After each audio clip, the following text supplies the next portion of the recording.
It's finally here.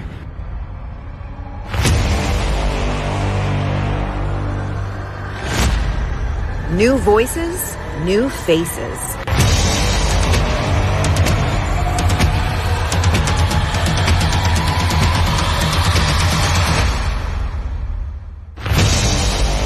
Welcome to the Pantheon.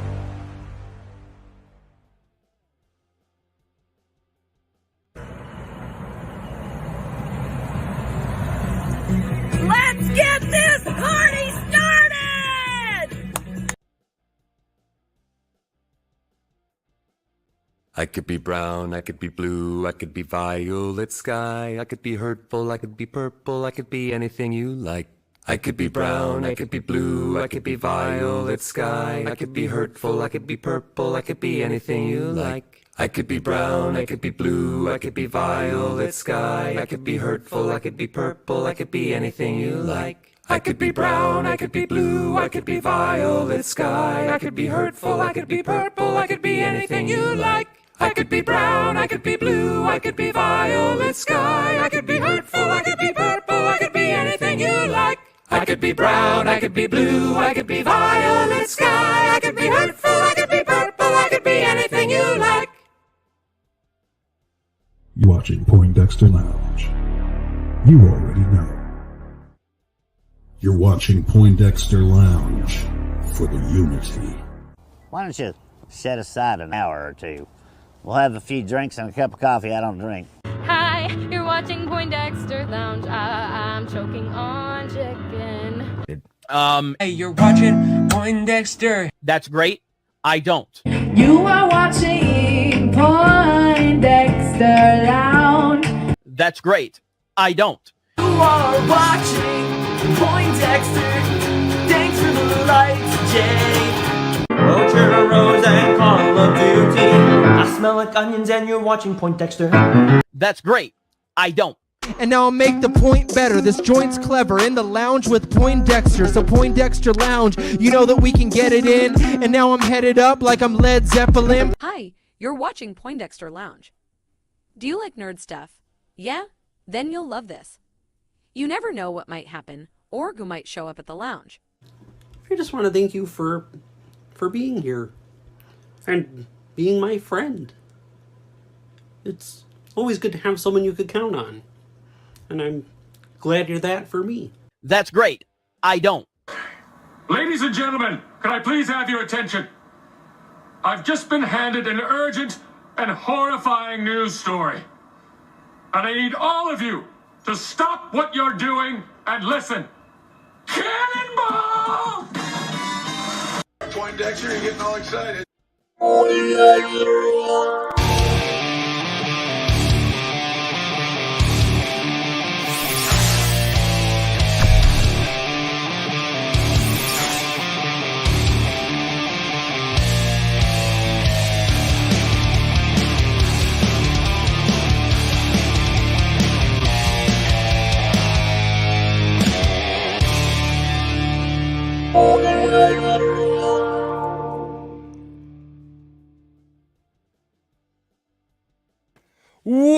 What's up, ladies and gentlemen, nerds of all kinds. Welcome once again to the one, the only, except no substitutions, because a substitution just won't work in this case. No saccharin here. That's right, baby. We got the real thing, just like back in the day with Diet Coke, but 100% less Cosby than Diet Coke had back in the day when the real thing was the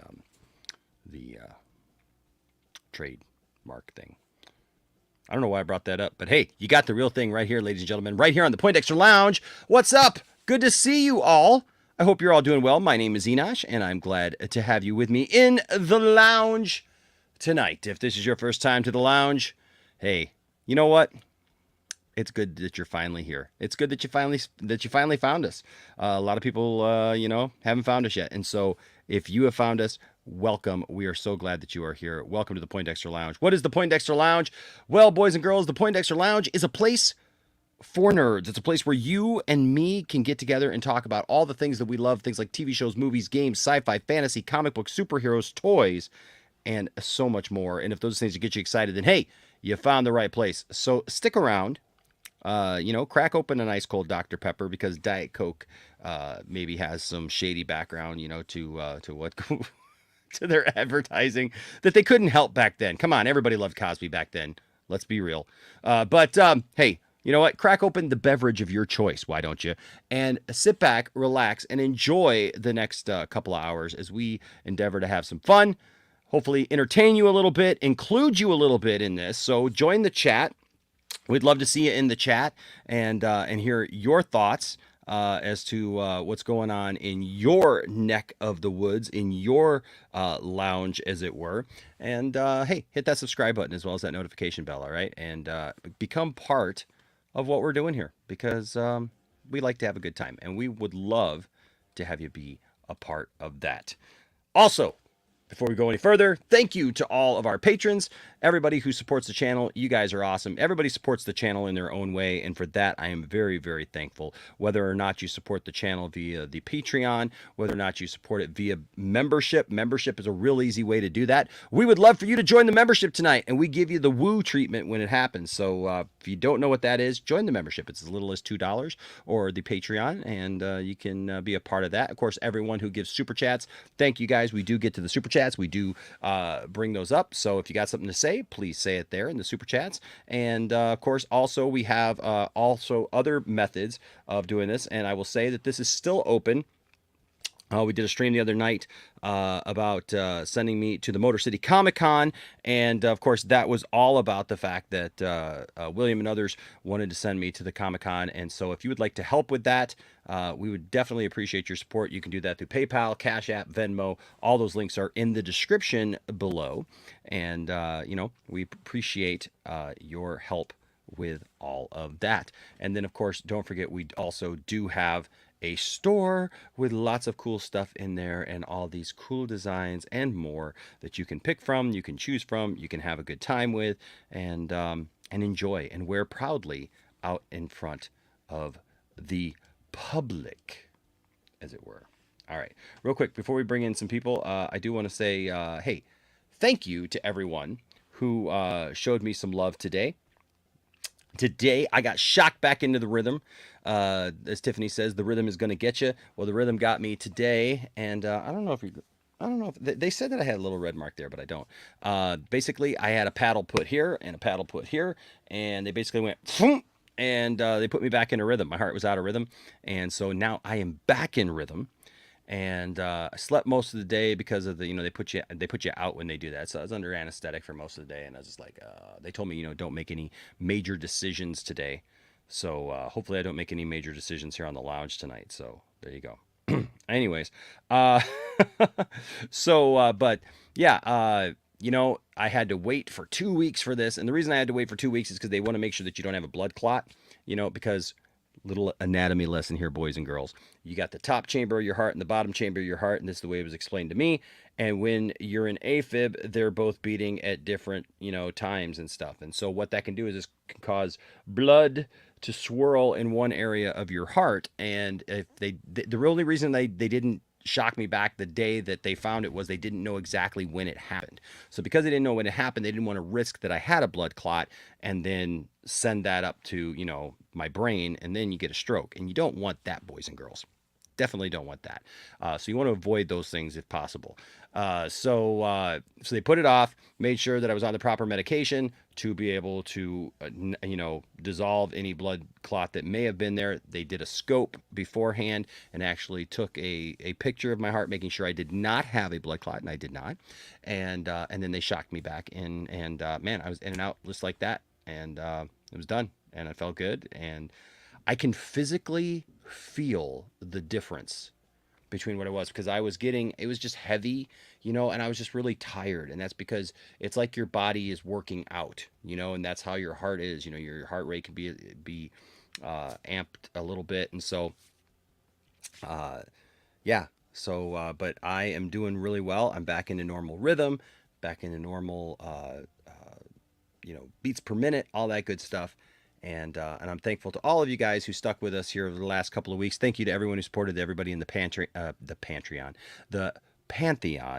as it were, all the different shows here, and still watch the shows that I did sporadically. I know I was doing some sporadic shows there for a little while, but thank you guys. I really do appreciate it. It means the world. It means the world to me that you guys show up and that you guys support the lounge the way that you do, and everyone who is a part of it. All right, so just thank you. A lot of people said some really nice things on Twitter today.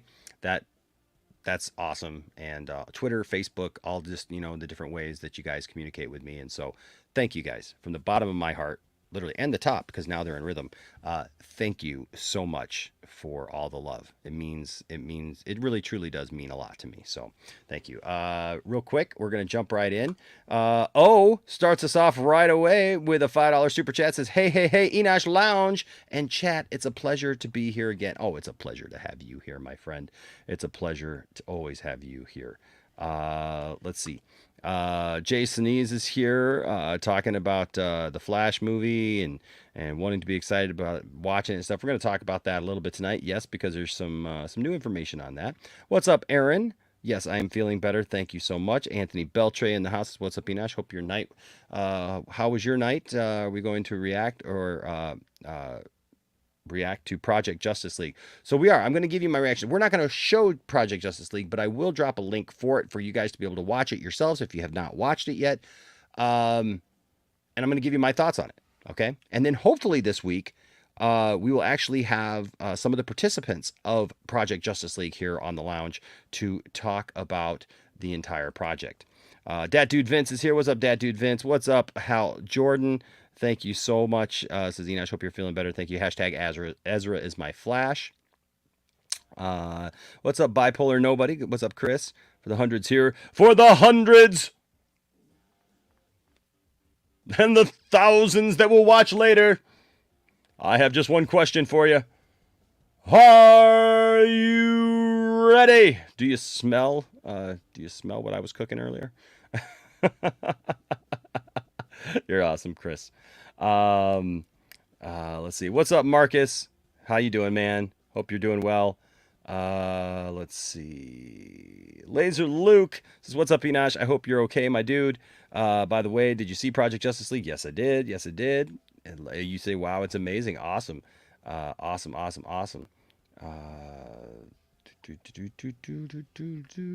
What's up, Stella? Good to see you, Stella. Kinky Sphincter is in the house.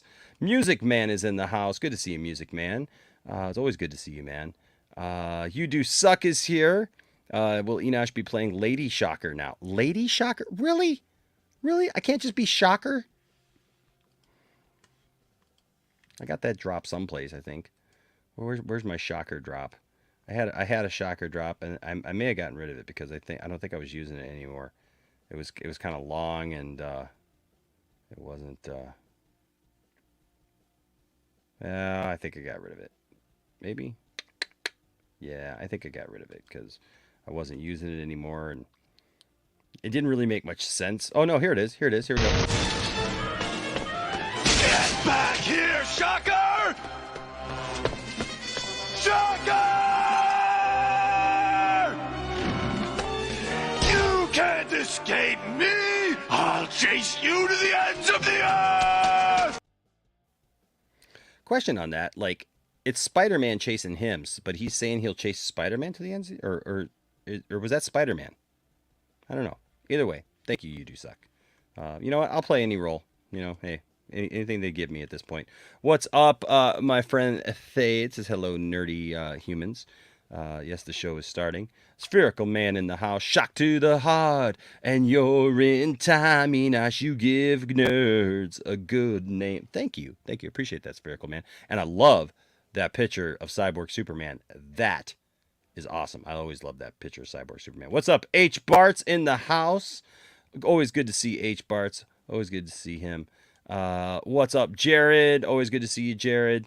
Let's see who else is here, and then we'll get going here. Simon Section is here with a $4.99 super chat. Thank you, Simon. Says, hope all is well. Your thumbnail gave me a scare. Sorry, that was me earlier today. That was me before, right as I was getting ready to go in. And so, yeah, so I figured I'd just snap a shot, do the Kardashian thing, take a picture of myself before I went in for my procedure. But I'm doing good. Thank you. Hey, Dork Knight says, Enosh Prairie Quest. Oh, okay. Have a potential job opportunity as a set PA for a Marvel show. Someone from Snyder's Inner Circle recommended me, so I really hope I get it. Might be life-changing opportunity. Dork Knight will be praying for you, man. Absolutely will be praying for you. Dude, that is fantastic, dude. That's awesome, man. I hope you get that, man. We'll definitely be praying for you. What's up, Widow? Good to see you, Ashley. Just Another Geek is here. Peter Rabbit's Defender is here. I am. Thank you so much. Amparo is here. Says, good to see you're doing well. Thank you, Amparo. Toronto Freddy in the house. Puddin' Pops have also been deemed Cosby free. Yeah, there's just some things, man. You know, it's like, you know, you can't foresee the future, what somebody's going to do. You know, I mean, it's unfortunate. Let's see here. Get a couple more, and then we'll go ahead and throw ourselves right into things. What's up, Jose? And I thought you were going to be streaming from the hospital, Enosh. Glad to see you're okay. Oh, hey, no, I thank you for that. No, like I said, just I had that done early this morning, and you know, and then I came home and rested today, and I ended up watching Strange New Worlds. So I'll give you my thoughts on Strange New Worlds too. But thank you so much, Jose. Appreciate the love, man, for sure. What's up, Garguts? Good to see you, Garguts. Haven't seen you in a while, man. Hey, it's always good to see Garguts. How you doing? Says walking home, watching along. Thank you so much, man. Good to see you here. Rational Skeptic is here. Says, Enosh, are you hyped for Avatar: The Way of Water? Will it crack 1 billion? Oh, I saw the trailer. I just don't care. I'm sorry. I'm sorry. I wish I did. I wish I did for people who want to see it. Look, for people who want to see it, I'm glad for you. I really am. But like, I just asked the question, like, are you really a fan of Avatar, or are you just like fans of how it's going to look? Because I think it's going to look probably stellar. I mean, it's going to look amazing, right? It's going to, you know, it looks great, but are we really fans of the storyline and where it's gone? I don't know, man. It just to me, it just doesn't do it for me. And so it'll crack 1 billion, I'm sure. Yeah, I'm sure it'll make a ton of money at the box office, because there's some people, folks, who just, you know, look, I'm not saying this about everybody who's going to see Avatar, but I'm just saying there's some people who will just literally just go to a movie because they think it's going to be popular and they just have to see it, you know. And I think we're all guilty of that at some point. I mean, we all see movies for some, you know, sometimes for that reason, you know, word of mouth, right? Word of mouth does it for sure. What says, hey brother, glad you feel better. What they put you in, mutant X genes? Yes, I felt like that. I got all attached to everything. I was like, you know, Wolverine, you know, for sure. What's up, Integrity 101? It says, how's it going, Enosh and Vince? Good to see you, Integrity. Always good to see you. Hey, there's my bud right there. What's up, Tony? Yes, I'm not dead. Thank you. He says, hey, buddy, I'm glad you're not dead. You are like the second person to say that to me today. Thank you so much. I appreciate that. What's up, Alex? Good to see you, Alex. Says, what's up, Enosh? Always good to see you. It might reach 2 billion. A lot has changed, though, in the last, gosh, how long has it been since that movie came out? It's been like 13 years or something. So, you know, we shall see. If it has a good story, maybe it will. And still be boring. That's awesome. Ben Affleck's double chin here with a $2 super chat says, how you feel about Andy Signore being the new TMZ? Oh, dude, you know what? I don't even think about Andy Signore, to be honest with you. I just don't. He doesn't. I don't watch his videos. He's not in my news feed anymore. Thankfully, we've distanced ourselves enough that we're not. He's not the new TMZ. Nobody's. I take TMZ a lot more seriously than I do Andy Signore. Andy Signore is, yeah. That's not where I'd be getting my news if I were anybody. So there you go. What's up, Protoss X? Good to see Protoss X. Says, can we still check in with Andy sometime? Yes. Oh yes. Oh yes. We still will check in with him. In fact, before I bring everybody in, you know what? I think we could check in with him right now. Actually, shall we? If everybody wants to, we can start off the show that way and just see what the man's doing. Let's see what's Andy Signore up to right now. Hello there, young girl. Can I interest you in some Little Debbie Delectables? Zebra cakes. We have banana twins, also the delectable honey buns. No thank you. Oh, wait, no. Wait, no!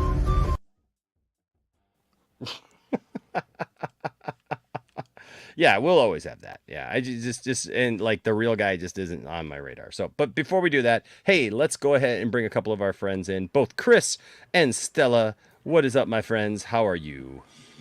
I'm glad you're okay, man. I must have got it wrong. I thought they were hooking you to like an EKG or something. Then later on, Brian was like, "No, man, it's a defib," and I was like, "No," and I like had a bad, even though you'd already done the procedure and you were okay. I still got this really bad feeling. It sucked, man. And me and Brian were like, "Yo, we'd have to be put out for that." And then to come to find out you were put out for it too. I'm just glad you're okay, man. Oh yeah, they put you out for it. Yeah, they had to shock me back into rhythm. That's the typical procedure. And I mean, I know it sounds like a lot, you know, and obviously it's a procedure. So anytime you have to be put out, you know, or anything, you know, it's, you know, you do have to take that seriously. But it's a pretty common procedure now. It's the second time I've had it done, so this time I really didn't have much. Like I was just like, okay, I'm ready to go do it. By this time, because I had to wait 2 weeks this time, which was very taxing on me. That was the worst part, to be honest with you, was having to sit there for 2 weeks and just be like just making tired, sure everything was okay. because your heart is just going, and like there's nothing physically wrong with my heart. That's the thing. Is like I don't have a heart problem. You can be an AFib and not have a heart problem. Yeah, you just need a little help. That's all. Yeah, and so the thing is that they went in there, shocked me, and put me back into rhythm, man. Just took the one shock, man. Didn't even have to go many times. So, yay! Heck yeah! Glad you're doing okay. Thank you so much. We also have Mr. That Anthony. Irregular heartbeat stuff scares the shit out of me, man. And I don't know, man. I was like, man, I really hope he pulls us backstage for a minute. Because I don't like to get all sappy live dude, and all. I appreciate it. But the community is just better when you're in it. When you're around. You know, that's as sappy as I'm going to get. Aw, man. Dude, thank you, bro. Thank you, man. I appreciate that. What's up, Brendan? Good to see you. Brendan, good to see you. Hey, and what's up, Anthony? How you doing, bro? I'm doing fine. Hope you're doing better. And yeah, dang, you became Electro. Yes, I did. Became Electro. Yes. They went all Electro on me. So yeah, because I was like, Brian, you mean like clear to pop? And he's like, yeah. I'm like, holy shit. That's what they do, man. That is what they do, bro. We were talking about on Max's stream, and I was like, that's some scary shit, man. That's what they do. That's what the defibrillators do, and they use them in many ways, not just to wake you up. I mean, get you back to life. Get you back to life, yeah. Yeah. See, Ben Affleck's double chin here says, are you going to visit William in Vegas and live stream ourselves eating at a buffet? Sure. Heck yeah. I don't know how much I can eat at that buffet now, but I think that'd be fun. Yeah, man, when we finally get out there, we're gonna have fun, man. It's gonna be fun when we finally do the Poindexter con or whatever we do. We're gonna con meetup, anything. Yes. Speaking of which, don't forget, of course, right now, everyone giving super chats and whatnot. Don't forget that right now our two giveaways are these two bad dudes right here. And I just want to thank everybody ahead of time for donating and putting all that money out there so I could win those. Because I can't find Megatron anywhere. Yeah. Oh, and remember, the links for all the donation sites that Enosh had up is in the description field. So just, hit the bar and scroll down, and all the links are there if you want to donate to get Enosh to the Motor City Comic Con. Yeah, I got you later this Yes. week too, around Donate, Thursday or donate. Friday. Don't forget. All right, 'cause I'm man. gonna- Sounds good. Sounds good. Yeah, I you want go. you. I want you to go, man. And then Thanks. I wasn't kidding about the side stash, bro. If you find something I want, All right. All right. So we got Megatron. Whoops. Don't do that. We got. y'all don't mess up my prize, I know, bro. man. We got Megatron and Optimus Prime there. Somebody's gonna win them. Why not you? All you gotta do is I'm give a super gonna chat. win it. All you gotta do is give a super chat, or give a or join the membership, or join the Patreon. If I won, I won and signed by All right, everybody. we'll cut a side deal right now, okay, Anthony? If you win, you get Optimus and I get Megatron. If I win, you get Optimus and I get Megatron. Sure, why not? All right. I'll be fine. As long as I Look get at you Megatron. guys.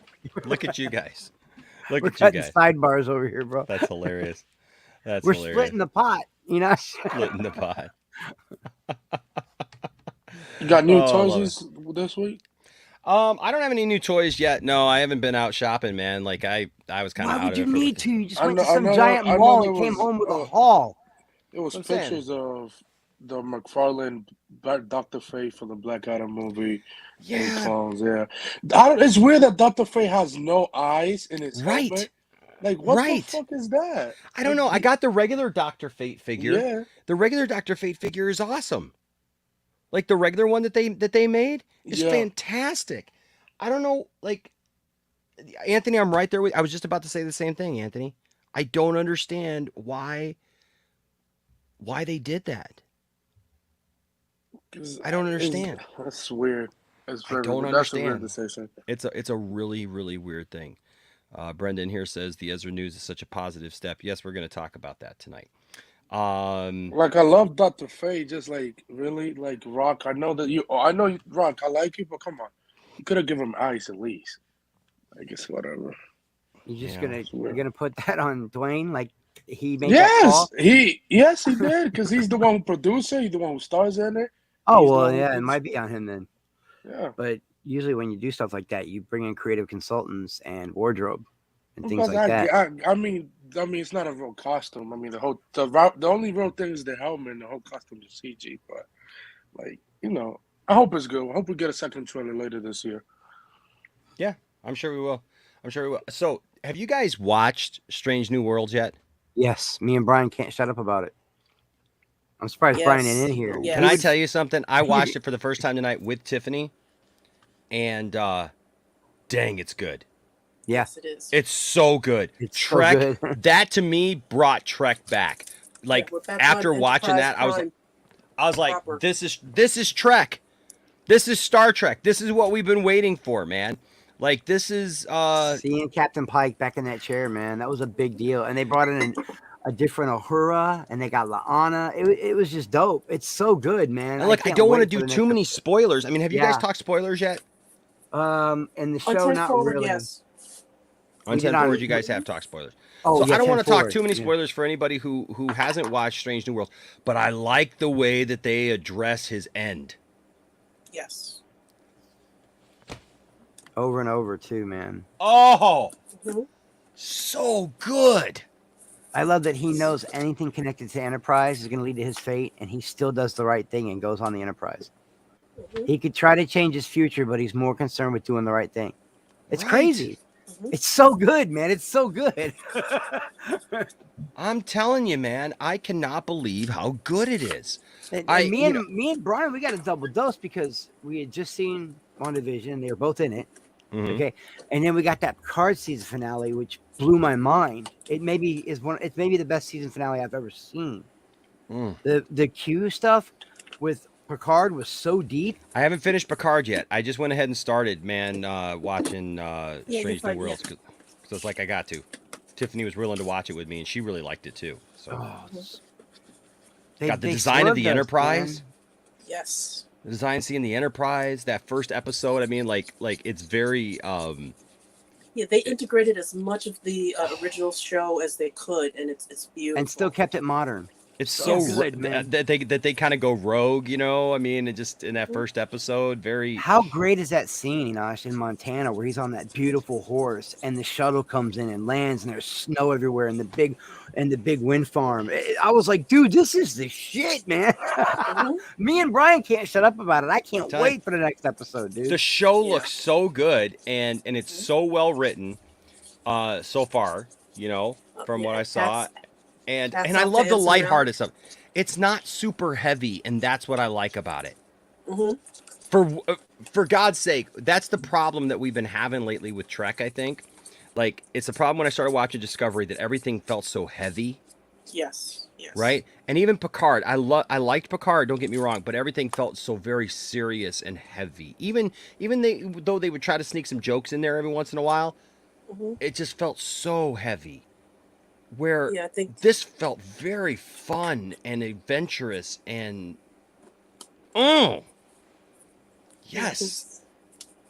Yeah, Thade was telling me that they have a different set of writers, and they were trying to do, them to do stuff more like Discovery, and they're like, no, not this time. This group of writers said, no, we're going to do stuff on our own, and it's wonderful. Because not that Discovery's bad, but it needed to segregate itself from the already created universe of this newer, Star Trek and series. I love Discovery, Stella. I've told you, but it is a heavy show, man. There's a lot of emotional shit going on, man. Like, it's a deep show, man. A lot of people can't stand it. I love it. I fell in love with Michael after like episode 3. I've watched one episode of Discovery. I need to actually give it another chance. It just, I don't know. It just didn't feel like for me. You know what I mean? Like, you got to power through most of the first, but then it actually starts to feel like Star Trek, and I love that ship. Yeah. After the Enterprise, that's my favorite ship. Not me, man. You know what my favorite ship is of all time?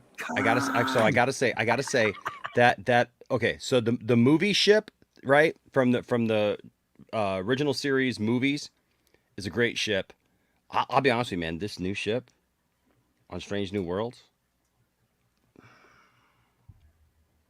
Yeah, that's a hot contender. It's got those lines, right? It's got it's just got those great lines, bro. It's like original series meets modern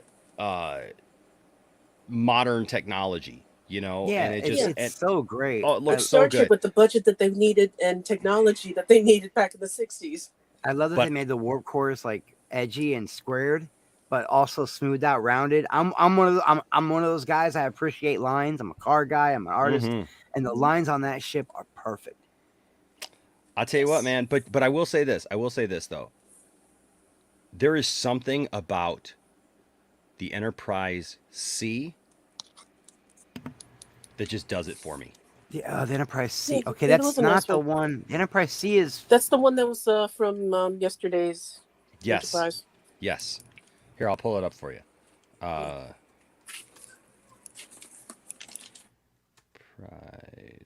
C. Image here. Let me see if I can pull that.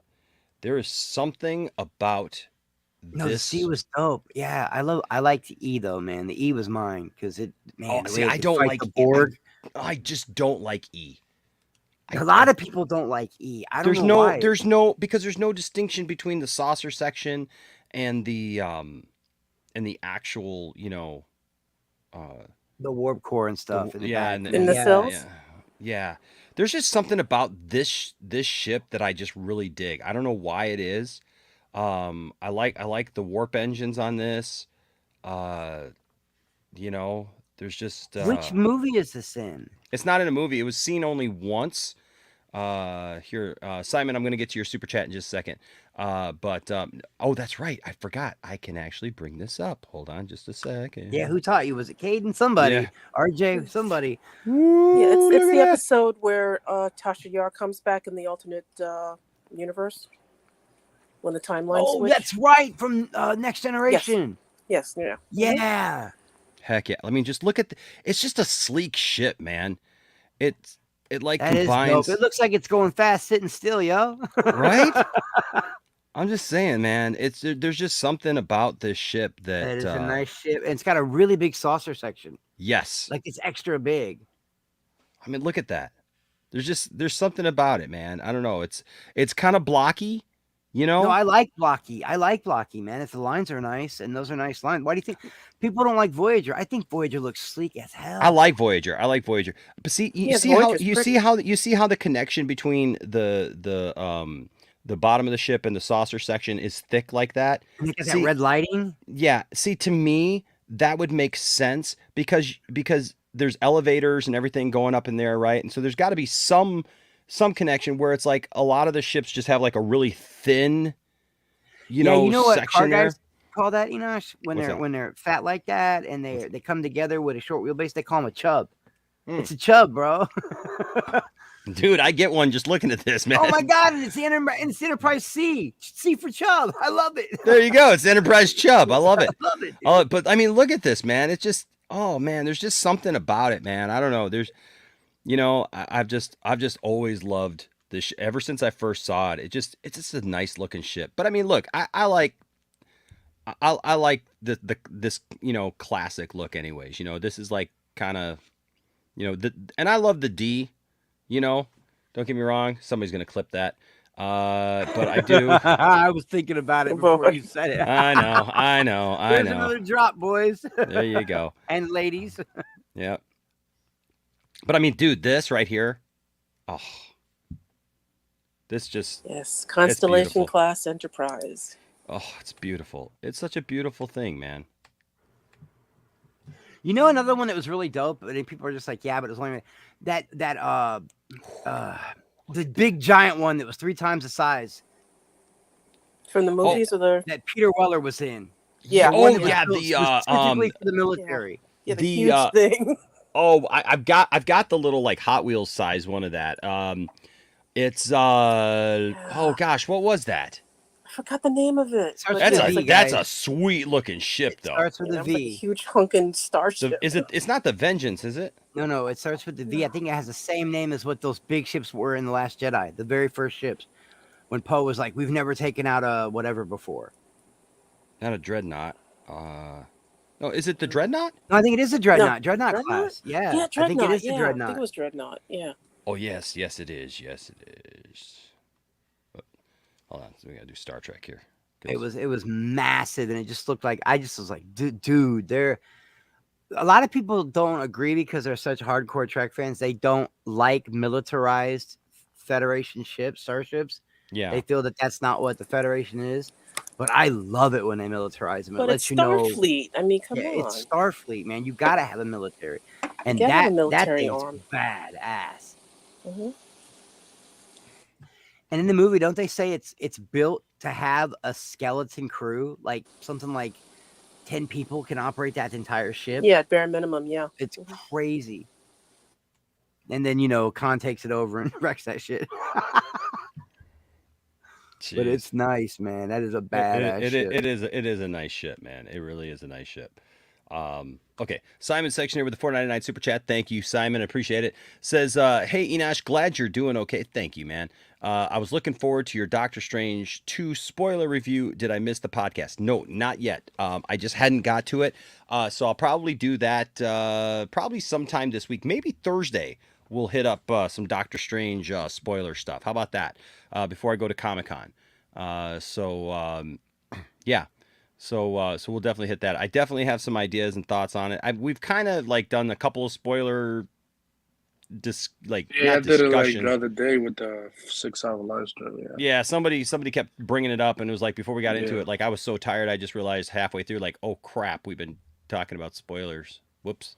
So yes, but we will be talking about spoilers, Simon, and we will get into that for sure because I really liked the movie. Just another geek says, yeah, but it doesn't have Wi-Fi.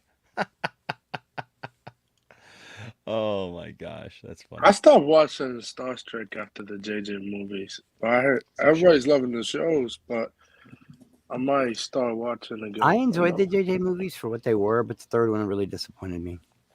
Yeah, the third one, I just wasn't into the third one. Now they announced the fourth one, but without the cast. I was like, JJ, are you stupid? Like how you announce a fourth movie without the cast? Whatever. It's called bro. BS in your stockholders. Oh yeah, I remember that. That was funny. I was like, even Chris Pine was like, "You didn't call me. What are you talking about?" It's like, we're doing what later this year? Right? Yeah. No Even one told Zoe was me. like, "No, you didn't call me." Like, stop. Like, typical J.J. Abrams line, like always. Mm. It was just very funny when he announced that. Hey, chat. Put in the chat right now what your favorite Star Trek starship is. You know what I really like too? I like the Reliant. I like Is that the the Reliant. is that the little? Yeah, that was Is that the little one? DS9's With ship. with the Worf? well no it was from no, that's the Defiant. I like the Defiant. Reliant. The Reliant. Reliant Oh. was in Star Trek 2. Yeah. It's what Chekhov was serving on. Yeah. It's And what Khan Khan took over. commandeered. Yeah. Yeah. Took over. Yeah. That's a cool little ship. I like like when they did the Picard thing. I don't want to put any spoilers, but they had to team up with the Borg and build this giant shield. And like there were 100 different starships that all warped in at once. Yeah, I caught it. My And I internet held up. paused it, and I was Beautiful. looking at every starship was different. I was like, "This is dope." You know, Did you see, finally get to see? when I look Stella? at this ship, when I look at the Reliant, it just reminds me just kind of what The best Star Trek movie ever is. well, yeah. I mean that too, right? I mean seriously, right? I mean it really does. But Start listening to Kirstie Alley when she says, "Put the shields up. Put the damn shields up, Kirk." Right. But Kirstie no, Alley like, knows what she's talking about, man. like okay, so like you see the two of them here together. This is like the most Star Warsy Star Trek moment I think for me ever. Like to see these two ships together, it just reminds me of like maybe like an X-wing and the Millennium Falcon of Star Trek. You know what I mean? I don't know why I feel that way. It just does. It just This looks better than Star Wars now. That movie, oh come on. That movie even had a great sound. The soundtrack when the ship Oh, was yeah. coming up. Dun, James dun, Horner? dun, dun, Yes. dun. Hey, speaking of soundtracks, before I forget this, okay, and this isn't just because I'm just a big fan or whatever, but watching Strange New Worlds, right? Yes. Mhm. Am I the only one that caught that there were a lot of things that felt like that the soundtrack sounded a lot like Man of Steel? In Strange New Worlds? Yeah. It Yeah, had I a got very those familiar vibes, yeah. soundtrack, but I couldn't put my finger on Yeah, it. they used the original and more modern, so whoever it is, listens to Hans Zimmer, that's for sure. Yeah, dude, but So- there was definitely some a couple of build-up moments. Yeah. There was a couple of moments. You know that moment where it's just like I'm trying to describe how it is, like where it's just like that. It's just like that peaceful kind of tranquil feel, like, and then all of a sudden it comes in. Mm-hmm. Dude, it like I was sitting there listening, and all of a sudden it just happened, and I'm like, I looked at Tiffany, I'm like, it's literally like the Man of Steel soundtrack. Did they just use the Man of Steel soundtrack? What the heck? No, but man, it was good. They Toronto, talked about that episode on World News, and people like Tim Pool brought up how good that episode was, and how and then Steven Crowder brought it up, and then it was like everybody was united for once about how great the episode was. It was weird. Did you notice they had like an almost all-female crew? Yeah, La'ana on the Uhura. bridge. Yeah, dude. Yep. An About almost time. all-female crew on the Jeff bridge. Russo did the theme song. Man, That's I what just I saw. yeah, there's just some similarities there. on Star Trek. Pike's Yeah. speech was so good. The fact that they had the balls to show January 6th footage in that episode, that was a really good episode, man. And I hope it stays on par. I really Me do. too. Vinash. Me too. Toronto Freddy here with a $2 Canadian super chat. Thank you, Toronto Freddy. Says, hey man, I sent you something on Instagram regarding SNW. What is SNW? The SN what the What is SNW? Strange New Worlds. Oh, duh. Dude, I'm looking at that Reliant and I want to screenshot it. Maybe make it my Abby for a while. Because Right? it is dope. The more you look at it, that's a badass little ship, dude. I'm telling you, man, it's really good. Oh, that's cool, man. Hey, Toronto Freddy, can I share this? Can I share these online? Can I share these on the show? Because that is super cool, man. He sent me Like I'm not pictures. into. He Oh, sent okay. me pictures of him as a Kylie alien on the set of Strange New Worlds. What? What? Yeah. They're Wow. Yeah, shooting let up me in know if I can Canada. share Thank you, those, and Toronto I Freddy. will. Let me know if I can share those, Toronto Freddy, and I definitely will. He I'll tell you what, literally man. is. You know what's great is we have people, man, who are in the industry where they're doing stuff. Either they're actors or they're working in some capacity somewhere, man, doing stuff. You know. Well, he just seriously provoked my envy. I'm just gonna say that. My envy is Toronto provoked. Freddy said absolutely. He said absolutely, sure. Okay. Okay. So let me do this first of all. I gotta Have save you guys seen the commercials for like the mobile game where you can be a starship pilot and it's like a MMO or whatever? I'm really thinking about downloading that. I might play some stuff like that and build my own starship. That could be fun. I just don't do mobile games very well. those You know? games though, man. They just suck you in, They and want then money. and then you Pay end wall. up, and then it's what did South Park call them? Their freemium. Freemium, yeah, or the cha-ching, cha-ching. Look, I got into the Family Guy one. I'm not gonna lie. Me and Tiffany, man, we played the Family Guy one for like, gosh, man, about 6 months, and unfortunately, it just took over my life. Like I was doing nothing, like because every event was like this thing that you had to, I mean, you had to do things at certain times, and it's like, like you're rushing. Tiffany and I are sitting in bed, like, and instead of like talking or watching a TV show or whatever, we're both just sitting here, cha-ching, cha-ching, cha-ching, Star Trek's on Xbox? Are you serious, Vince? trying to collect all of our money and stuff. What's that? Vince just said the Star Trek MMO is on PC, PS4, and Xbox, and it's normal. There is no paywall. Really? That would be, dude. I'm gonna look it up later for sure. Okay, I'm pulling up these. USS Kelvin. I'm trying to remember what the Kelvin looks like. The Kelvin. It's the Kelvin. I'm trying to remember what movie it was in, or show. Oops. There we go. USS. Well, isn't that the one at the beginning? That's the one at the beginning of yeah. Oh yeah. Yeah. It's at the beginning of the Star Trek. Oh, that's the one that Nero takes out. Yeah, that's why they call it the Kelvin timeline, because he takes out that one. That one's cool.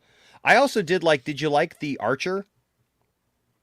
I don't remember the Archer. That was from Strange New the Worlds. Name, the Archer, yeah. That's a great ship, dude. That it's just like it's so simple because there's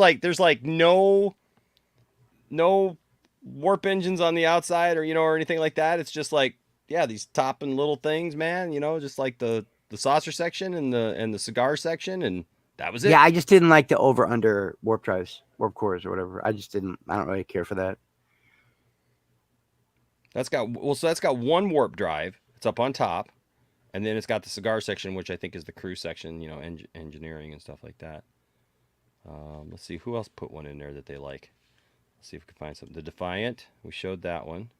Oh no, we didn't show the Defiant, did we? The Defiant was all right. Tough little ship. It is. The Defiant.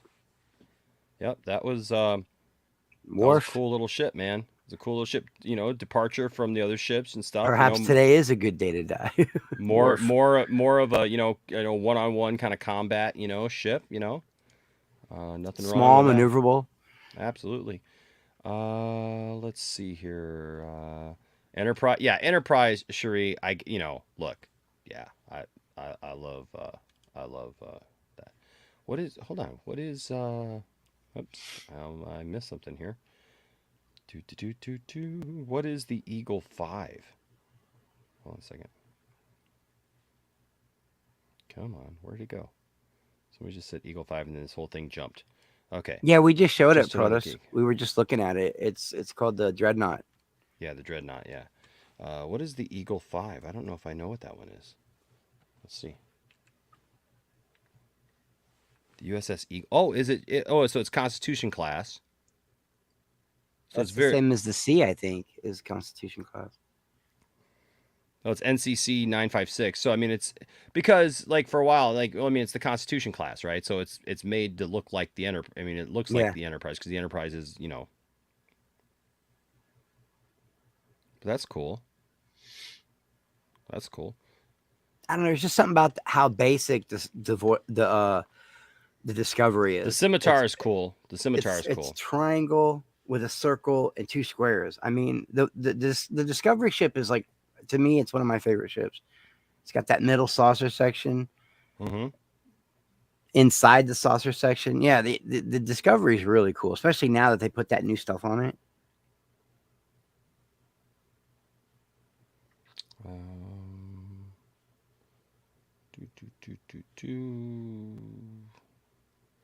Okay. Would you, Enosh, would you rather have Darth Vader's Star Gannett Destroyer or Captain Kirk's Enterprise? The Super Star Destroyer is dope. Man, the Super Star Destroyer, yeah. They should team up. Gosh, I don't know, man. I think I gotta go. I think I'd probably have to go Enterprise. I know it's Enterprise strange. all the way. Yeah, I gotta go Enterprise, man. It's just more more sleek. Vince has everything.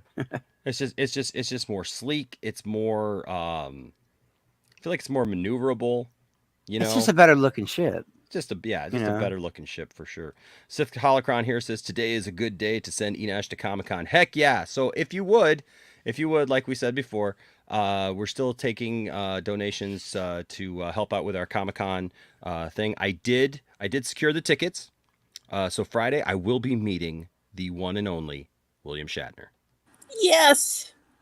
So I secured the tickets in advance. I got some people who were telling me, like Chris and others, that they were going to be sending some money later this week. So we did go ahead and do that. And so yeah. So I guess just so I'll be there Friday all day, and then I'll be back Saturday with Tiff and Landon. And so we'll see how well we can report on the whole thing and who we can meet for you guys and talk to. Depending upon how much we can raise, Will like you who we buy can get stuff? pictures with. Yeah, we'll try to buy some stuff. The woman from Superman, dude, too, it's Comic-Con, man. Like my Millennium Falcon right here that I love so much. This is one of my prized possessions, by the way. Let me see. I'll turn this a little bit. Well, yeah, vintage Millennium Falcon. No, this ain't the vintage Millennium. Or is Falcon. that the '95 one? This is 2000s. Right here. This is the big one. This is the big one. They just repurposed this one and made it not the Kessel Run. They made it the new Disney one. But this one seats 4 people in the cockpit. Right. It actually has it's got another ship that comes with it, that comes out of it. It's got all kinds of different sounds and like all kinds of stuff. I think I got it turned off right now. It shoots missiles. It's got a whole component. I mean, dude, this thing is huge, and I wanted this thing for a long time. And dang, yeah, finally got one at Comic-Con a few years ago. At the very end of the day, and then I went running through the place right before I met Brandon Routh. I was literally running through the place, and I'm like, "Oh, look, I got it!" And everybody's like, "That's a sweet Falcon." I'm like, "Thank you, Sith Holocron. Appreciate that." Did I ever tell you my my Millennium Falcon story? No. When I was a kid, we couldn't afford them. Back then, $50 was a lot of money. I couldn't afford them. Everybody had Star Wars stuff. I had Star Wars stuff, but I didn't have the Millennium Falcon. It's all I ever wanted. And I made one out of cardboard. I spent days on it. And the bullies took it and stomped on it in a mud puddle. Oh, man. And, yeah, it was a shitty day. But my mom heard me telling my baby brother that story when I was like 44. And on Christmas, they gave me a Millennium Falcon. That's awesome. It was. I made a whole video about it on YouTube. It was my first Falcon at 44, man. It was awesome. It was awesome. Hey, nothing wrong with that, man. That's you still have it?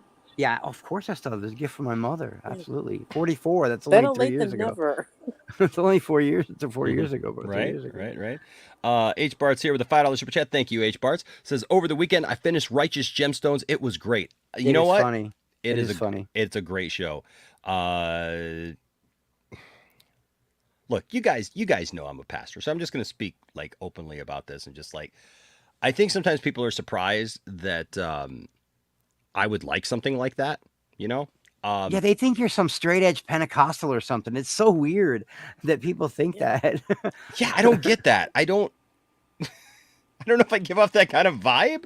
No, it's just that when you're young, Enosh, you perceive all Christians to be religion the and same way? Christianity in a weird way. It's either Catholic or Pentecostal, and that's how people because think. it's like You know, you're not the typical person that would say, be a pastor. I have to be honest, and I wouldn't be here if you were like, smacking us in the head with everything. And right, I'm still here.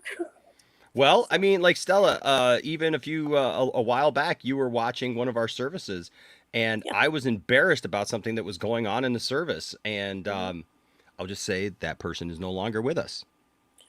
Oh, okay. Well, I've been watching. I just haven't caught it live. Yeah, no, but because of some of those things, because of stances on certain things, look, I just look at it like, no, man, this is look, we can disagree on things.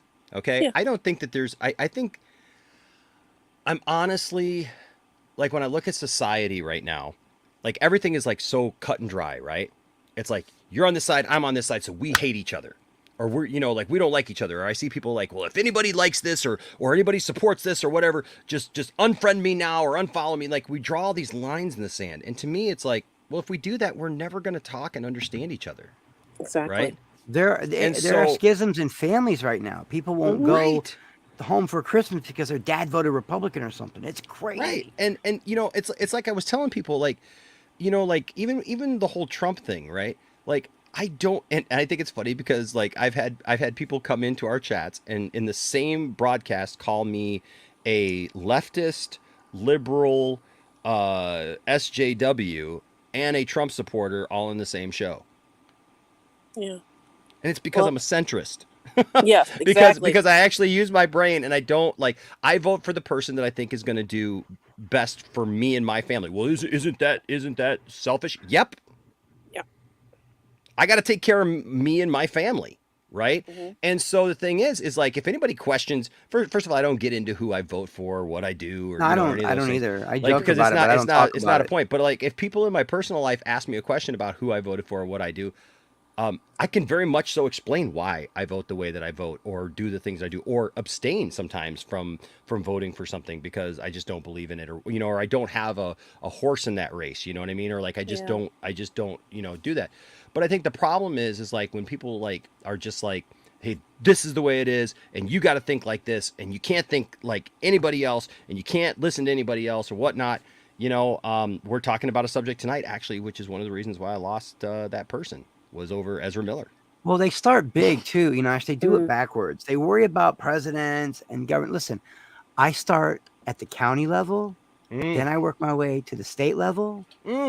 Then I start thinking about other stuff, because that's who's going to take care of your community, county and people state. Don't think about that. They don't think about that. Yeah, that's what's forgets important. about the state and city level. It's like, hello. See, they don't vote in those elections because they're not sexy. They're not cool. They're not ramped up. They're not like, all driven by all these other things. And so people don't find the time to go out and vote in their local elections and their, municipal elections and stuff like that. They, they're all bussed in for everything else, for the presidential thing, man, but the presidential thing, like, by the time you get to the presidential thing, like, that's just a popularity contest. And I had to fight, I had to fight to get my voting rights back. After 13 years in prison, I had to walk a clean line for 10 years with nothing before I could vote again. Then I had to submit all this stuff. So voting to me is important, but I do it at a state level and a county level. Yeah. That's what's important to me. Well, I will say this, H. Bart's, I mean, if you guys haven't watched Righteous Gemstones, basically it's about a televangelist family. It's got John Goodman as the older dad. It's got, who's the guy from Eastbound and Down that everybody says? Oh, Ray Porter. Who's that guy? Oh, what? Jesus, What happened? What happened? Oh, we exactly, just lost Cylon. Exactly, Scotty. Exactly. But Righteous Gemstones is just a great show about like the corruption in churches, Christianity, stuff like that. And look, if anybody watches me for 5 minutes, you're gonna know that that's not what I'm about. So, there you go. But yeah, Righteous Gemstones, I really like that. And you know who turned me on to that was Scotty. Scotty turned me on to Righteous Gemstones, and I thank you, Scotty, because that's a really, really good show. Really, really good show. The The Spock from Strange New Worlds is far better than Zachary Quinto's portrayal. I want to see more of him before I say that. He is good though. In He season is 2 of good. Discovery, he's excellent. I am a little concerned with the way that they portrayed Vulcans. Yeah, With it was a little. with the marriage thing and the That's a romance little. thing. Yeah, because he allegedly hadn't seen T'Pring since they were mated when they were children. Yeah.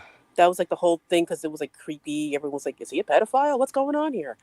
You know. Yeah, but Zachary did a good job in the movies, but Ethan, for those who don't know, he is the grandson of the actor Gregory Peck. So I do. Yeah, that's right. I remember you telling me that, Stella. Yep. Yeah, I expect good things from him, but he's just in the beginning of his career. So let's just see what he does. But yeah, he's the grandson of Gregory Peck. Brodan, what are you talking Hey, about? Ray, what's up, my friend? Is Mr. Porter here for real? Ray, Mr. Porter is. right there, Congratulations, by the way, to Mr. Porter. On Naomi. I saw it on Twitter. Keeping that secret. Keeping that secret. Well, he told us when he was on. I know. Yeah. But I had, I sent a message to him, apologizing to him, because the night that he was on, of course, I didn't know he was coming on, like he came in and I had a cold all that week. It was the week that I got diagnosed, and I was so out of it that night. I was on cold meds, and I don't remember a lot. I had to go back and watch the show. I had so much fun on that show. I know you guys had a blast, and I'm just kind of sitting back there going, seeing how happy Brodan was. He got to meet one of his here. That was awesome. Did you see on Twitter the poster of Ray Porter today, side by side with Dark Side? Oh, it's so good. Yeah, that was great. So good, man. Oh, he heck really yeah. did a good job on Naomi. I was impressed. So I haven't had a chance to watch it yet because I woke up late and then Tiffany and I watched Strange New Worlds. But I cannot wait to watch Ray on Naomi. That is so awesome. On the last episode, I was like, wow. That is so awesome, man. That is so fantastic. So congratulations to you, my friend. And of course, Ray knows that he is always welcome here on the show. Anytime he wants to come on, I tell you what, man, I don't care what I'm doing, bro. You just tell me, hey, send me a link, and you got a link. You know that you got a lifetime link, man. You know that. Ever since he said he would like to see the mom from Sweet Life play Granny Goodness, now I can't picture anybody else playing Granny Goodness. That's a great suggestion. I always forget her name. I could see Ray playing a role in this new Star Trek. Yeah, definitely. Ray, if you're still watching, you have this iconic look to you where it's like, heck yeah, man. I could see him playing some dignitary either in the Federation or in on a planet another one of those first contact scenarios. Yeah, man. No CGI, just Ray. Yeah, that'd be great, man. Right, and being the dignitary, maybe if they do a first contact thing, where they meet, somebody important from whatever that planet is, and Ray is that guy, and but there would be something something mischievous about him. Look, he said, "Hi, I'd love to be in that universe." Yeah, he'd love to be in that I love that he's in the chat, man. I know, I do too. I wish he'd come in. I had so much fun last time. Oh my gosh, but yeah, yeah, man, just I can imagine you, Ray, just in that world, just there's something mischievous about you're hiding something, right? And they got to figure it out, and just, gosh, man, that picture of him. Let me see if I can find it. I don't know if I can find it on Twitter. I got all these things up here real quick. That was in our chat, wasn't it? It was on his main personal page. Oh, that's right. Durr. Yeah. Yeah, I just got shocked back today, folks. Hey, shout out to Ava for putting Ray Porter in the show. Heck yeah. They have a good relationship. Let's see if I can pull him up here real quick. There he is, Mr. Porter. All right, we're gonna pull his pictures up here and celebrate Ray Porter tonight. Almost feel like I need to rebrand this entire episode because we've talked about Star Trek that wasn't even on there, and now we're talking about this. But this is awesome. Okay, first of all, there you go. There it is. There it is, right there, folks. The man. Yep, great photo. Oh, I can I just have see to ask, did Ray Porter keep that suit? Because sometimes they do give it Look to at that. people. Look If at he that. did keep it, I would want love that to see that. poster. Sorry, I got to put my earbuds back in. I want that poster. Mr. Ray Porter, if you watch I it, mark out do you pretty keep the suit? easily, but I don't do the whole fanboy thing, hardcore, Mhm. But I'll mark out, like Edge comes back or something like that. I'll mark yeah. out. But after meeting Mr. Porter last time, and he was telling the story about how he had to reach down his Euxis and put his hands through the styrofoam peanuts and stuff. I went back and watched every Dark Side scene in Oh, heck yeah. in Mr. Justice Porter- League twice, bro. I went back and watched it twice. Mr. Porter, do you keep the suit? He says it was a banging suit. Atlanta, baby. When he puts his Oh, foot Atlanta, on yeah, they're Steppenwolf's head. from these shows in Atlanta, though. Naomi's Atlanta, Stargirl's Atlanta. They do keep it very strict. Heck yeah. And my Heck favorite yeah. part of that stream, really, my favorite part of that stream is that he did that little shout out for Brodan. Oh, You yes. guys don't even know. That made Brodan's year. I'm Ray, telling you, man. Yes, you made Man. Brodan's year. Brodan is still grinning. He He is. said I didn't keep. Yeah. He said I didn't keep the suit. Damn it! Darn it. They should give it to you. Yeah, man, that was it was cool. It was cool. Like I remember it, but like I was just kind of there. I was having fun. Go back and watch it, man. I have. I've gone back and watched it, and it's like I'm so glad that like he interacted so much with you guys because like he's a total professional, man. And he was telling us a story about how when he's at a Comic-Con, he's on our time. We're not on his time. oh, I know. And I was like, dude, that is some deep shit. Ray, Man. I tell you what, Ray is a consummate professional, and he also you could tell that he really cares about the people that have shown him love over the last couple of years, especially in this fandom, with the Snyder Cut stuff and and just how that's Remember the expanded rumors that he now, was if we gonna could put just get him in the Darkseid. Marvel universe somehow, right, Anthony? Hey, I'll take him in. I'll do that even. That- I'll do that even. Hey, if he could voice, maybe he could give him Galactus. There you go. Ooh. Dude, I would totally take Ray Porter as Galactus, bro. Ray Porter as Galactus. Or as one of the other Celestials. Hell yeah, man. Oh my gosh. Don't get me pumped up, Anthony. That got me pumped up. Well, because Ray's just got that Just voice, saying. man. He's got that Yeah, voice he for got that, that man. voice. That he can definitely do that. Real quick here, I do want to get to a couple super chats, and then we'll get back on this conversation about Ray and whatever else we're talking about here. But show the ship from Gene Rational Skeptic with the $2 super chat says, "Show the ship from Gene Roddenberry's Andromeda." Oh, Okay. that is a nice ship. It's Is a that a good ship? colorful. That is a pretty cool ship. And I Yeah, didn't it was watch a good ship. Andromeda, but the ship was pretty cool, man. Yeah, I think I And watched that the was first Kevin season. Sorbo, right? Stella? Yeah, that was Kevin Yeah, I like Sorbo, Kevin yeah. Sorbo. I really do. Andromeda ship. Was that it? Oh, that ship looks amazing, yo. That's a sleek looking ship. Yeah, and when it flies, it like changes colors and stuff in the show. Looks It's a better really than Star Wars ships. whoa. Hey, let's not get crazy. Yeah, let's all not right? go crazy now. Let's not get it's a good nuts.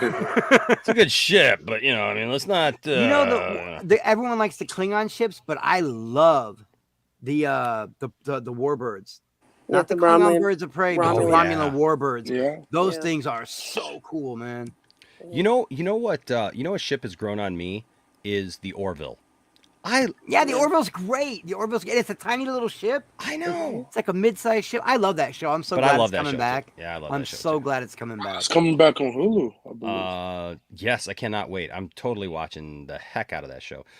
H Bart's here with the $5 super chat. Thank you, H Bart. Says, "Hey Enosh, the hangout we are planning is mostly likely going to take place on July 15th or 16th. All right, bro. You tell me, man. You tell me, bro, and I'm there. Imagine that. I'm gonna go hang out with H Bart's The again. blog. Cool. With H Bart. No, I'm not kidding. H Bart's is a good guy. I'm not H. Bart's is kidding, good. and I'm marking out a little bit. But if it was close enough, and Ray Porter was going to be there, I'd go to the Comic-Con just to meet him. Dude, I wish that they would have got. I don't understand why. Listen, I was hoping this year that the Motor City Comic Con would do that because they've got a whole DC theme going on. They got people from the CW shows, right? It's the 1 year anniversary. Titans. They've got a Superman. reunion of Superman characters, including Mark Yep. McClure, the guy Mark Pillow, who played Nuclear Man, and Mariel You gotta talk Hemingway. to that guy Oh my gosh! And then they even got the kid who from was in Red Hood. Superman 4, who was like, Yeah, "Well, I tell you what I do." I always love that kid. I tell you what I do. He's the only part of the movie I like. I write to Superman. I love it. Like, it's just like this kid. He's probably What, the dubbed over and everything, Superman? but he's just like, I'll tell you what I do, because like he's in the back of the class, like drawing and stuff. Like, oh, well, what did he do? He never talks. Like, I tell you what I do. It would do some good. I write Superman. Superman get rid of all the nuclear weapons, and so I mean, and then Aaron Smolinski, who, man, I would love to meet. I've met him already, actually, a couple times. He plays the baby in Superman 1, in Superman the movie, who comes up out of the crater. And I met him. He was such a nice guy. And I've been trying to get him to the channel. And so I'm going to get to talk to him. Link. Oh, is he? Okay. He said, All right. I got his send stuff him for the a link, couple of Enosh. Yeah. All right. You don't have to ask me twice. You Now do watch Yeah, I not- can get to the Chicago ones, and that's where I went to Star Wars Celebration. They have good Comic Cons. Kansas City's are a little bit better. You going to Star Wars Same- Celebration this year or no? I've been to two. Oh, I'm not going this year. It's in California. I went to the one in Orlando, and I went to the one in Chicago. I've only been one time. I want to go again, but Then I went to definitely Comic Con not in New going. York in 2019. Yep, you don't have to ask me twice. Now watch everybody come on when Ray Porter's on. All right. So, and then we got Simon's section. Well, I need to go through this then. Simon's section here says, Enosh, I have cousins who are Pentecostal. The best people I know. However, I'm not, and I only speak in tongues when I'm eating a British hot jacket potato. My whole family, Oh, my that's whole funny. family, my That's mom's funny. side, not my mom though, but my Hey, whole man. family's Pentecostal. And Dude, they're my good grandma people. was diehard Pentecostal. Ain't nothing wrong with that. Like, listen, everybody's got their own, listen, just don't stereotype people. Exactly. Okay? Just because exactly. people have maybe what seems to you a strange religious view or whatever. Listen, every Pentecostal is not the same. Every Catholic is not the same. Every Methodist or Lutheran is not the same. Protestant, So, none of them, they're not the like, same. it's just, they're just not the same. So I know a lot of times, Pentecostals, like every Pentecostal ain't out here, handling snakes. No, they're just Okay? really, yeah, exactly. They're not all poison drinking There are snake specific, charmers. yes, there are a specific Yeah. group of Pentecostals, yes, who handle snakes. And you know what? I wouldn't go there. Okay. So that's, hey, Snyder Society says, I'm going to try to build a relationship with my dad because he was not there for me. And now my mom is going to give me his number. Can I just speak to this real quick? Hey, man, Snyder Society, give that the best chance you got. I did not grow up with my dad. I did not have my dad in my life until I was in my late 20s. And my sister, I have two sisters and a brother on that side. And I'm going to have my brother on here. I'm going to have some of my family on here. But my brother's a musician. My dad, I got to know, and talking about religious differences, my dad is a devout Jehovah's Witness. Okay? Couldn't be more different than night and day, man. But let me tell you something. My sister reached out to me, wrote me a letter. I ended up contacting her, got a hold of my siblings, and then I contacted my dad for the first time. Hadn't heard from him since I was like 10. I saw him once when I was 5, saw him once when I was 10, and then didn't hear from him again until I was almost 30. Not all those things, and this is after deep conversations with my dad, not all of those things turn out well.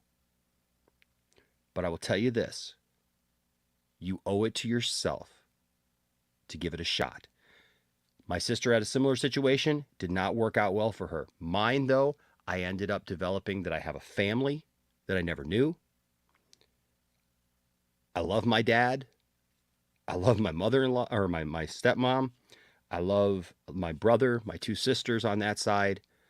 And just, it's a rich relationship now that I have. But you know what? When I first went out to see them, they live out in the Seattle area. When I first got a message to go see them, me and my dad, we talked about it. We had a long conversation about this, guys. And he said to me, Enosh, are you sure you want to come out here? He says, because look, this doesn't always end up like, a beautiful thing that everybody just hugs and everything. And I said, you know what? Here's the deal. I'm coming. If it doesn't work out, I will spend a week with my family on the West Coast. And I'll be okay. And I'll come home. But if I go out and there's something there and there's family there to be had and there's something that I can connect to, not necessarily my mom, not necessarily my grandma on my mom's side and how they all relate and everything, but if I can connect because that's my family, then I owe it to myself. And I owe it to that. I owe it to try. And he said, okay, let's do it. And so we did. And it ended up working. This blesses my heart right here. Try. And look, just be prepared, okay? But you owe it to yourself. And that's just, I just wanted to say that about that because that's, you owe it to yourself to try, you know? Family is important, you know? Family is very, very important. So, yes, he hopped on YouTube and did not expect to see Poindexter. I'm back, baby. I'm back. Let's see. So we're just waiting for him to come in. I think I read your super chat. Okay.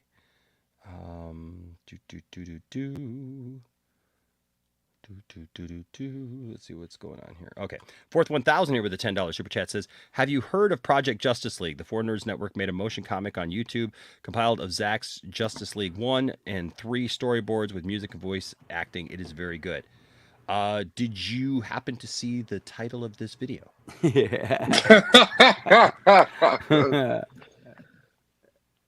mean, because it's on the docket. I only had two things, man. I have Ezra Miller, and what that was about, and then I have Project Justice League. Yep. Yeah, Project Justice League. So I did see it today.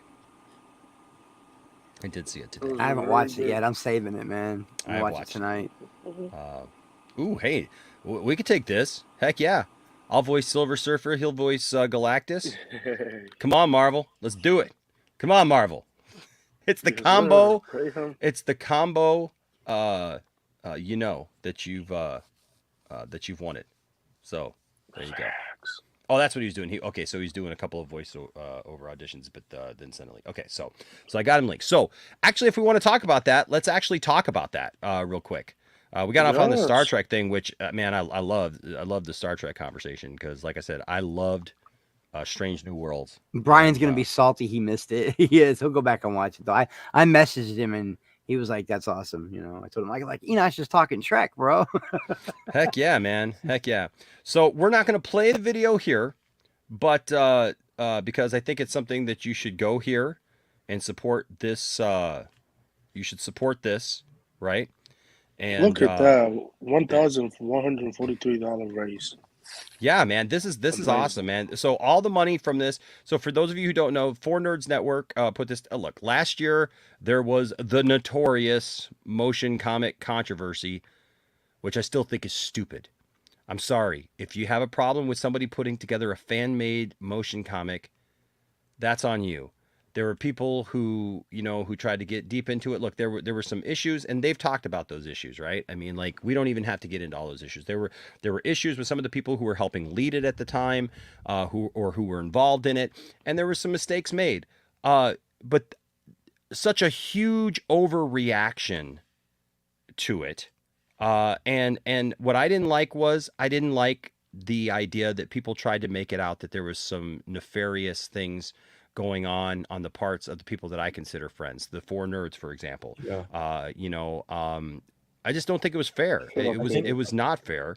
It was also Matt Miranda who was also kind of putting bad taste in people's mouths because of it. Cameron, when did you get here, buddy? Just I now. didn't hear you come in. Right. Yeah, look, I get that. I get that. I think that was the bad taste that people had. And it was, but the problem is that a lot of people put that off on everybody else. And listen, sometimes people get duped, it's not hard to do. It's just you have to find the right people, and he was not the right person. Yeah, he was not the right person to do this. Now, so what they started doing was they started from scratch, and they started putting their own motion comic together. Not Trace. No, not any of really that. Good. It's like... and it's a really, really good thing. And here's the thing: if you go and you watch it, and I'm going to throw the link into. Oh, it's really good art. I watched Ryan doing something. Yeah, it's got almost 11,000 views so far. So that's awesome, and it's raised $1,143 for AFSP. So this money is going they got a fundraiser. So this is how you can know if you hit this donate button here. It's not like a super chat. YouTube does not take a portion of that. We Just did directly. Speaking of Mr. Porter and Ray Fisher, we had them both here, and we did our own. I think we raised close to $1,300 or something like that for AFSP that night. And we got to hear Ray Fisher's version of Dark Side, which was pretty awesome. Yeah. So go back and watch that stream. I hope we see Ray Fisher again on the channel. That's funny. So we gotta see Ray Fisher again on the channel. Go watch project. Oops. So I'm gonna put this in the chat here. This is the link, so you can go and watch this yourself, and I encourage you to do so because it's really good. It's really good. I'm super proud of these guys. Yeah, I'm super proud of these guys for putting this together. I think.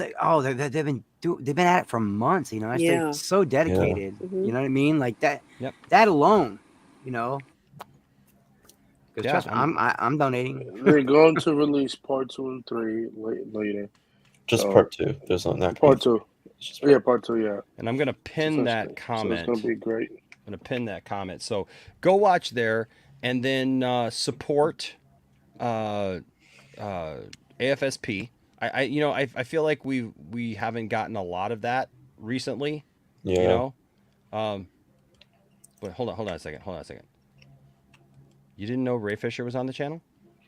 He's been on the channel twice. No, it was once, right? Yeah. No, he's been on like three. He's been on three times now. 3 or 4 times. Yeah. 3 or 4 times actually. When are we going to see Ray Fisher back? He's busy. He's working. He's working. He is. He's swimming. He's working. I wanted to say that.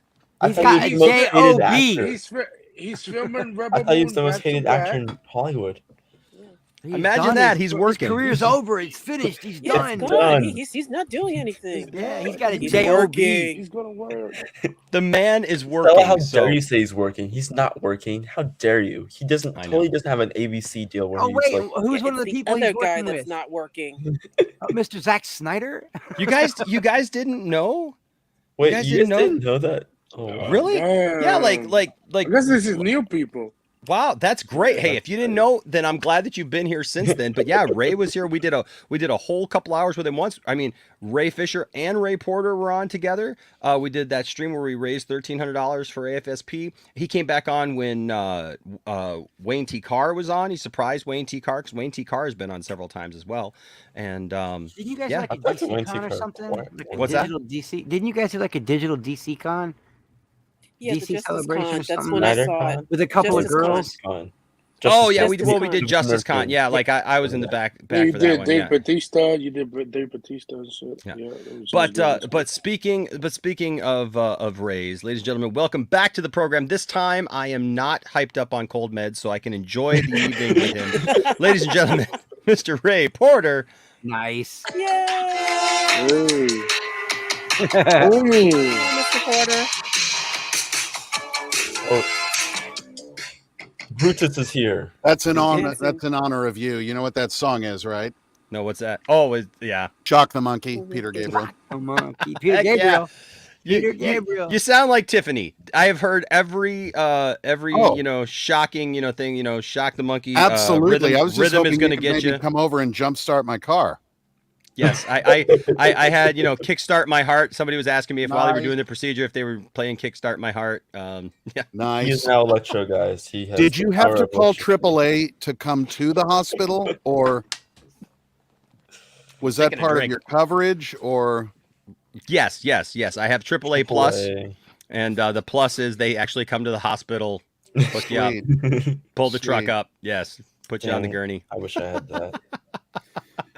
But I mean, yes, welcome, Ray. If your room was, any smaller, and if life was a little bit harder, we could say it was a Duracell. Yes, I'll be here all week. Tipping waitress trying to deal. They just hooked me up to a battery. You are a battery, dude. You're I a am. capacitor. They literally jump You started. are a flesh and blood robot.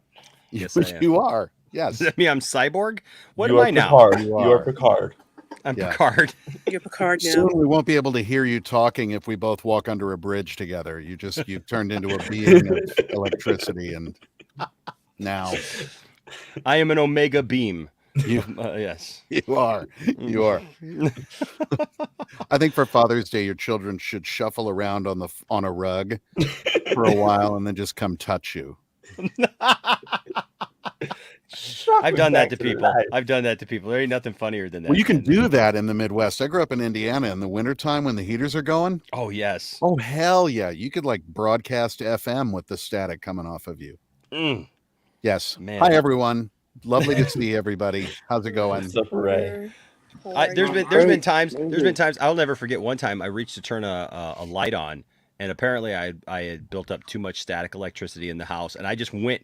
I got close to the circuit, man. It was just like zzz, like the bolt came out of of the thing, man. Just like, are you the Flash now? Yes, I'm the Flash now. You are. You are the Flash. So I'm Cyborg, Flash, Picard, and many others. Yes. Who else? Yeah. We'll figure. Static Shock. My Static Shock. Wait, no. Sure. Yeah. I probably shouldn't do that one because I'm then I'd be what's that? Whitewashing. Whitewashing a character. Now, are you telling the truth or are you telling a fib?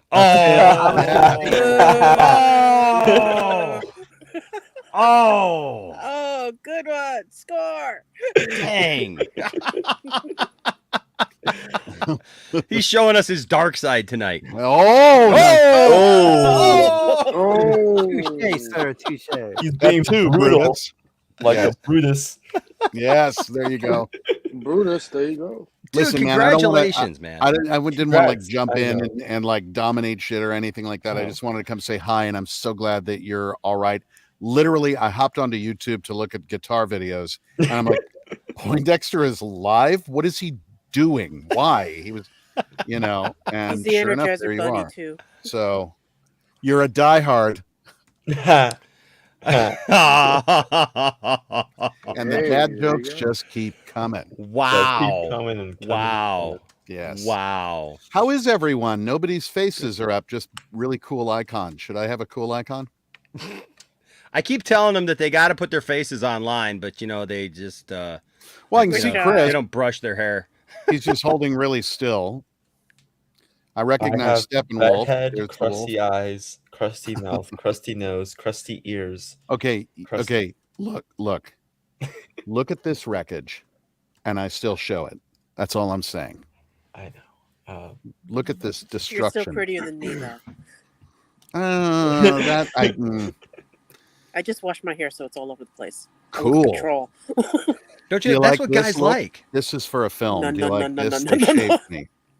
Oh, that's right. Yeah, that's right. You're Yeah. still doing that? You're still doing Yeah. that, huh? Well, I said, I contacted them and said, can I please remove this? Because I'm getting weird looks. And they were like, no, we're going to need you back in early June for like catch-ups and things like that. I'm like, okay. But I may just continue to rock it. Just let it get longer and longer, like a Viking or some old Celtic warrior, and braid it and stuff. Hey, maybe they might need some. They might need some help on, that Rock TV show. You could go in as Hulk Hogan. Ouch. Hello. No, I can't go in as Hulk Hogan. I actually. Why? Here's a real quick, just hot tip. If you're ever on a TV show, after the episode airs, I didn't watch it. I have to wait for it to stream tomorrow. But don't go on forums to read what people thought of the episode, because your name will get mentioned and you will get dragged. So yeah. See if I can't get my camera to work That's real quick. There you go, brother. How are you? I watched Now, it. when I show up at the Comic-Con, you'll know who I am. Yes, my friend. Yes. Yes, I'm a flux How capacitor.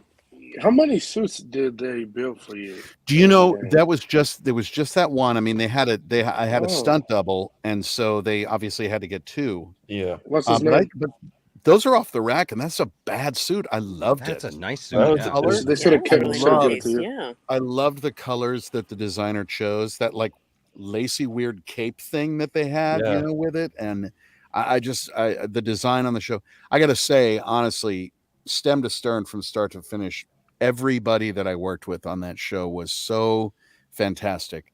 Can we And see the some energy proof? around there was so great. If there's It really was something. And Demaine Davis directed me, and I cannot say enough about her. wow. She's I just heard an great actor things for her. director. But I like fully geeked out because I was sitting in the makeup chair, and Ava called, and they passed Oh, the wow. phone to me, and she was like, "Hey, I'm out of town. I'm doing some stuff. I'm sorry I can't be there, but welcome." And I'm so, you know, and I was just geeking out because I admire Ava so much. And it was just great to be a part of it. You know, it was really, really fun.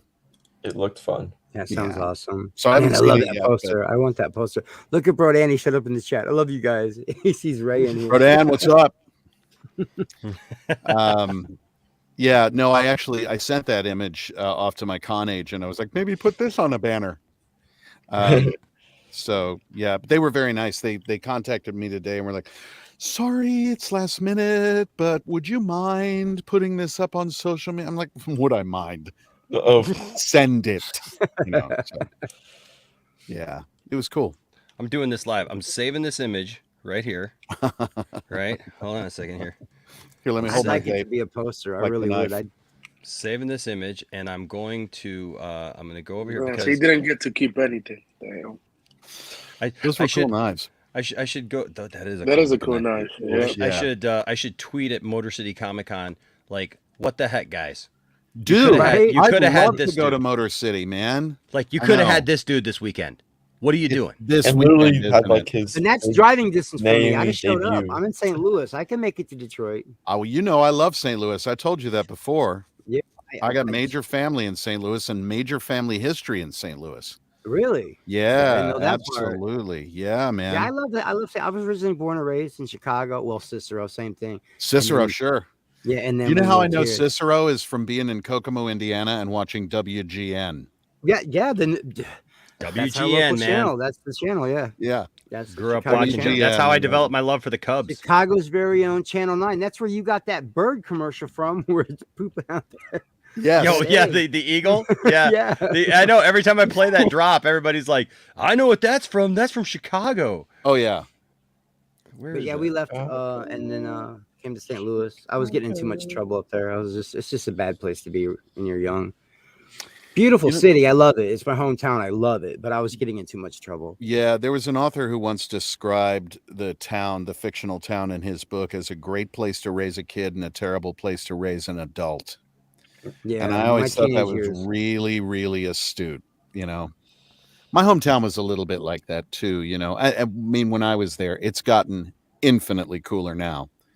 But when I left, which was before any of you were born.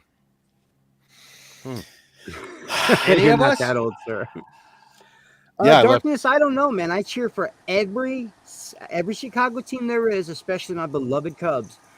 The only team I don't cheer for is the Bears. I'm a Rams guy. I've always been a Rams guy. Well, there When you they came go. to St. Louis, that was a bonus for me. They went Sure, back to LA. yeah, I'm they were still there. cool It with was them. great. And of course, in St. Louis, you have KC95, Real KC95, Rock classic Radio. rock. Yep. Oh yeah, man. Wow, you know your shit. Oh yeah, man. I was in broadcasting in the Midwest. I know all that stuff. Yeah, I had a couple of friends in Caseyville. I got to get to Kokomo just for no other reason than they have a huge toy store in Kokomo. Yes, they've got what they call Cool Street, which is like none of this was there when I was there. No, it's all comic book shops, game the shops. comic book shop. They've got the toy stores. store. Yep. They've got. I mean, my mind was blown when right before Justice League came out. They posted something, and I was like, "Wait, what? Coke? What? Right? You know, and I'm like, no, legit. They're like really good." So then I went back. I got all nostalgic, and I went back and like started looking at like YouTube videos around Kokomo, and I'm like, well, this place got really cool after I left. They've got another really great toy, Infinity Toys in Indiana. Mm-hmm. That's where, and it's more collectibles and toys. That's where you get like the diehards that you can't find, Like you know? Prime One stuff and Yeah, things like you that. know, and I leather, almost stopped in yeah. Kokomo. We almost stopped in Kokomo. Well, you kind of have to with all the stoplights, right? But yeah, but I mean, we Yeah, and you have to go almost through. pulled off though and stopped at Kokomo, except Yeah. for the fact that because we were coming back that day from Metropolis, We were in Southern Illinois, and so the Superman Museum. Yeah, that's Superman Museum. So we did the Superman Museum thing, and then but Kokomo's the toy store closes at 5 p.m. in the afternoon on a Friday, and I was like, wow, what? Like, who closes at 5 p.m.? At least, 6, 7, like the toy store that's like by me closes at like 6 or 7. But I was like, really? 6 or like 5 o'clock, man? Like, people aren't even out of work. Like, you got to let people get there to buy toys, But they do a lot that's online. Right down there in Southwest Illinois by Kentucky and Missouri. It's right there. Across. It's right across. I drove through it, and I've never stopped at the Superman Museum, and I probably should have. Dude, it's right over. It's right over the border from Tupelo. No, not Tupelo. Yeah, I was thinking that's Paducah, Mississippi. I'm sorry. Paducah? Yeah, Paducah. That's what I was thinking. Yeah. Paducah. Yeah, Paducah. In fact, we One of stayed those in U Paducah. names. We stayed in Paducah. Paducah, Kentucky. And when Dawson and I went down, to put in the brick that we did for Zack Snyder, you knew about that, didn't you, Ray? No. Oh, dude, I'll have to show that to you. I'll pull that up. Did you vlog it? Yeah. No, we did a video. Wait. I do remember seeing this. Yeah, and it was super cool. And you did that in Metropolis. Yep. We did that in great. Metropolis. Yep, we did that in Metropolis. So that is so amazing. Yeah, so it was awesome. Can you see this? Wait, hold on, let me put you up here. Hold on. Let Grandma put on her glasses. Oh, that's cool, man. That's sweet. A trilogy. Nice. Yeah, it was a gift. It's just weird. I was looking down. I was like, oh wow, I'm drinking out of my Star Wars cup. Very cool. But yeah, so when we went down there, Dawson and I also stayed in Paducah, and then we just went across the street. But I tell you what, man, if you ever get a chance to go to Metropolis, it is such a cool Superman collection of just everything. I would love to. And what they told me is they would really like. I mean, they got a lot of Christopher Reeve stuff. Obviously. I mean, they got Man of Steel. They've got Man of Steel's things. Yes, they do have some things from Man of Steel. Yeah. But Metropolis, if I'm not mistaken, he has the Superman 3 cape from Superman 3. Did they not? Well, they've just got a ton of stuff. I mean, they've got like the little trinkets that are in there from Superman 2 that like when they're at the White House and they're spinning the little thing around and the little balls that go back and forth. They got all that stuff. They got all the miniatures. They got like Clark's outfits from all the movies. They got all of Christopher Reeve's hair pieces from every movie. They've Action got comic boots. number 1. No, but they've got boots. They've got costumes. They've got the crystals and stuff from the films. They've got the backpack. The backpack where like when just before he creates the Fortress of Solitude and he rips it open, and you see the red, blue, and yellow, and then he pulls out the crystal. They've got that backpack, and it's so cool to finally see something like that in real life. The actual artifacts. Yeah, when you've watched it your whole life. And then they've got stuff from like the Superboy TV show. Wow. And they've just got toys. They got stuff from Lois and Clark. They got stuff from Smallville. They got stuff from Supergirl the movie. And they got a whole Supergirl section. But I saw a thing where somebody was making a 7 or 8 foot tall Darkseid suit for cosplay, which I can't wait to see. I heard they put up a picture of the mask, and I was like, what? Yeah, but maybe they'd let me borrow that and just walk around Metropolis. Speaking of that Darkseid, would be Rodan, sweet, I see dude. You came in here because your hero's in here. Now get that beautiful Rodan, face what's on up? cam for me. And let me see what you look like. Hold on. I'll tell you what, Ray. You remember when Mark Hamill did that a couple of years ago at the San Diego Comic-Con. He put on a stormtrooper outfit and he walked around, and nobody knew that it was Mark Hamill. That would be a really cool thing to do. Like have you walk around as Darkseid and then just be like, hey, it's really Darkseid. But yeah, so we went down there though, and I'll tell you what, it's they actually told me that they want that they would really like a whole lot more, because obviously they knew what we were doing, for Zack Snyder, and they said, man, we would really love to have more stuff from his films and more of a connection there because all the old school guys, they all go to Metropolis. Like there's one guy, what's his name? Tim Gardner, who's like a big time Superman collector, like really known in the community and stuff for years and years and years. And he's got like everything, right? and so he's a supporter of that. And so like Well, I mean, when I was down last time we were down there, he was just hanging out there, you know, and that's so cool. You know, and so but there's like a bunch of these older guys like that, and so it'd be really cool if they had also some of the newer stuff, because it's not that they're not the gatekeeping kind of people that are just like, oh, Christopher Reeve. No, only, but they also want to stay relevant and stay Yes. up with, you know, as the legend unfolds and Superman means something to new generations. And heck yeah. You know, and you want the kids to see their Superman, you know. Yep. Yeah, I mean, obviously DC or Warner Brothers would be the people to get in contact with about that. Yeah. Real quick here, fourth 1000 with a $5 Yes. super chat says, Mr. Porter, what's an existing movie role you wish you could have played, you think you would have nailed if offered to you? Well, thank you very much. I never think in terms of like, oh, I would have nailed that, because in a weird way, it's like that's kind of taking away from the actor who actually played it. Wait. I just wanted to say hi, guys. I do actually have another stream ongoing that I did leave. It's the battle of the dark side. Leave your stream. I will say this. I think He's telling me to leave your stream, but in this. Better watch it. We'll get back to Batman motorboat. And, no. That part I do remember. No, that part I do remember. We were all having a good day. Yeah. We were Why all you having a ruin good day. life, man? It would have cost you $0 American to not do that. Dude, I just want to say hi though before Enosh scarred my mind for the thing. Right? I guess, yeah, you got to take the bitter with the sweet, apparently. Oh, it's dude, very you nice don't to even know see the you half back of to how your bad he is. stream. He's awful. He's a villain. He's the worst. But, I just want to say hi. You expect Hello. Dayton here in nanoseconds after I literally leave this, because I did let him say he could come in here too, obviously. But we're doing a review of Doctor Strange. And I loved it, by the way. Just wanted to make that be known. And Wanda, if you wanted me to give you children, I would have gave you children. So y'all be good. I'll be back. Oh my God! Vanquish him, Dark Lord. That kid there's Buck. Why he has no filter. You know, I'm sitting in my home, in my recording booth here at home, and that used to be a safe place. So what's a role though? What's a role though that you would have that you would have liked to have played? What's an existing movie role I wish I could have played? It could be a great Thanos. Well, yeah, but he was a great Thanos. That's true. You know, he really was. I mean, there's so many things in the Star Trek universe, in the Star Wars universe. I'm thinking more just like to be in that universe. You know, like Troy, one of the kings from Troy. Troy would have been fun. Yeah. You know, it's funny because I look at like, you know, warriors in Braveheart, and I used to look like that, you know, and I'm like, oh, I've aged out of that now. Shit. You know, honestly, I would love to be involved in any kind of a sword type thing, because my background is swordsmanship. You know, years of Shakespeare, lots of sword fighting. You know, one of my best friends is a guy named Brian Danner who runs Sword Fights Inc. here in LA. They're kind of a stunt team, and you know, used to work out with them. I need to work out with them some more, actually. But I would love to do something of that ilk.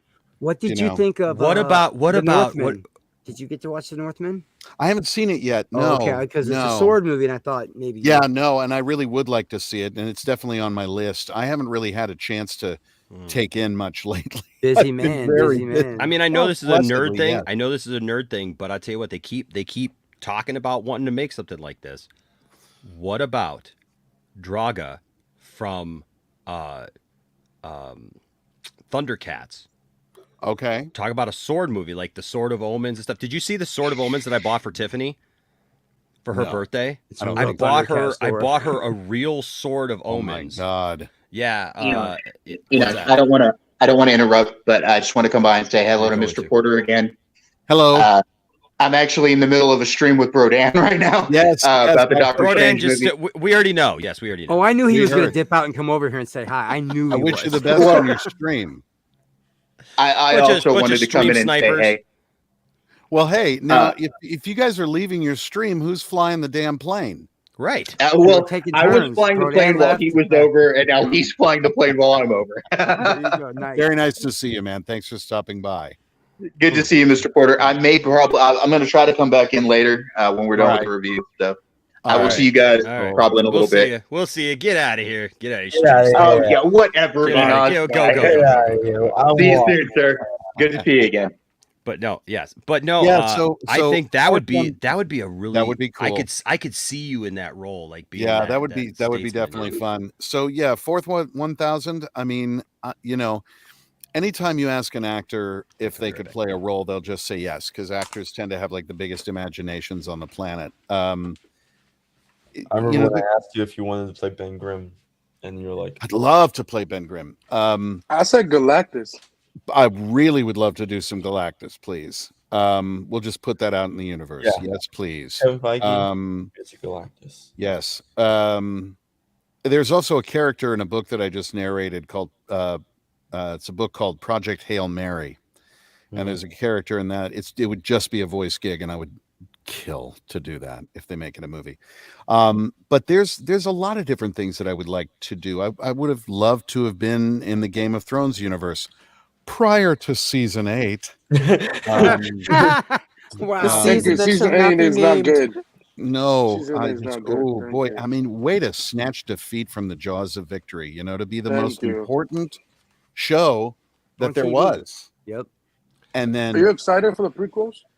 you know what? I'm interested in them. I'm very interested in them because I do like that world.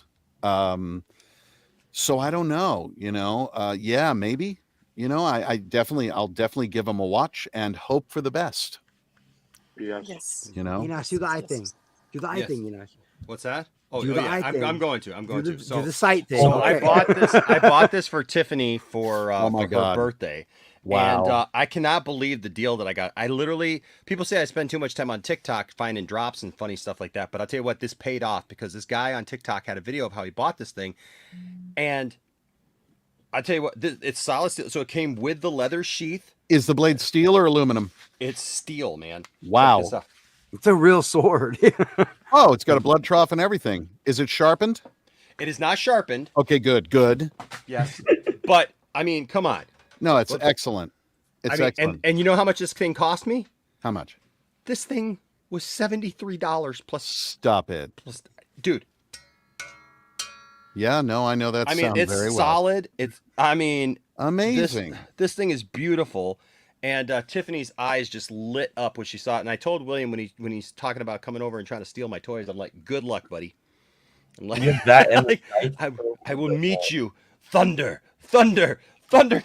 But that was a yes. great birthday stream, watching her open all her gifts. Oh, and I stuff. know, man. But That's so cool. But yeah, so this was That's excellent. Oh yeah, I couldn't believe the price. I don't know why it was that, but I mean, you could sharpen it. You Yeah. know? I mean, you could sharpen it and make it. So we gotta hang. I it up in the living wouldn't. room. I Yeah. wouldn't. I would leave it as it is. Custom stuff. Because I can tell you personally from experience Here we go. that even a dull blade can do some serious damage if swung in anger. That's So, true. It's very blunt. It's very blunt. You yes, can and see. so am I. But yeah, no, it's dangerous enough. Yeah. I literally looked up your name in like this Fancast site, and guess what? Project Hail Mary popped up for Did Raw. it really? Interesting. Yeah. Wow. You know what else I think you'd be good at? Hmm. And that is, like we've talked a lot about like the Mandalorian and where the Star Wars universe is going to go, and obviously they're going to do some kind of take on the Thrawn trilogy of books. It'll be different, but they've got a lot of those elements. And did you ever read those books, Ray? I'm familiar with them, but not Okay. enough. So in those books, they have a place where it was the Emperor's world, this world that the Emperor kept all of his like secret projects and stuff. And especially Kay. Yeah. It was the planet Wayland, and he keeps it in this giant mountain called Mount Tantus. And they actually showed that at the end of last season of The Bad Batch on the cartoon. Wow. Where they destroyed all the cloning facilities on Camino that were in Attack of the Clones and everything. They destroyed all that. They took all of that information to Mount Tantus to hide it there. And the cool thing is in the Thrawn trilogy of books, which are no longer canon right now, but they've already name dropped Thrawn. We know we're getting something like that.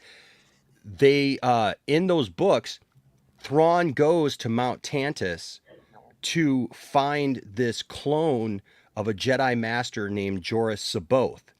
and Joris is like this. He's a clone. He doesn't realize he's a clone, so he's a little off.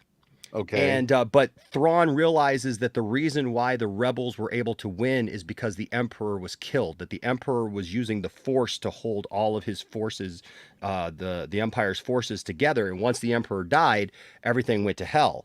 And so Thrawn realizes that if he has any chance of victory, he's going to have to get some kind of Force user on his side. So he goes to Mount Tantus, and Joris Saboth is guarding Mount Tantus. And he goes, and they've got these little creatures called Ysalamiri that create these force bubbles. So he's safe from Joris Saboth. But the way that he's depicted reminds me of you, because he's got like long, like gray hair and a beard and all, kind of the typical Jedi, astute, like Jedi, look. But he's also got this kind of craziness to him that like he's unpredictable, right? He's unpredictable, and like Thrawn never quite knows. Like Thrawn always makes sure that he's got the Ysalamiri around him, because he knows that if in an instant Joris Saboth would turn on him and try to rule the galaxy himself. Look, stick me on a film set and put a lightsaber in my hand, and I will do whatever you like and be happy about it. Dude, you would. Yes. Yeah. I mean, come on. Yeah. Gotta. I mean. Yeah. Who's gonna say no to Star Wars, man? I tell you what. No, I mean exactly. And that dude Vince with the $5 super chat says, "Is it wrong that I remember Ray first from Frasier, then DC? Love you, Ray. I'm also in the St. Louis area. O'Fallon represent." Now, did you catch Vince? Did you catch the weird synchronicity of that Frasier episode? That I was at a Comic-Con waiting for an autograph from a guy that Frasier remembered as a Shakespearean actor, but now he was signing autographs. That's awesome. And I'm a Shakespearean actor signing autographs. Oh, that's Nerdception. The show. Nerdception. Nerdception. That was awesome. I got to spend that week. I told you this story with Sir Derek Jacobi, and with Patrick McNee from the Avengers, which was mind-boggling. So cool. So cool. We forgot to show. What's that? Because we were talking about. Have you had a chance to see Strange New Worlds yet? No. The new Star Trek series? No, and everybody says it's great. It's incredible. It's fantastic. I mean, it's just absolutely amazing. Well, Toronto Freddy, who's in the chat right now, he was in it. Oh, he's in the pilot episode. So there's only one episode, and so his NDA is done, and so I forgot that we were going to show him here. Oh, excellent. Okay. Yep, because it's an episode. They go to this planet, and he was one of the extras on that planet. Yeah, That's yeah, great. Oh, you look bitchin'. You got to rock that suit and that face. Just walk around. That's so cool. Makeup, man. Toronto Freddy, man, you got nailing it, bro. Well done. Congrats, Toronto Freddy. That's awesome, man. That is fantastic. My friend Jonathan Mayberry, he's interestingly enough has a new book out today called Kagan the Damned, also out on audio. I narrated it. It's really a brilliant book. He wrote V Wars, which was the TV series with Ian Somerhalder. Mm-hmm. And one of the actors, one of the regulars from V Wars, is former captain of the Enterprise on the new Star Trek show. So I definitely want to see that. Man, yeah, I'll tell you what. Tiffany and I watched the first episode tonight, and wow, it's really good. Just wow, like it's Star Trek, man. It's back. It feels like Star Trek. It really it's not heavy-handed, yet it still deals with like serious issues. Like they go to this, not to give too many spoilers away, but basically they go to this planet that discovers warp technology, but it's kind of their own fault that they discovered that this other planet discovered warp technology, and so they're using it more for weaponry than because they weren't ready for warp technology. So it'd be like our planet.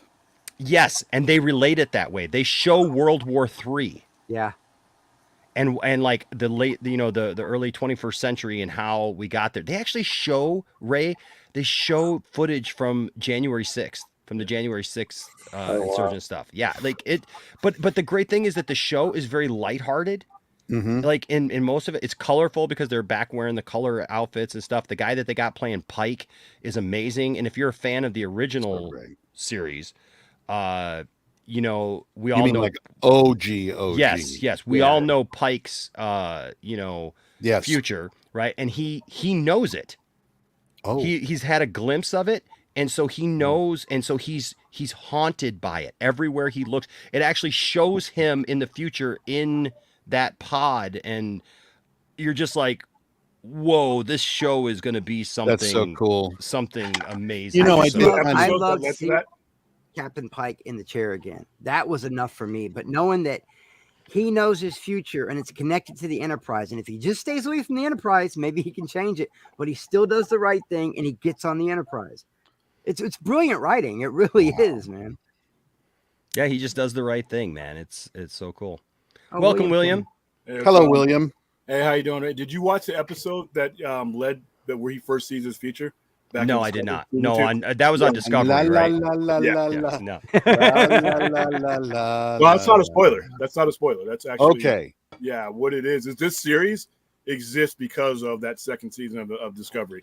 It was set up that way. Yep. Yeah. You know, I did kind of get away from Star Trek, sadly, in the last. I think probably the last two iterations. Really, you're not the only one, Mr. Porter. A lot of people. You're not the only one. The show's redeeming it, though. I'm really happy, and it seems like people are very excited about it. So I'll give it a watch for sure. Yeah, no, I was really happy to see that back because I'm like you, Ray. I watched Picard. You know, I watched the first, which I season, didn't get a chance to see yet. Which I liked the first part of the first season. The second season I watched it, but it kind of fell off, you know. And then this season I got really excited about it, and so I still have like I think 2 or 3 more episodes to finish the series. Okay, but it's very serious. Very, very serious. There's some lighthearted things thrown in there, but it's very serious Trek. And that's just kind of how I feel about Discovery and about other stuff, that it's like they're trying to be like uber serious because it's like they're trying to make points and everything. And I get that.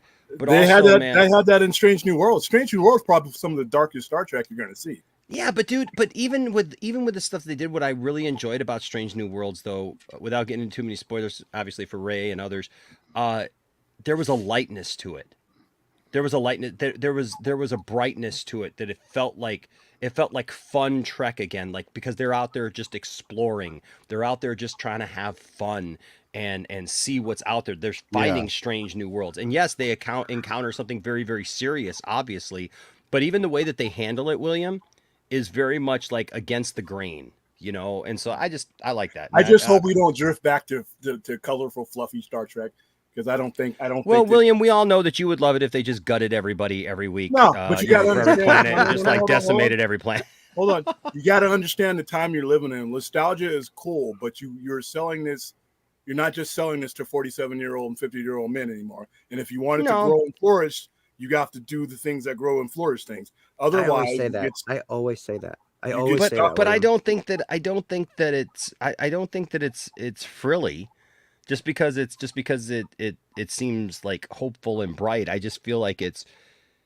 I haven't watched a Star Trek series that isn't, except for DS9, and with the Dominion War. That's always tricky, though, isn't it? When you're straddling this huge legacy, and yet large parts of that huge legacy are no longer relevant. So you have to do things that are relevant and how they clash.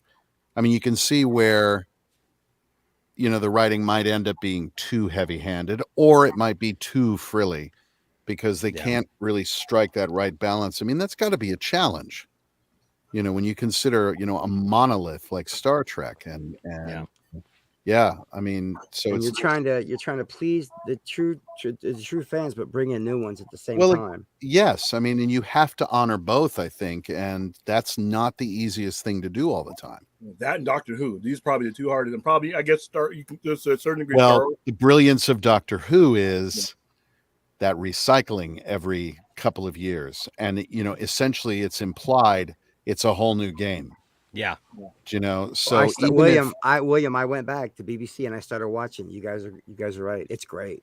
Yeah, even the old ones are great. It gets great. Better. Those weird robots with the Daleks. Yeah. What are they called? The Daleks? Daleks. Yeah, man, they just like touch you and destroy you, and then you got the phone booth. It's great. Oh yeah, and the oh god, why can I not think the robot man? Cybermen. The Cybermen. Cybermen, yeah. The Cybermen. I mean, come on. And I mean, it's got it's still like there's an inherent darkness in Doctor Who, an inherent sort of terror aspect. Yeah. I mean, the Weeping Angels. Weeping Angels are awesome. I haven't got there yet. I'm only like a few episodes in, All but right. it's great. I'm just I didn't saying know the it was Weeping 27 Angels. episodes. I didn't know it was 27 seasons, William. Yeah. Oh, yeah. We're gonna be 60-year-old men, and Chris is still here going. Started off in the 1960s. Next year is the early 60th 59s, anniversary of 50s, Doctor actually. Who. Yeah. Well, I'm kind of balancing them both. I started Doctor Who because I thought, well, I'll have something light and fun to watch because as great as Ozark is, and the fact that they only film it an hour from here, and I've met Jason Bateman and all that crazy, but that's a dark show, man. I needed something to after watching that, man. I was like, I'm I don't gonna know try if you can Doctor see Who. this. I took this from my table at Wales Comic-Con. Look at this dude's cosplay. That's awesome. Oh, wow. Cool. That looks cool, yo. And it was fully motorized and had a voice synthesizer on it. Jeez. So he was talking even as his mouth wasn't moving. It came out like all Dalek voice. And like that is the awesome. weapons would aim stuff. Exactly. It was so cool. Oh, Stella, when they say that, it is creepy. Yeah, they are creepy. I'm like, holy shit. Now, Chris, where did you start watching from, Chris? 1963. I told him to start with Earth Dude, Child. you started from like early, and you're I want to watch them through. all. You haven't even gotten to Chris Eccleston yet. No. Wow. And I guess there's a new Doctor like every season, or Max like Smith. No, Chris Eccleston, by the way, is going to be at the Comic-Con this weekend. What's that? Who is that? Chris I Eccleston. won't. Oh, yeah. Well, I I'm telling won't. you, I'm gonna Shots tweet them. fired. They still have their request a celebrity thing up Good. there. Are you free this weekend? Yes. Okay, I'm gonna do it live. I'm gonna do it live. Here we go. Give us the link so we all write to them and tell them. It's serious. It's just if you look up Twitter, They'd have to buy a flight on a day's notice. You know By the what? way, Make their money. They've done it before. That stuff that They've I done it use is before. called Singer's Throat Spray, and I strongly recommend it. Oh, thank you. What is it called? Singer's Throat Spray. I'm gonna have to write that down. Yeah. Chris Eccleston. That's Enoch, that's you just go in there with a Raymond. sign saying this is Dark Side. You go in there with a sign. You have Ray there with you with a sign, and trust me, start trying Dude. to That would be Crash it. hilarious. Just That'd be, crash hey, it and, hey, like, maybe start look, signing maybe autographs. it's no Oh my longer, maybe God. no, it's no longer send Enosh to the Motor City Comic Con. Now we'll just switch it all, and Send we'll just Ray be Porter. like, send Ray Porter to the Motor City Comic I Con. want you to think of You and me, all- Ray. You Yeah. and me. We walk in that way, Sounds great. dude. We just crashed the con with Darkseid. Oh my God. Yes. Oh my God. Oh my That God. could be cool. The layers of trouble. We've got 3 that I would days to get make in. this happen. We could do this. Would you get in trouble for something like that? Yeah, my agent would be thoroughly pissed off, even though I would give them 10% of whatever I Oh, took. well, yeah. Oh, The okay. organizers would probably not be best pleased. So That's you know, weird that you can't It'd just be go hilarious, to a Comic-Con yourself and be a fan for you. That seems really unfair, man. well, you know, it's also, I mean, it's a big undertaking, and I understand that, but you know, I love doing cons, and I definitely want to do more because they're just fun. They're Yeah, but exhausting, but it they're just seems fun. unfair to me because you are a fan. You should be able to go there and be a fan also. No, I could show just up. go. I mean, I could just go.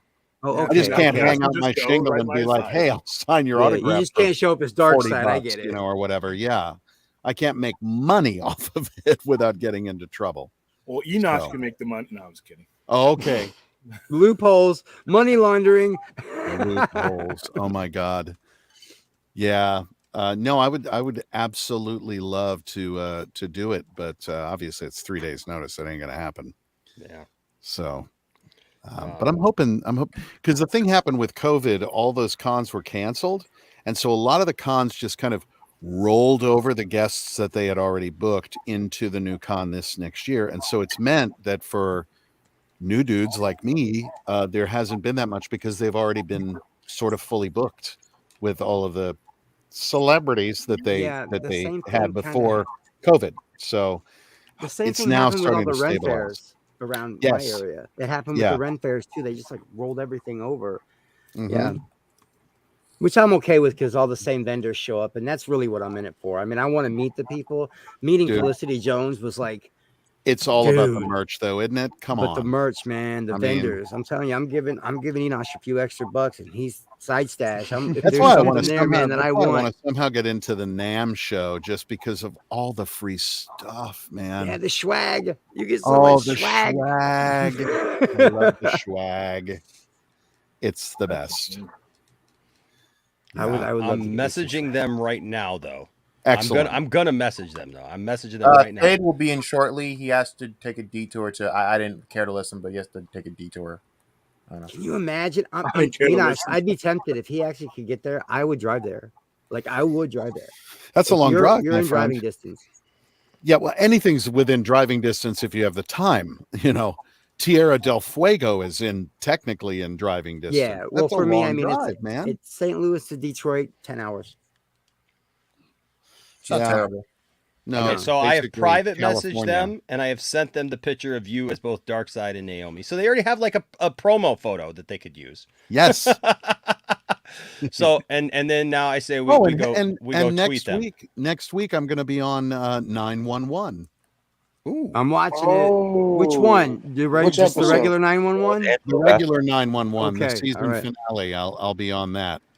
That's really cool. Yeah, I'm playing a guru. Nice. We gotta pump this Playing guy what? up, get him A more and more guru. clout so he can come to the Marvel Universe and be Galactus. We can make this happen, people. Better. I actually want him to be Cathan. I want him to be terrified. Who even knows who Cathan is, man? He's the guy that literally caused all the stuff to happen with Wanda. What do you And mean? nobody knows who he is. And which nobody is knows Don't who make me he kick is. you out of here, Brodan. Everybody know who Galactus He's coming. I mean, he's already coming in. After he gets there, that'd be cool. I mean, I guess it'd be a cool introduction. I'm just saying nobody knows who he is. But Well, you're gonna everyone know knows who he's Galactus terrified. is. I'm surprised they didn't introduce him because he's Nobody knew who Well, I they- was they before mentioned the him. No, they Justice mentioned League him. came out. They did mention him. Yes, They I mentioned could boom tube, but I'm only given a certain amount of boom tubes a year. Wait, what did you just say? And I want to go. correctly. And I want to go visit my mommy. Unlimited boom tube. What plan. did you just say though, Mr. Porter? You said nobody knew who you were till you did Darkseid? Nobody knew who I was until I mean, a few people did. They Audiobook remembers you listeners from and all the way stuff back like in the Fraser days. that. That's true. Wow. Don't be cutting yourself That's short. true. That's true. But you should give unknowns things a a chance. chance, man. Is all I mean, I'm saying. think of Just it like give this. unknowns a chance.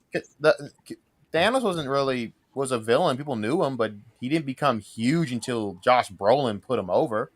You Yeah, never know. And he was a relatable villain. I keep and he was one of the Yeah, he dumber really villains was. too. Josh Brolin was I amazing in that. Like I said on Twitter today, I like how Loki and Doctor Strange 2 basically made Thanos look like a nobody threat to the multiverse. Like he's just a thing that He isn't a big threat.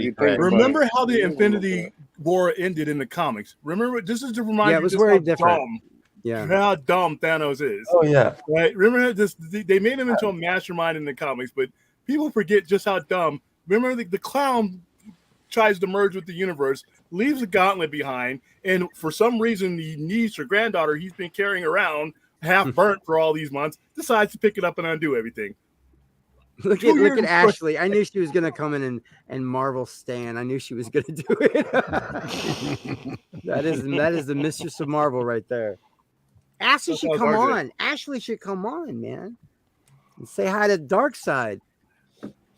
So I'm gonna pull this because you did give a super chat. So I do appreciate the super chat. I will preface it with this, with two things. One, look, Ray is his own person. He can say or not say whatever he wants to, but obviously that situation is not personal to Ray. It's not.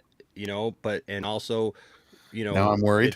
It's somebody that obviously Ray is associated with, but I understand why you're asking the question, but he actually did address it a little bit the last time he was here because let's see we it. were Oh, talking God. about that. Now I'm scared. No. Whoop, I got it. Says, hey Ray, greeting from Thailand. This is Peter Rabbit's Defenders, good guy. Says, glad you're back on the stream. Can you comment on the Ezra Miller situation? Hope Kevin Feige considering you as Galactus. So The thing I'll say about that is that everyone goes through a dark night of the soul, and it doesn't matter who you are. It doesn't matter, and it happens at different times in people's lives. Not everybody goes through that dark night of the soul in front of God and everybody with the public eye on them. And anytime I read anything about someone going through some trouble, and there's all the headlines and there's all of that stuff, I always feel very bad for that person because they don't have the opportunity to privately deal with whatever and get the help that they need privately. And that places it on another level, on another depth. I mean, how do you respond to that? What if being in the public eye was the thing that caused you to stumble, and now it's just out there for everybody to see? I think that pretty much whatever he is going through, I'm glad, first of all, that they didn't shy away and just immediately replace. The last I read, they're not going to replace him, and I'm very glad about that. And that he's getting help, and that's all anybody can do. That's all anybody could ask for. Yeah, or expect from any. I've been saying Precisely. that. Yeah. And right now, people are very, very quick to judgment without all of the facts. We live in a society that is frequently wrong, but never in doubt. And that's a dangerous place for a lot of people. And I wish him all the best. And I'm sorry that he went through some stuff and he wasn't able to do it in privacy. So I just wish him all the best. He's an amazingly talented person and should be granted the same rights of dignity that you would expect of yourself. That you would expect for yourself. I agree, sir. I agree. I agree. So, and with that and said, it sounds like I'm making a big speech there. I'm sorry. It's just like, You studied Shakespeare. It's art. I love it. Oh, for the mules of fire. No, seriously though. I mean, all of this stuff. It's just like leave them alone. Leave them alone. Let them work it out. Let them work it out. You brought up this, and I figured that because that was one of the topics tonight, actually. So we might as well just say this because you mentioned it, and that is rumors of the Flash being recast by Dylan O'Brien are totally false. I didn't mean to bury the lead, Enoch. No. Thank No, you. That was a great transition. babbling. Yeah, Like we've been trying to get and to Peter it. Rabbit's defender said he was sorry. Peter Rabbit's it wasn't that. I always want to be careful. Look, we appreciate the guests that we have on, no matter who they are, and especially if they're connected or if they're in the industry or whatever. We don't want to ever put anybody in any kind of position. You know what I mean? And so Ray obviously is a professional. That he handled that great. I just we always want to be respectful, and so I'm not saying that you weren't being respectful. I completely understand why you would want to know his insight on it, and Ray did a great job of that. But WB apparently is aware of Ezra's side of the story, which is what we've kind of been talking about. Which it says here, which will put the situation in a new light when revealed. Ezra is also receiving counseling, and seems to be doing better. So there's more though. Look, I don't think that there's more than that. Yeah, there's another quote. There's another. Go down. Yeah, right there. Go down. Yeah. Oh yes, and the Flash Film News. I've talked Flash Film News as well. A lot of people know that I've been in communication with Ezra, and so I think this is great, and I think that this is right. We've been in direct communication with Ezra's team for the past couple of weeks, and I've talked with his team. I've talked with him. Personally, I mean, he still wants to come on the lounge, which that night, I can tell you this, all of our mods will be at the ready. So if anybody has anything to say, conduct yourself as if you're in the same room sitting across a table from this person, and bring your friggin' manners. Exactly. And that, Bring of course, your will just manners. be me. That Can I the, put- the night that we have him on, that's just going to be me. We're not going to have a panel. That's going to be a completely different Enoch, situation. can I bring Sniper Fahey with me? No. Dang well, maybe. I kind of like that, but no. I've already put out that. Look, when he does decide to come to the lounge, that we're very grateful, regardless of people's opinions about whatever. We're going to handle it. Oh, and in I also the most do professional want way to. possible. I do want to stress, like what I just said. I don't have an insight. I, like everyone else, have an opinion, and that's all. That is worth as much as anybody else's opinion. I don't have like some insider knowledge of any of this stuff because that's that man's business. Yeah. It ain't mine. So, I just think the world in general could do with treating each other with a bit more understanding. So I agree. I agree. You know. Speaking of understanding, here is our resident Hi. Marvel Hello. lady here. So hello, how are you? Hi. How are you? I'm well, thank you. Thank you. Staying up late, chatting Yeah. a bunch of welcome, stuff. Ashley. You know. And of course, Thade Hi. is trying to sneak back in here. I almost Hopping ruined back your day, in. man. I like the family picture. How you doing? Hey, what's up, sir? Nice. You well? Hey, but by the way, Ray, the other thing that we were talking about, have you had a chance yet to see the Project Justice League Yes. motion yes. comic? Yes, and mad applause to them. That's yeah, great stuff. And they've been raising money, which is marvelous. Yeah, they are up So, to up to yeah. $1,148 so far. Absolutely right. Good on them. Heck Good yeah, on man. them. Well, let me refresh this. It might be more now, actually. Now that I think about it, maybe. Whoop. I just put 20 out there, so I'm trying Yeah, to no, help. they're over There you over go. 12,000 Well done. views. Over 12,000 views so far, and yeah, $1,148 for AFSP. So I think that's phenomenal. That's phenomenal. And it's great art. Good for They've them. been working on it for months. Yes, wonderful for them. And, Ryan's really you know, good. Like Ryan's really good. Man. Yeah, I just Look, they created something and they put it out there. Applause. You know. Yeah. Well done. You know, I mean, like they tried to do it the first time, and they took so much flack for it. And you know, we talked earlier about that there was just there were some people involved that it just didn't happen. But very grateful that they regrouped, that they Well, put they these- needed got there was some adjustments that needed to be made. You know, I think there was a word from one of the powers that be that said no, and so they changed what they needed to change, and we're still able to put it out there in a way that pleased everybody, but is still raising money, and so good for them. Yeah, man. You know? So you hear it's got Ray's stamp of approval. So there you go. So go yes. watch it. It is pinned. I pinned the link to it here in the chat. So if you have not seen it, when this video is done, you can go over there and take a look at that video. It's just really well done, and it's fun to see what could have been. I don't think it takes away from what was, or what even still might happen, if something continues. But it shows us just kind of what could have been, and very well illustrated. I am constantly amazed, as I have been since the moment I met this fandom, but I'm amazed that the fire is still there and that people still want more.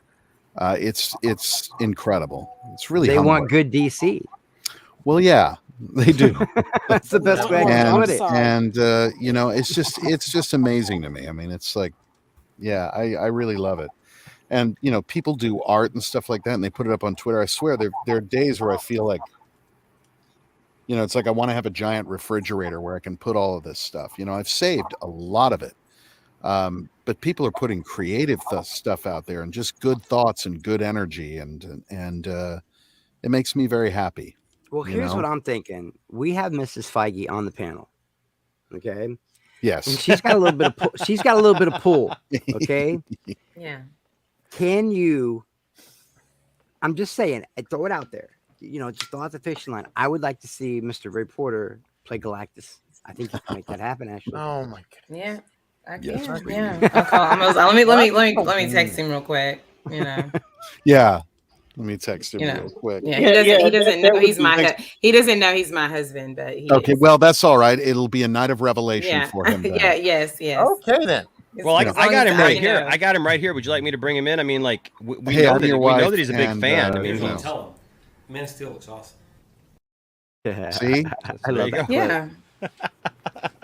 Love it. Not everybody can rock a baseball cap. Chris, come on. No. Yeah, you should play that clip all the time. What? We got. I do. Rodan, it's all DC on the panel. We got to get some Marvel representation. I'm just saying you play Cthulhu. I think Cthulhu would be. You just DM'd me yelling at me Nobody because I knows said I didn't want Ray Porter to be Cthulhu. I told you not to disrespect him. He literally just DM'd me while this stream's going on. He's on the panel screaming at me. Don't make me pull this car over. Okay, listen, kids. Brodan, Get with the program. We've already been talking about this. Just because you weren't here again, just because you didn't find it important to come in early on the stream when I'm you sorry. knew Mr. Porter was going to be. that now? I'm so sorry.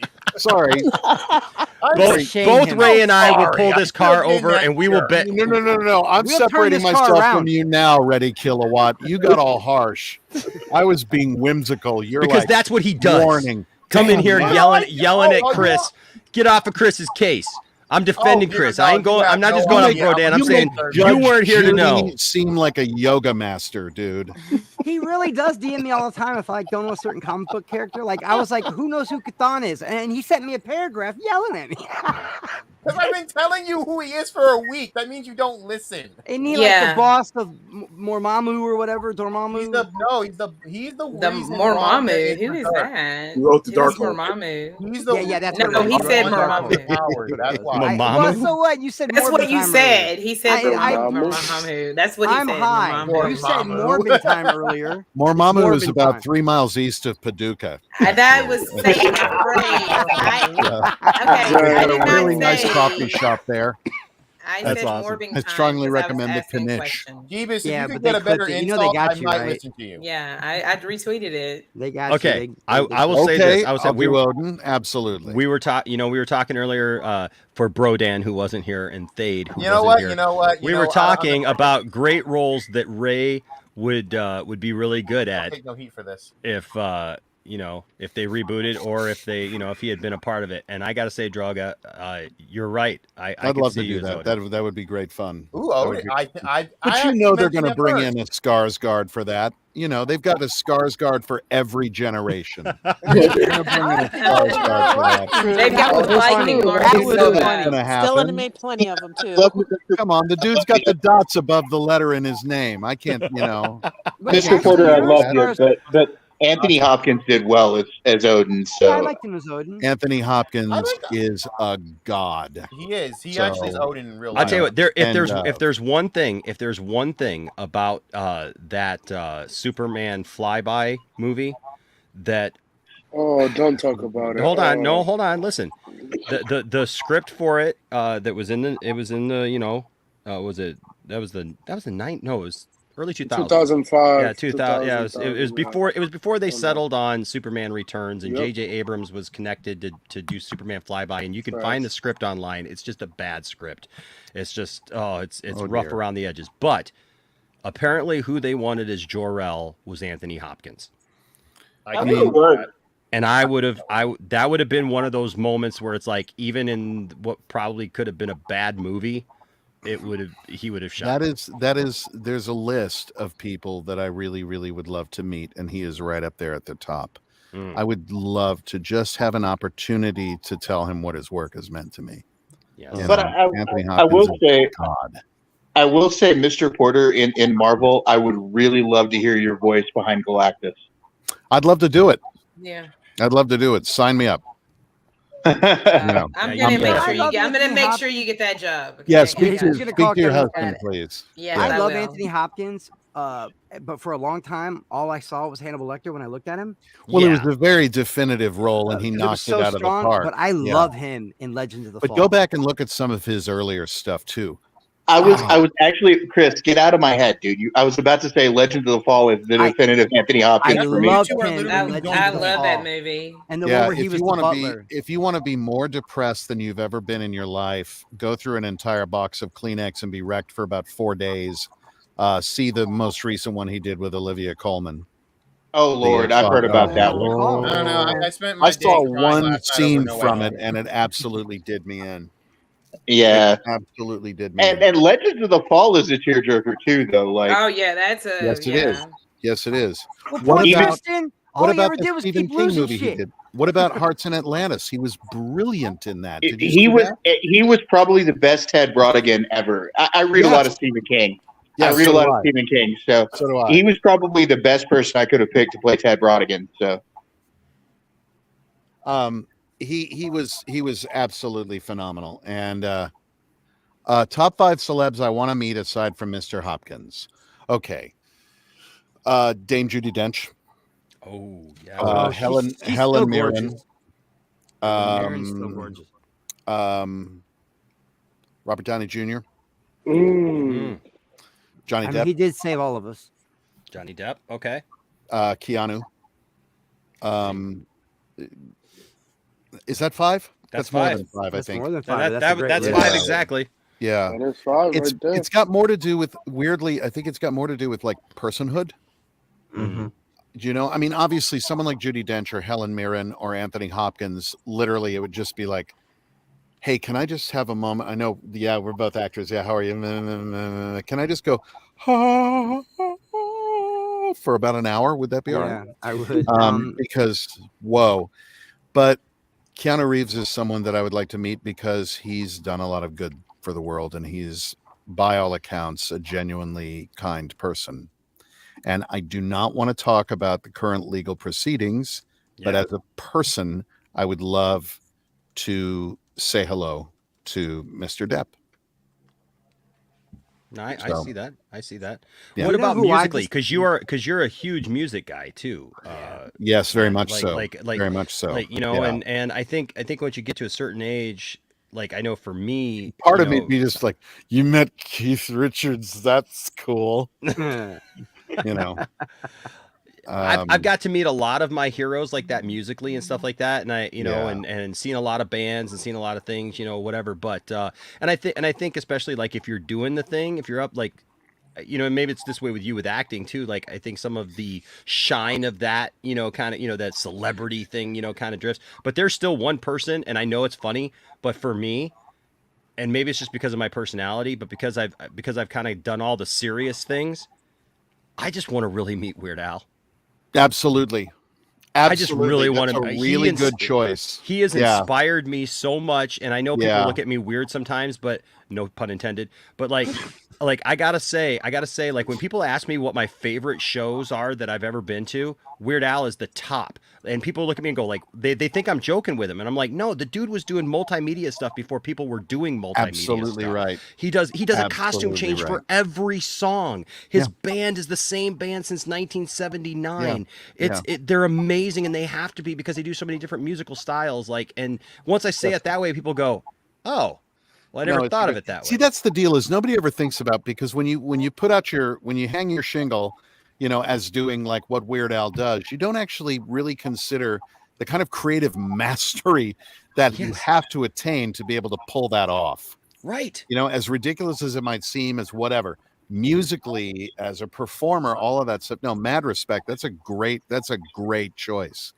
Yeah, well, because there's so many Absolutely. people who do parodies now. I do parodies. Other people Sure. do parodies, and people just think, well, it's just you know, it's just Well, putting who's the new lyrics to godfather of something. that? And it's Weird Al. But it's like, Also, and people just act yeah. like, well, it's just simple to just put, you know, lyrics to, you know, a song like that and just go with it. And they don't understand how much he puts into that, the seriousness he puts into it, the respect Yeah. that he has for other artists No, and I stuff. think I mean, that's the an fact that he excellent never did a choice. Prince song, because Prince wouldn't give him permission. He doesn't need Prince's permission to do it. He never did. But he just wouldn't do it because No, of he course not. respected him, you know, Yeah. and that kind of stuff. When you hear stuff like that, that's why, like, I'm looking forward to this new Weird Al movie. Yeah, Oh, I am Jesus. too. I am, but my biggest concern is, you know, a few years ago they did a thing called The Complete Al, which was like a mockumentary of his life and stuff, I and like remember how that. he came up. Yeah. And we actually gave a copy away here on the channel a That couple was years good. ago on DVD. And so, like, I get it. Like, this kind of looks like though it's going to be like a tongue-in-cheek thing too.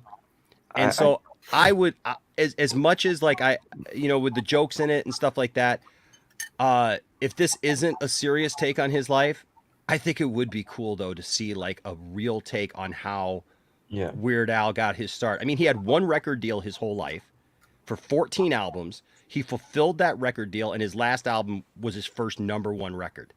Yeah. He was at the height of everything, and you know, man, I wish He's we would just see been some more. he's been consistent. He's really prolific. Since I was a and kid, he's just been around. He's been around since I was a absolutely, kid. absolutely. No, You man. know, Enosh, whose brain But- I would really love to pick, and I get a lot of shit for it, and I don't know why. Who's that? Tilda Swinton. Yes. There's just something about her, man. Yeah. She can play any role. She's amazing. Yeah, she's amazing. And Toni Collette. Oh my God, Toni Collette kills is it. a master She actor. kills it in everything she's in. Yeah. No, like those are my two absolutely. big ones. If it was females, Not true, Dad, dude, Vince. Not true. he actually did get permission from Coolio, because he would never do a song without permission from the artist. He got permission from Coolio, and then after the song came out, the people around Coolio and his entourage of people started getting in Coolio's ear, because that song Gangster's Paradise came out with the song Criminal Minds, right? Yeah. And Michelle Pfeiffer. Michelle Pfeiffer, very serious movie, very serious, Subject topic matter. Yeah, of that was a discussion, crazy subject movie. matter. And there were people around Coolio who gave Coolio a hard time for giving Weird Al permission, saying that he should have never gave him permission to do it because of the seriousness that it was, kind of poking fun at their community. And so Coolio came out and said, oh yeah, he went and did it anyways. And That's Weird Al crazy. has staunchly, and that's been buried. That whole thing got buried, but staunchly came out and said, no, I absolutely got permission to do it. We got the proof. We got the receipts. Here they are. I got permission to do it. I don't know what's changed. He didn't throw Coolio under the bus or anything, but he said, we absolutely did. And then it took a little while, but then Coolio kind of stepped back and he said, yeah, there was a misunderstanding. We did work it out, but it came out what happened. So yeah, I defend, but like, and here's goes show you something else. What kind of guy Weird Al is that, when he put out his, was it the Poodle Hat album? It starts off with, you're way more knowledgeable about his stuff than I am. Yes. But the first song on it is, I think it's Poodle Hat, I think it was Poodle Hat. That the first song was a take on Eminem's "Lose Yourself," called "Couch Potato," and Eminem gave him permission to do the song, but that was supposed to be the first single off the album. Like, and anybody in the industry knows this, right? So he only got so much money for that first single and to shoot a music video for it, and like it was like a couple $1 million or something like that, and they shot the entire music video. Got it all done, and then after the album was out, music video was done, they were just waiting to release it, Eminem came out and said, no, I don't want, you can do the song, you can have the song on the album, but you can't release it as a single, and you can't shoot a music video you can't do a music video for it. And they had absolutely legal precedent that they could have done anything that they wanted, but Al stepped back and he said, nope. He said, and Al has always said, because I would never want to damage my relationships within the industry. And I don't want, I'm not here to piss anybody off. I'm not here to tick anybody off or take away from anything. And if Eminem said no, well, here's the thing. The record company didn't have any more money to allot for a different single or a different music video. So somewhere out there, there's actually a music video to Couch Potato that we'll never see because of that. And because Eminem wouldn't let him do it, and he lost all that money, and because of it, they were not able to release a single from that album. Wow, you know a lot about Weird Al. Dude, I do. Seriously, I mean, are you running on 28-hour days? Because where do you find the time for all of this? Dude, it's in my head. It's in my head, man. I read a lot. I was a latchkey so kid, do so I I, watched man. a lot of television. So did I, but come on. Look, my son just came in for a minute. I had to mute my mic, right? And he's like, are you live? I'm like, yeah, that's Ray Porter. He's like, I know who How that old's is. your son? He's 26. And he 26? goes, yeah, I know Wow. who that is. And he goes, do you think they'll get mad if I flip off the camera? And I'm like, what? No, don't do that. Why would you do that? He's like, because it's funny. I said, yeah, but Ray Porter's on there. And he looks at me and he goes, he's not really dark side. He can't kill you through the camera. You never You know. might be able to. You never know. Man. You might be able to. I just thought that was funny. Come on, with those killer good looks. Yeah, with these killer good looks. You know, I actually would want to meet fan. in real life to pick their brain. Christina Scabia. I would always want to pick her brain on the band Lucuna Coil. I always wanted to see where. Well, they have a I mean, really you good start getting into bands, and that's a very long list of people I would love to just sit Oh with for my a little God. while. I've met a few. I got to meet my idol, man. I got to meet the one guy that's inspired me more than anything in Who's life. that? Corey Taylor, Slipknot, Stone Sour. Yeah. Cool. Incredible artist. Probably the best songwriter of this generation, Cool guy, in my too? opinion. Huh? Cool guy as well. Oh yeah, he's super cool, man. He let me That's interview great. him one time on the Star Wars stuff that was That's so going on, all great. the bullying. He let me interview him on the Star Wars bullying. I got to meet Amy Lee, and you want to hear some funny stuff about Amy Lee? She won't shut up. she'll keep you there. We talked to her for 45 minutes, and she's just a chick that wants to talk about music. That's so great. I mean, she'll talk about Joan Jett. She'll talk about Pat Benatar. She's a Stevie Nicks fanatic. And before long, you're like, man, I got to meet Amy Lee. She's incredible. I gotta go home. I gotta go. She won't shut up. I wouldn't have went home. I'd have said, you can keep me here. I don't gotta go home. I got nothing else to do. And the only time I got starstruck and froze up, Dave Mustaine. I didn't know what to say. Oh well, you would. I was in the presence of a guitar god. Yeah. So I froze up. Yeah. I almost got offered a job out in Scottsdale as a worship pastor out in Scottsdale, Arizona, where, their bass player, who ended up getting into some trouble later, this pastor from a church here was moving out to a church out there, and their Megadeth's bass player was their church's bass player. Dave Ellefson.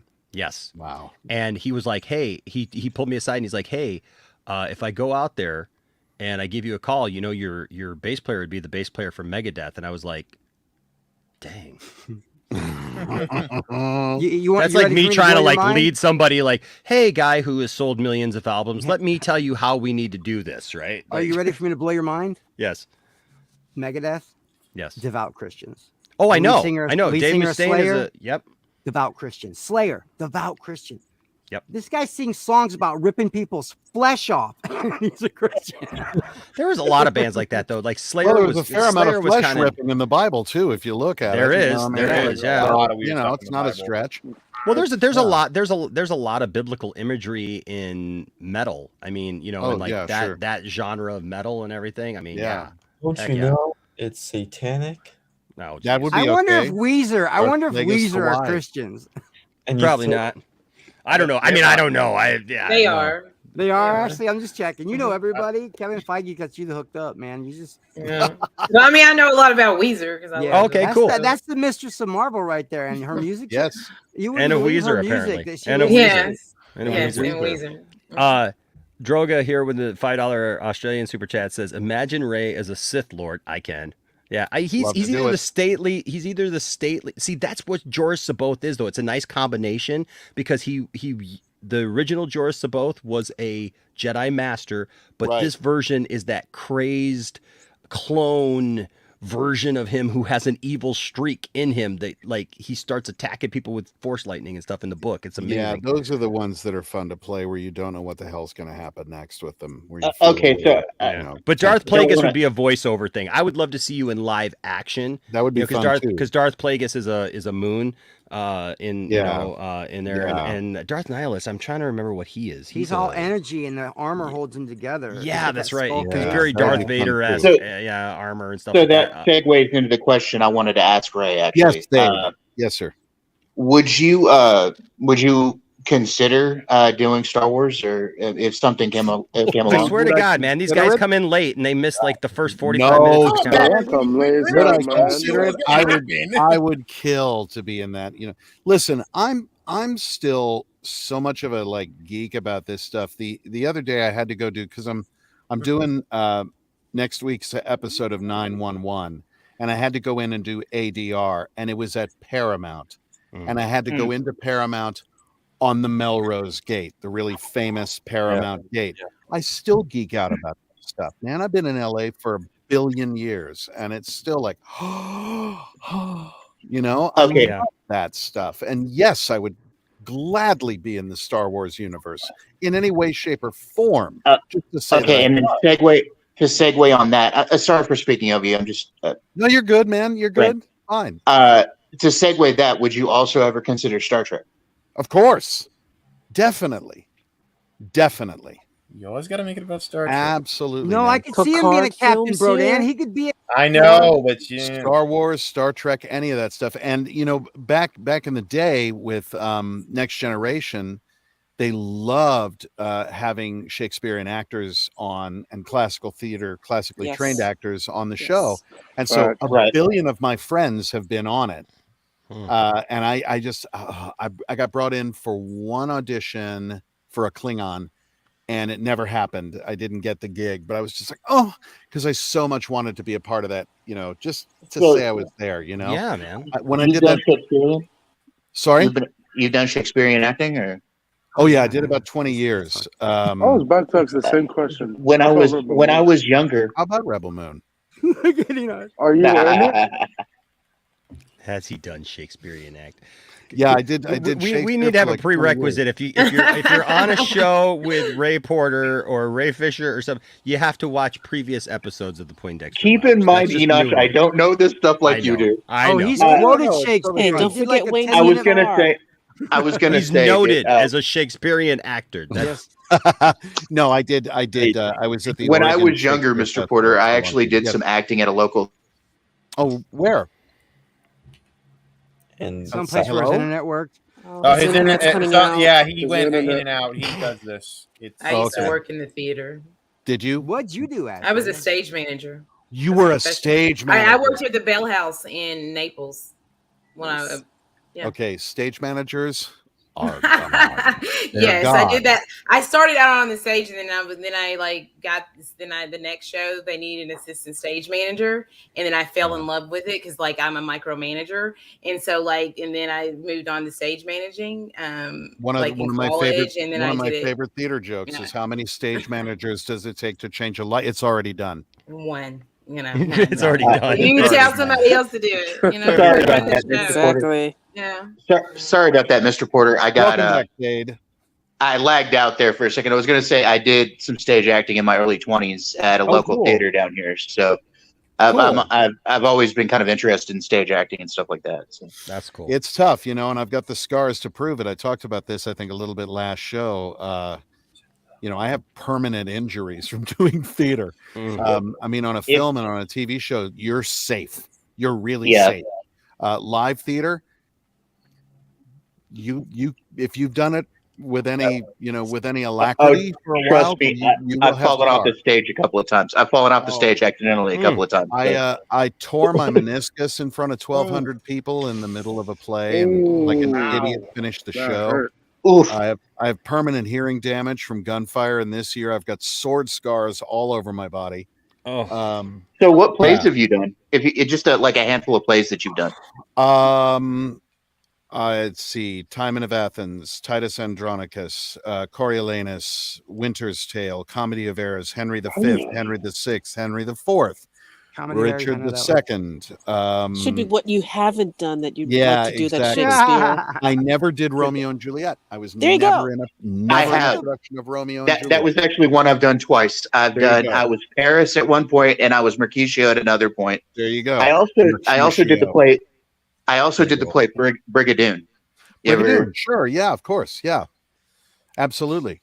I did a bunch. Did a lot of Shakespeare. I got to play Mephistopheles in Dr. Faustus by Kit Marlowe. That was an incredible. Oh man, that's one I've wanted to do. That's one I've wanted to do.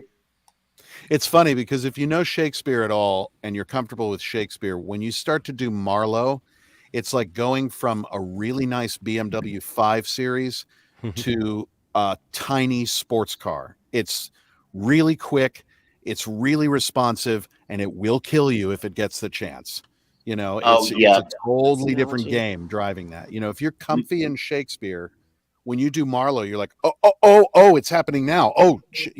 It's a different tempo.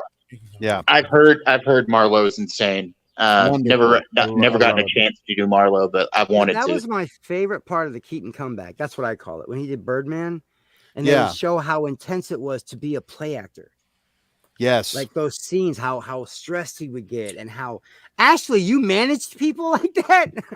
Oh yeah, I had to too. I dealt with a lot of stuff, especially at the college level.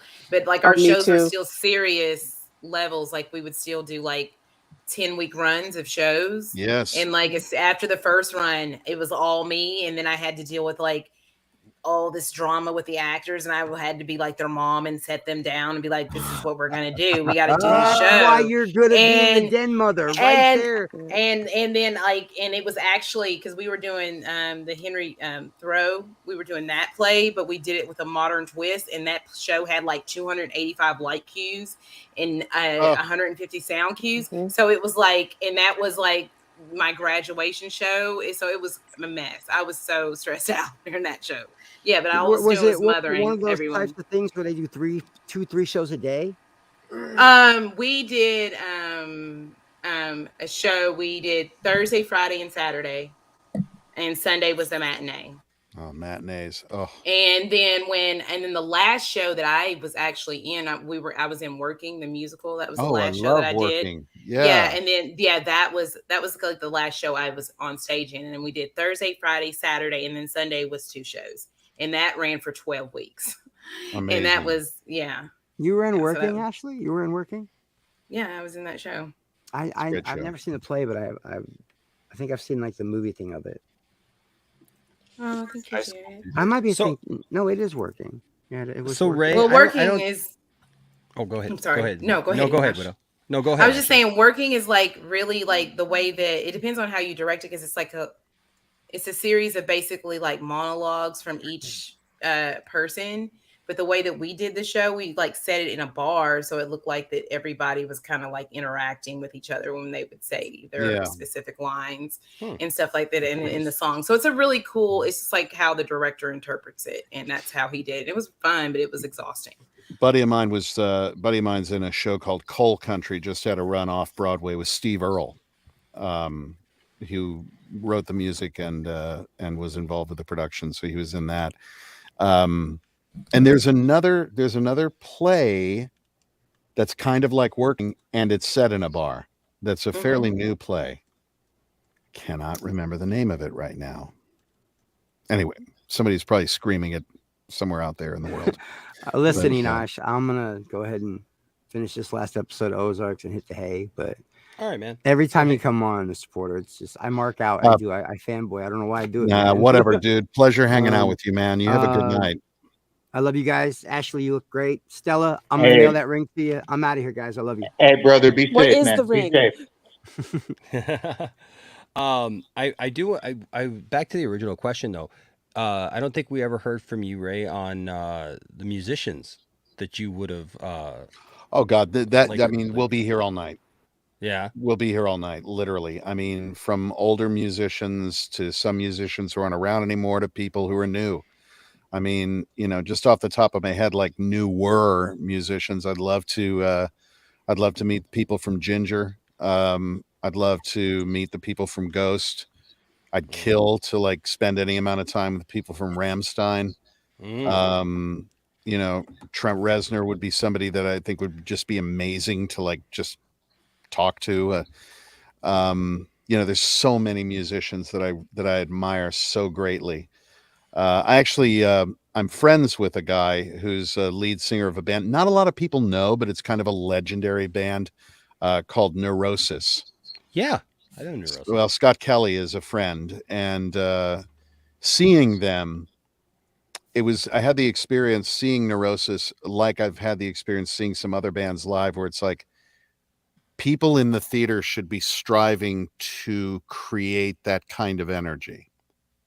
I want to make people feel watching a play the way that I feel seeing Neurosis or Rammstein or any of that. Any of those things that ask a lot of the audience.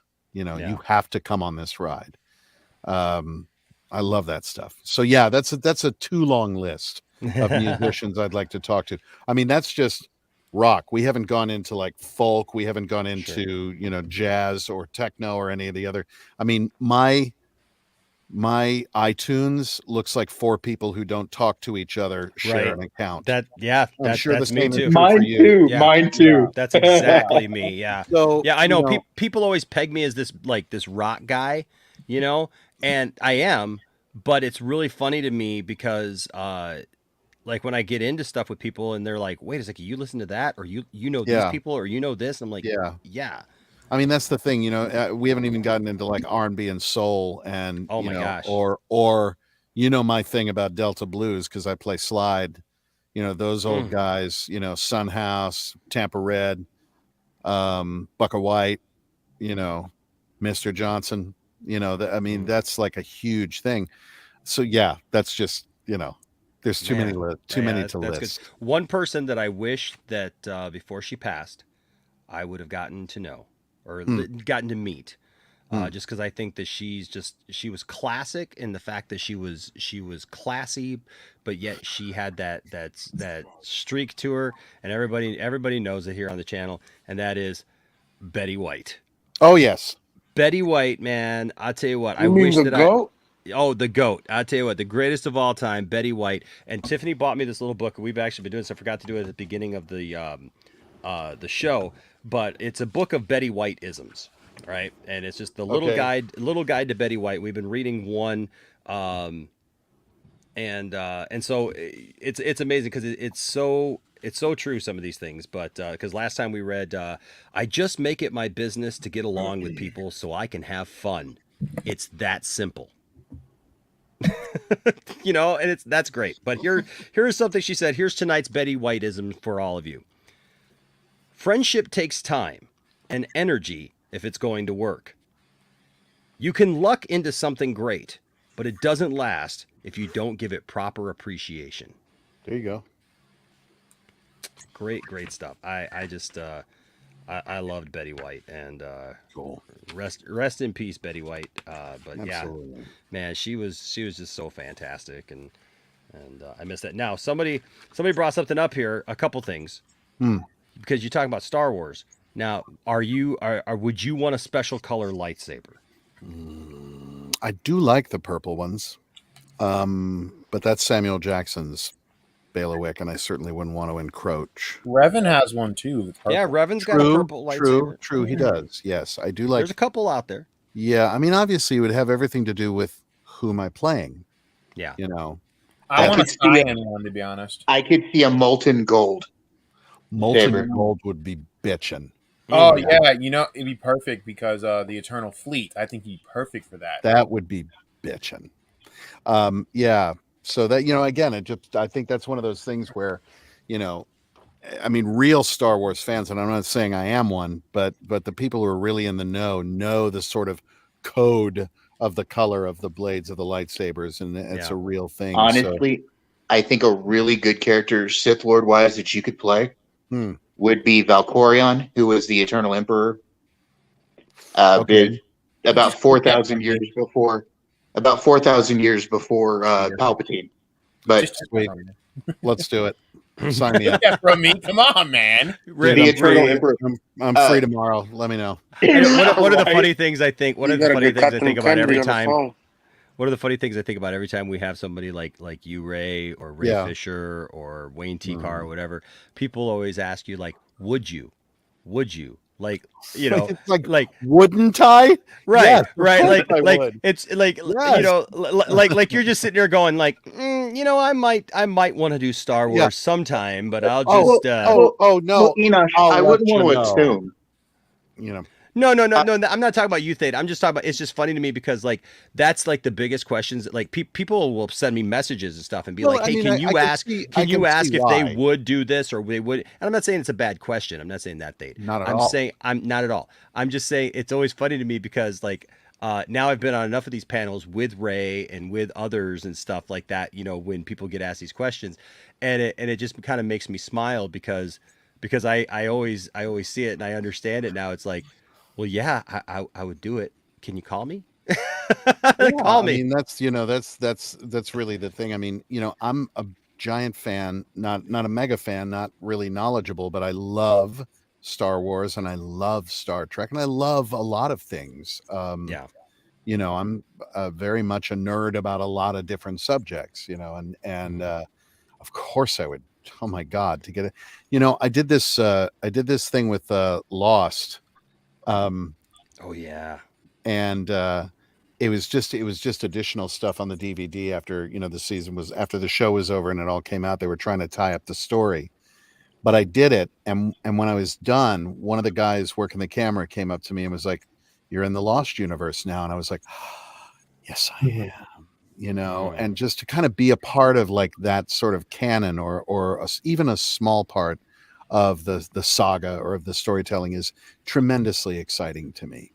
I was thinking another thing that just crossed my mind. Again, more nerd stuff, but I was thinking about like the Dune universe and how Villeneuve's working with Dune and everything. Yeah. I actually have a couple of characters that I think would be awesome for you to play if you get into the later books. You nerd. Sorry. Nerd. I see a bunch of people standing on glass houses with handfuls of rocks, calling each Right? other nerds. I'm a happy nerd. I'm proud to be a one. dork, not a it. nerd. Is a difference. Ah, okay. Well, no, I definitely embrace it, but I have learned just how little I know, thanks to this fandom and meeting people at cons and things like that. And I'm always really appreciative and respectful of the knowledge that other people have. It's wonderful to be confronted with your own ignorance on a lot of subjects. Because you're challenged then to think, and it's kind of great. Just like Enosh, and I'm sure pretty much everybody on this panel, I'm an encyclopedia of knowledge. So if you ever want to comb the depth of my brain, no, something early on, I had a couple of questions about Darkseid that were really arcane, and I didn't try to answer it. I was just like, I don't know, I need help. And there were a couple of people that came forward who were like, here you go, and just like let me know all of this stuff so I could kind of sort of answer it. And recently I tried to bring those skills to bear with the whole mother box discrepancy or the anti-life discrepancy. And I didn't do a very good job of explaining what my point of view was on it, and got a lot of backlash on Twitter. Big surprise about it. Well, like you're supposed to, like, just because you got a role and you read for that role and you performed that role, that you're supposed to somehow have accumulated all of the knowledge of, the decades. Exactly. I mean, like, listen, most of us and it is decades, and it's a lot of different realities. But but part of the reason why I do want to know more, and part of the reason why I have kind of taken myself to school, is that the people who are really excited about this stuff, are the only reason why I'm here. That I get to come on this show, and then I get to go to cons and all of that. So I owe them an appreciation for their enjoyment of the thing and a respect for their knowledge, but it's also fun to be able to share that. Sure. And so if someone, but it's great too, because if somebody comes up to me and says, well, how do you resolve, this thing with Darkseid and Granny Goodness and and they go way, way deep, it's great, because then I go, I have absolutely no idea what you're talking about. And see, Ray, that's what I love about you. They'll take you to school. They'll just be like, here, blah, blah, blah, and you're like, okay, great. I know that. That's terrific. And you do get to kind of share that. And for me, it's all about sharing the experience with people. It's like, yes, I got to do this cool thing. I got to play this role that eventually got seen. And I'm eternally grateful to pretty much everyone for that. And how fun it is to be able to share this thing that makes people so happy, that have brought people, that's brought people joy and that kind of thing. I love that. I'm not one of those, I want to be alone kind of things. I've got my space and I set healthy boundaries, but on this stuff, it's the enthusiasm. I got it from you, Yeah. And I appreciate Ray. I appreciate that kind of attitude, because, like, look, a lot of people don't have that type of attitude, right? A lot of people just fluff it out. It was just a role. It's just something I did, and I really appreciate the fact that you cared that much about it. And I think as much as you take that responsibility on you as the person portraying that role, I think we as fans also, though, have to take some of the responsibility on us too, to understand, like, if you don't know something, like, don't attack the man on Twitter about it. Well, please don't. You know what I mean? Me. Like, please don't attack me. Period. Because period. But I mean, but people get weird about it. Like, it always reminds me, of that Saturday Night Live scene with William Shatner. Yes. Right. right? Where you know, like, and it's like what was the safe combination number? Right. Yeah. You know, like what? You know, like, I mean, there is a difference. Like, and he's somebody who was obviously there from the beginning, so he created that role, right? Yes. So Yeah. like he would probably have a lot more knowledge about that. But like to come into a role, even I think us as fans, like, I get it, we're nerds, man. You know, we know this stuff. We grew up with this stuff. We've read Yeah. everything. This is our pastime. This is what we spend our time doing. But at the same time, you know, they're fictional characters. It's a lot of information to try to take in, you know, and Well, it sucks when just be somebody's like, fair. "You're an imposter." It's like, dude, look at my tax return. It says imposter on it. That's literally what I do. I want to say this before. I want to you're say an this before actor. we get. You're an actor, Yeah. man. That's what you Yes. do, man. That's, you know, and people should give you that benefit of the doubt. And people, you know, look, I think it just goes back to like, be nice to people. Like, understand that you know, try to have a conversation and look, if just because you know, you go talk to somebody who played a character, if they don't know something specific about that character, or maybe, you know, I mean, a lot of these people have, you know, especially like I think of Shatner. Like, I'm going to meet Shatner probably on Friday, right? Oh, and look, I'm sitting here thinking to myself, you know, Good luck. you know, this is Good not luck. Exactly. yeah, like I'm not going to you know, in the brief moment that I have with him, I just want to just be like, hey man, thank you. Like when I met Walter Koenig, for example, okay, he's the only Star Trek guy. Well, I take that back. I met Next Generation people, but I mean that original crew. He's the only original crew member that I've ever met was Walter Koenig. So you're And gonna meet Shatner? Will he be in what is at Detroit? He's in Detroit. Yeah, he's gonna be at the Comic-Con. Yeah. I told you my interaction with him in Providence at the con. Yes. Right? Yes. And I literally all I did was just, hello, sir. Yep. That was it, because I didn't want to catch him at a bad moment and make a bad memory for myself. And Azteca Aguilar, I apologize. Your question has been up for a really long time, and I've not answered it. And I was about to say something, and I just said, "Nah." Well, you know how much I love. I was just gonna throw it out there that that I'd love to see you in it. That's all I'm saying. That'd be all right. I wouldn't mind that a bit. You know, Ray, I forgot that it was up there. Ray, I just want to say something to you real quick. Yes, sir. And this is for you. I've met quite a few of the Star Trek people over the years going to Comic Cons. I've met some people going to Trek Cons and stuff like that. Yeah. And I just want to say thank you for being the way you are.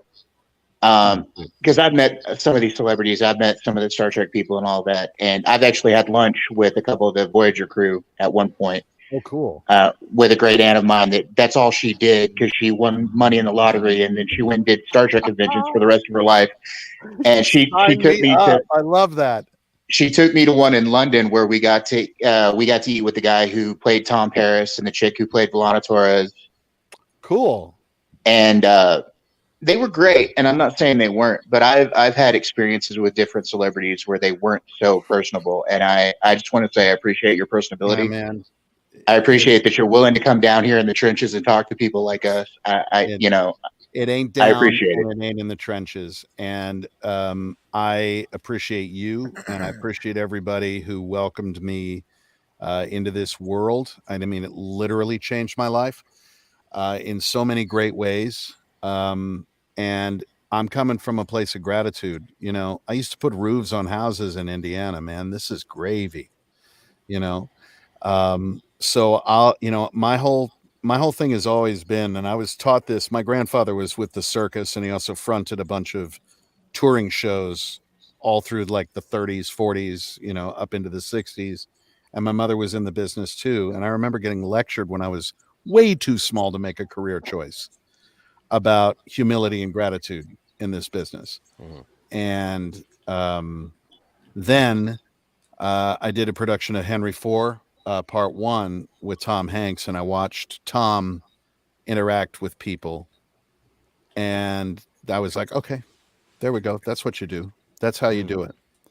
And I feel a tremendous responsibility, but I also feel a tremendous amount of gratitude. So, you know, you cross a line, I'll let you know. But otherwise, you know, this is all, I mean, my thanks to you, you know, my thanks to Enosh for letting me pop in random times, you know, and answer questions or whatever. But Believe me, he has nothing else going on.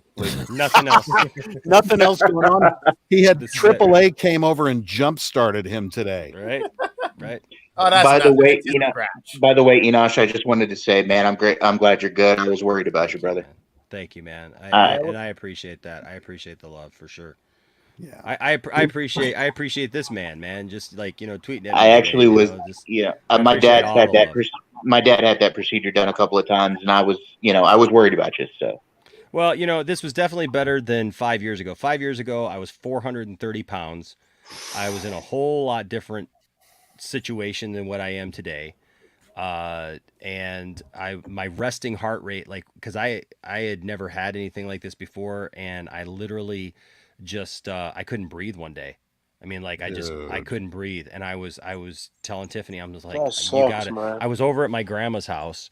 I went to go visit her back then, and I was sitting there, and I called Tiffany and I said, you got to come get me.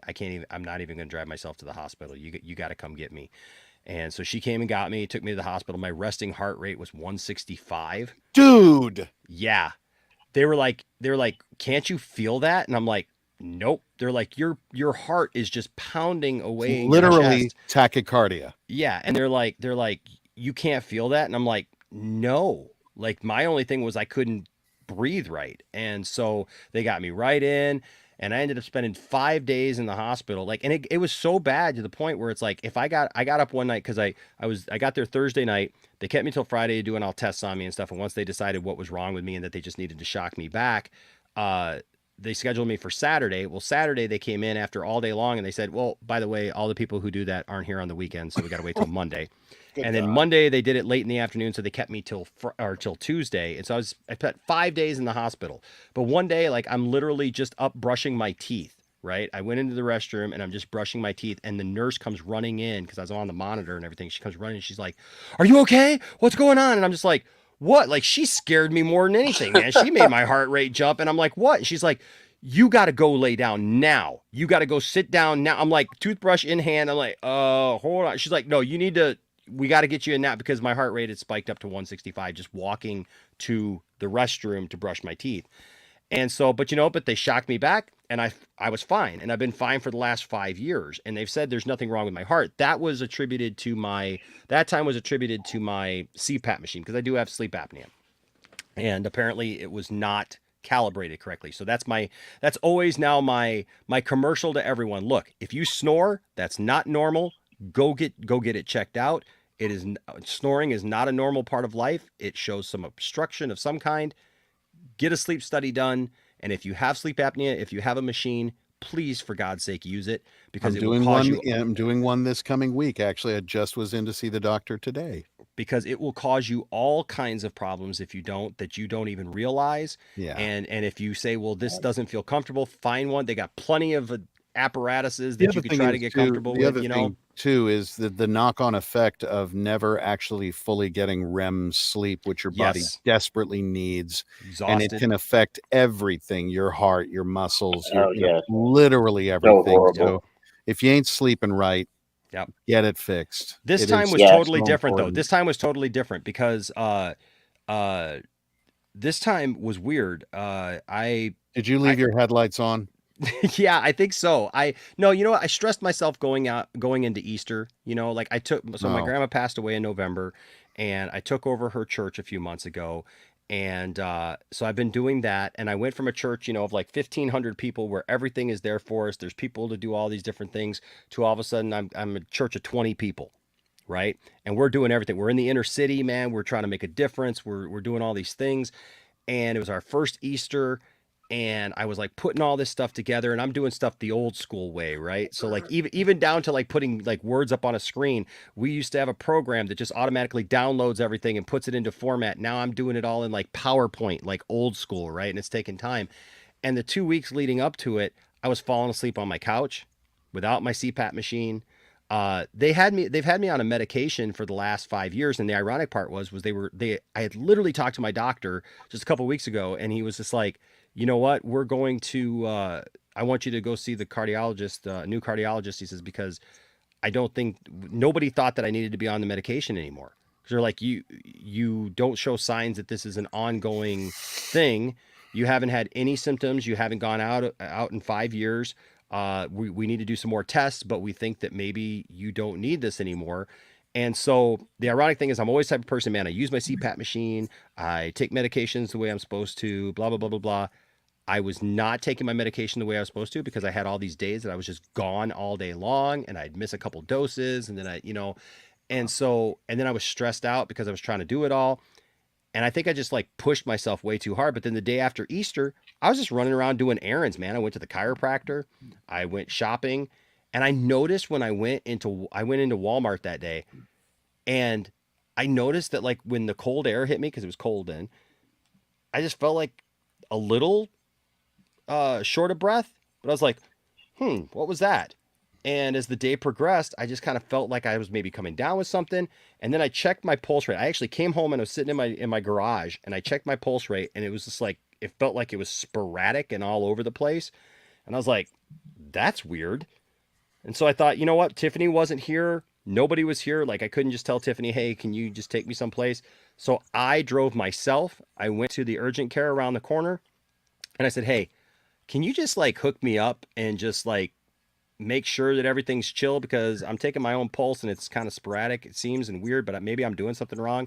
And they hooked me up, and at first all my vitals were fine, but then when they did an EKG, they were like, yep, you are out of rhythm. You are in AFib. So how are you going forward going to change your external rhythm so that your internal rhythm remains as it should? And that's the thing, is I've already put some things into. That's a good question. The great thing is even since this happened to me, we've had more people come on board now that I can. There you go. So you're delegating a bit, so that I can delegate some of those things, great, and take better care. You know, Plus they changed my medication regimen, because that medication that I was taking, instead of taking 3 times a day and having to make sure that I'm doing this at this time, they gave me a medication I could take 1 time a day. Done, and not have to worry about it. There's an adage that I use all the time, and I guess it's kind of apt since we're talking about running a church, but I've said this so many times ad nauseum. The problem with crucifying yourself is that no matter what combination you try, you'll never get the last nail in. It's an inefficient practice, so why do it? Man, that's wow. Yeah. Wow. That's deep. That's deep, man. How many times do we stretch ourselves out and like try to do all of this stuff that we don't need to? And in point of fact, it's diminishing returns. Yeah. So good on you for getting that wake up call. Yeah.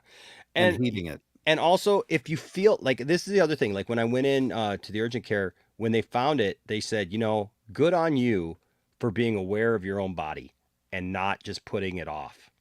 Because I could have just like slumped it off, just thought, man, like, I'm just imagining stuff or whatever. But I went and got checked out that night. I ended up at emergency and got the help that I needed. The worst part of it's been like, I didn't have all those same symptoms that I had. I didn't end up like that. But I was exhausted for the 2 weeks that I had to wait. I was so surprised to see you on. Literally, the last thing I saw was you were getting shocked, and that then the procedure was done, and that was on Twitter. I jump on YouTube to look at guitar nerd stuff. Nice. And there's your thing, and you're live, and I'm like, what?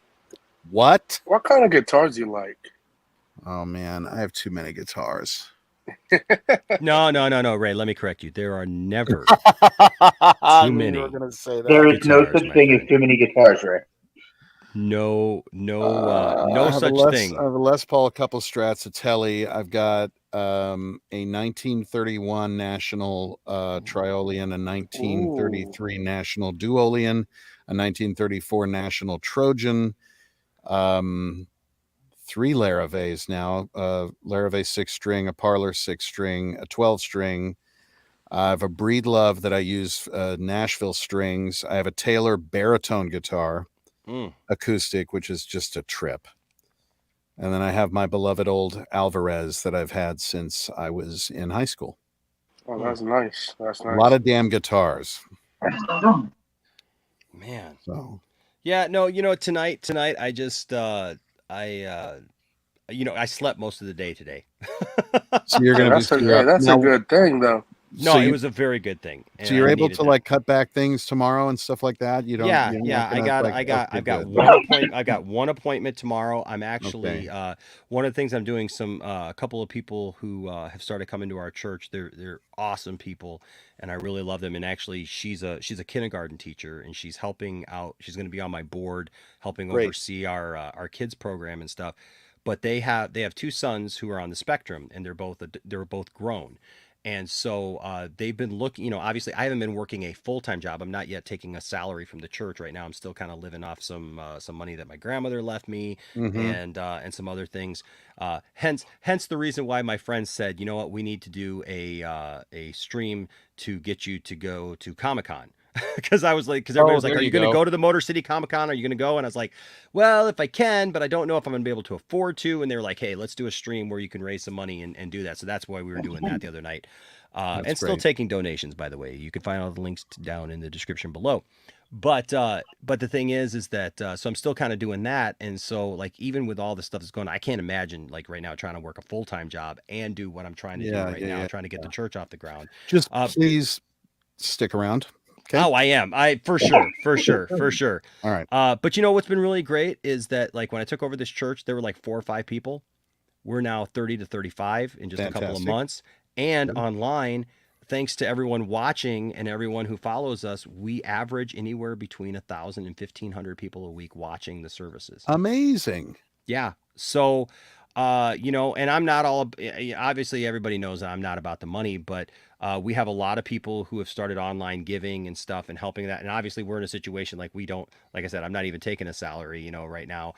We would love to get it to that position, where I'm able to do that. But in the meantime, sustainability. I mean, obviously you've got to, it's got to be sustainable. So yes. I think I don't think anybody would challenge that. Yeah. And so in the meantime though, this couple that is at our church with one of their sons, he gets respite hours. And so I'm going to be doing some stuff with him. The kid's guy's a great nerd, and he loves all this stuff too. And it was funny. Cool. They were all over at our house on Saturday night for our get together. We have a Saturday night game night over here, and they were all over it. Like while we're over here, he's literally watching the last stream and stuff and stuff. He loves the channel and everything, and we're like, yeah, we're gonna get along just fine. That, and I've been talking about doing some substitute teaching, some of those kind of things where it's like I have some flexibility, and things that I can choose when and where we do the things. And so man, it's so it's I'm just glad you're around. And again, I was surprised to see you here tonight, but it's nice, and it's very nice to hang out with all of you. Dude, Ray, it's always a pleasure, man. I should bounce because it's 1 here. I shudder to think what time it is there. It's almost 4, yeah, and I'll be bringing it to kind of a close. But yeah, man. Well, y'all are really totally unexpected, and thank you for allowing me to come and say hi. And it was lovely to hang out with all of you. Always a blessing, man. I'm glad you're well. Thank you. Same here, man. Yeah. You all have a good night. Thank you. And I kind of like that idea. I kind of like that idea. If somebody gives enough to our campaign, man, I'll call you up and be like, hey, can I put you on a flight? We'll go to Comic-Con together. Ray, I just want to say thank you so very much again. Thank you. I appreciate you, sir. It was nice talking with you. Lovely talking with you as well. I came out to 9/11, 991. 911. Yes, 911 next week. That's my mom loves that show. So. Yeah, I'm on it next week. So, and I'm going to watch, I guess I'll watch myself on the CW tomorrow. Yeah. Congratulations. Be looking for this man on Naomi. Yeah. Season finale. I know you probably can't give us any spoilers, but not gonna. Gotta find out. But I don't know if he was spoiler. So what happened? Is there a possibility for a recurring character? That's well, I mean, obviously, if the show gets renewed, I think it was left in such a way that sure there'd be a possibility. Okay. Brutus return. Awesome. And I'd love it because that's such a great team of people, and I'm a massive fan of Ms. DuVernay. So, email campaign coming up. Hey now. Hashtag. I think there's a lot of people who do want it to come back. Yeah, and I know that right now, I mean, at least according to the news stories that I've read, is that it's kind of on the bubble. largely because of the changeover in ownership at Warner Brothers. So Mhm. I hope, mostly because everybody that I interacted with on that show was just so Awesome. great. Yeah, season I one would was so I cool. would want them to get another season, just to all be doing that thing together and working, and that would be great because they're really talented, really, really good people. So Heck you yeah. know. Heck yeah. Well, hey, you stay safe. I'm gonna do just that. Yeah, I got T-boned the other day in an intersection. Oh Yeah, my guy ran a light. That's not smart. That's not T-bone. smart, See, dude. this is why we need a dark side. This is why. I know, right? This is why we need equal opportunity enslavement. This is why. That's right. I just he T-boned me and my head hit the window. It didn't crack through. So I get out and my head's hurting. The dude ran the light and I'm like, Dude, what the hell? I will definitely look into your insurance card. I will definitely look into getting you that anti-life equation really quick, sir, so we can handle that problem. Even the But gaunt while we're at it too. it seems like he's doing the right thing. But if you don't have one, I have one and it's sitting in a cupboard, so I'm going to install it once my car is fixed. But if you don't have a dash cam, get a dash cam. Yeah, that's my advice. Yeah, my loud advice. But Yeah. seriously, Thanks for the advice, sir. Yeah, no. Dark get one. side says get a dash cam. You get a dash Seriously, they're cheap as chips. And in case you're ever in a situation where somebody's like, "Well, I didn't do that," even though they did, you've did. got proof. Yeah. No, So it's true. It's true. It's a With Tiffany and I smart got idea. hit. Tiffany and Yeah. I got hit by this 16-year-old girl who just pulled decided to make a left-hand turn into oncoming traffic Nice. right at me, right at the last second, man. And I mean, it was just by graces that like I turned. Just otherwise, I would have stopped? T-boned her and her Oh, no. boyfriend. I mean, she just No, decided. I was slowly going through the intersection, listening to music. Life's good, and then my whole left peripheral vision was just filled with white Lexus at speed. What kind of music? But I was in a Volvo, so I was okay. What song were you listening to? Which? Oh God, now I'm trying. Oh God, I need hypnosis to take me back. It was the Temperance Movement. Do you know that band? I don't think so. Great Southern rock band out of Scotland. I've heard Okay. Yep, I love them. So I was rocking out to that, and then just white Lexus, wha-bang, and then my head hurt, and all the windshield wipers were doing the dance. I almost missed this. I I do love European. I'm glad I caught it folk, before though. I. Yes. Before I love a you got lot out. of really obscure stuff. Anybody here familiar with Heilung? No.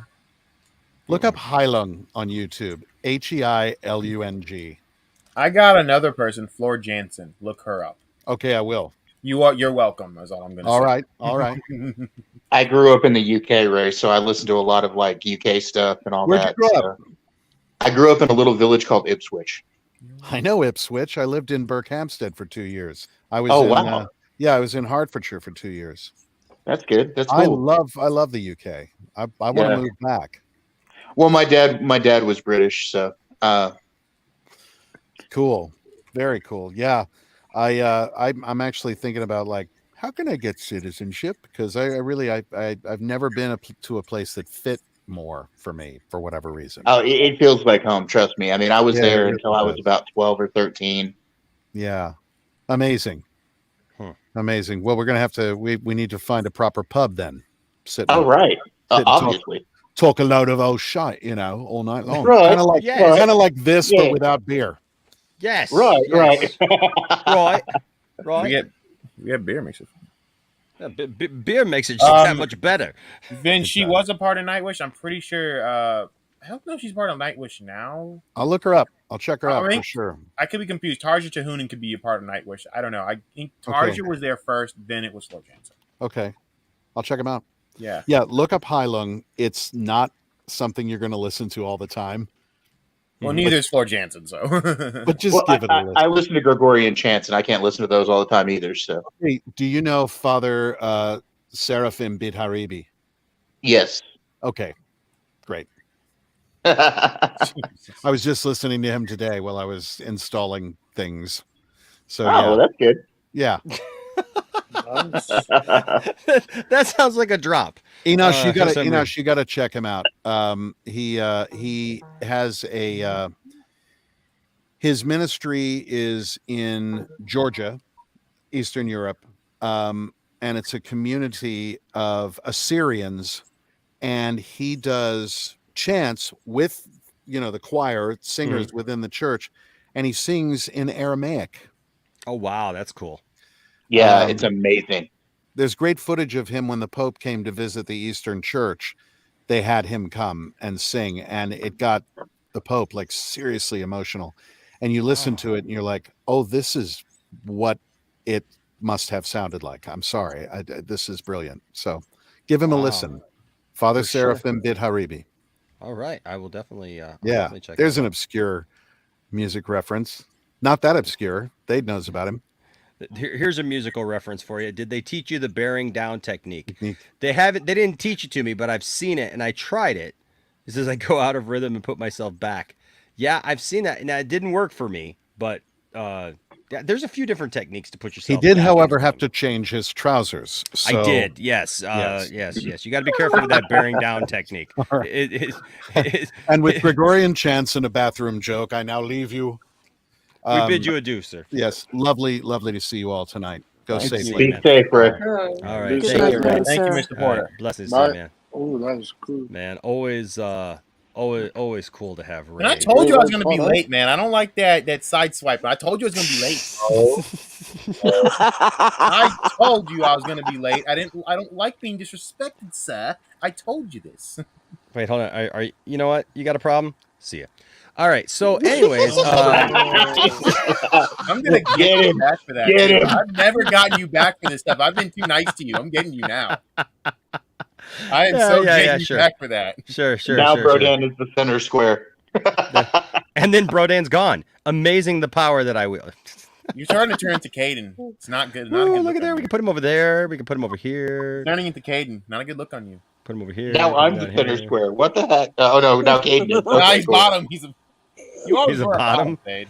The bottom. Fade is a bottom. Whoa, hey. Wait, hold on. What? Wow. Whoa. Depends on the partner. No. There we go. We're gonna put the people on camera up here at the top. Into too much stuff here.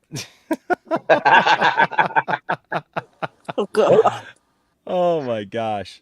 This is why Ray thank Porter you, isn't Aaron. coming back. Thank you, Aaron. Yes, for anyone interested in what I do for a living, thank you so much, Aaron. Aaron watches every week along with a lot of other people here at the channel, and so thank you to all of them. I actually quietly lurk your sermon, sir. Thank you. I appreciate that. I do But as yeah, well. but you can either watch him here at Poindexter Lounge, or you can help us out by subscribing also to the church channel. That's the actual church's channel right there.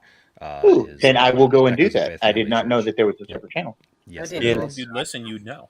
Yes, there is. Yes, there is. You know what?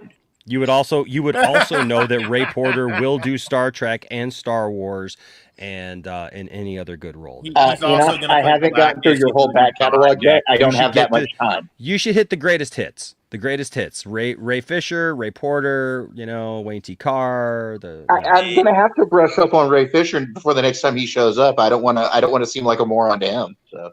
Yeah. Hey, Yeah, I mean, you're Elsa, a we single love moron on my Elsa. show. Hey, Elsa, I don't loved think- him in the women's movement. He was really good in that show. Oh yeah, man, I'd love to see him in Rebel Moon, man. I think that'd be cool. I got to look up Elsa. That would be amazing. I got to see. No, but everybody thought his career was dead.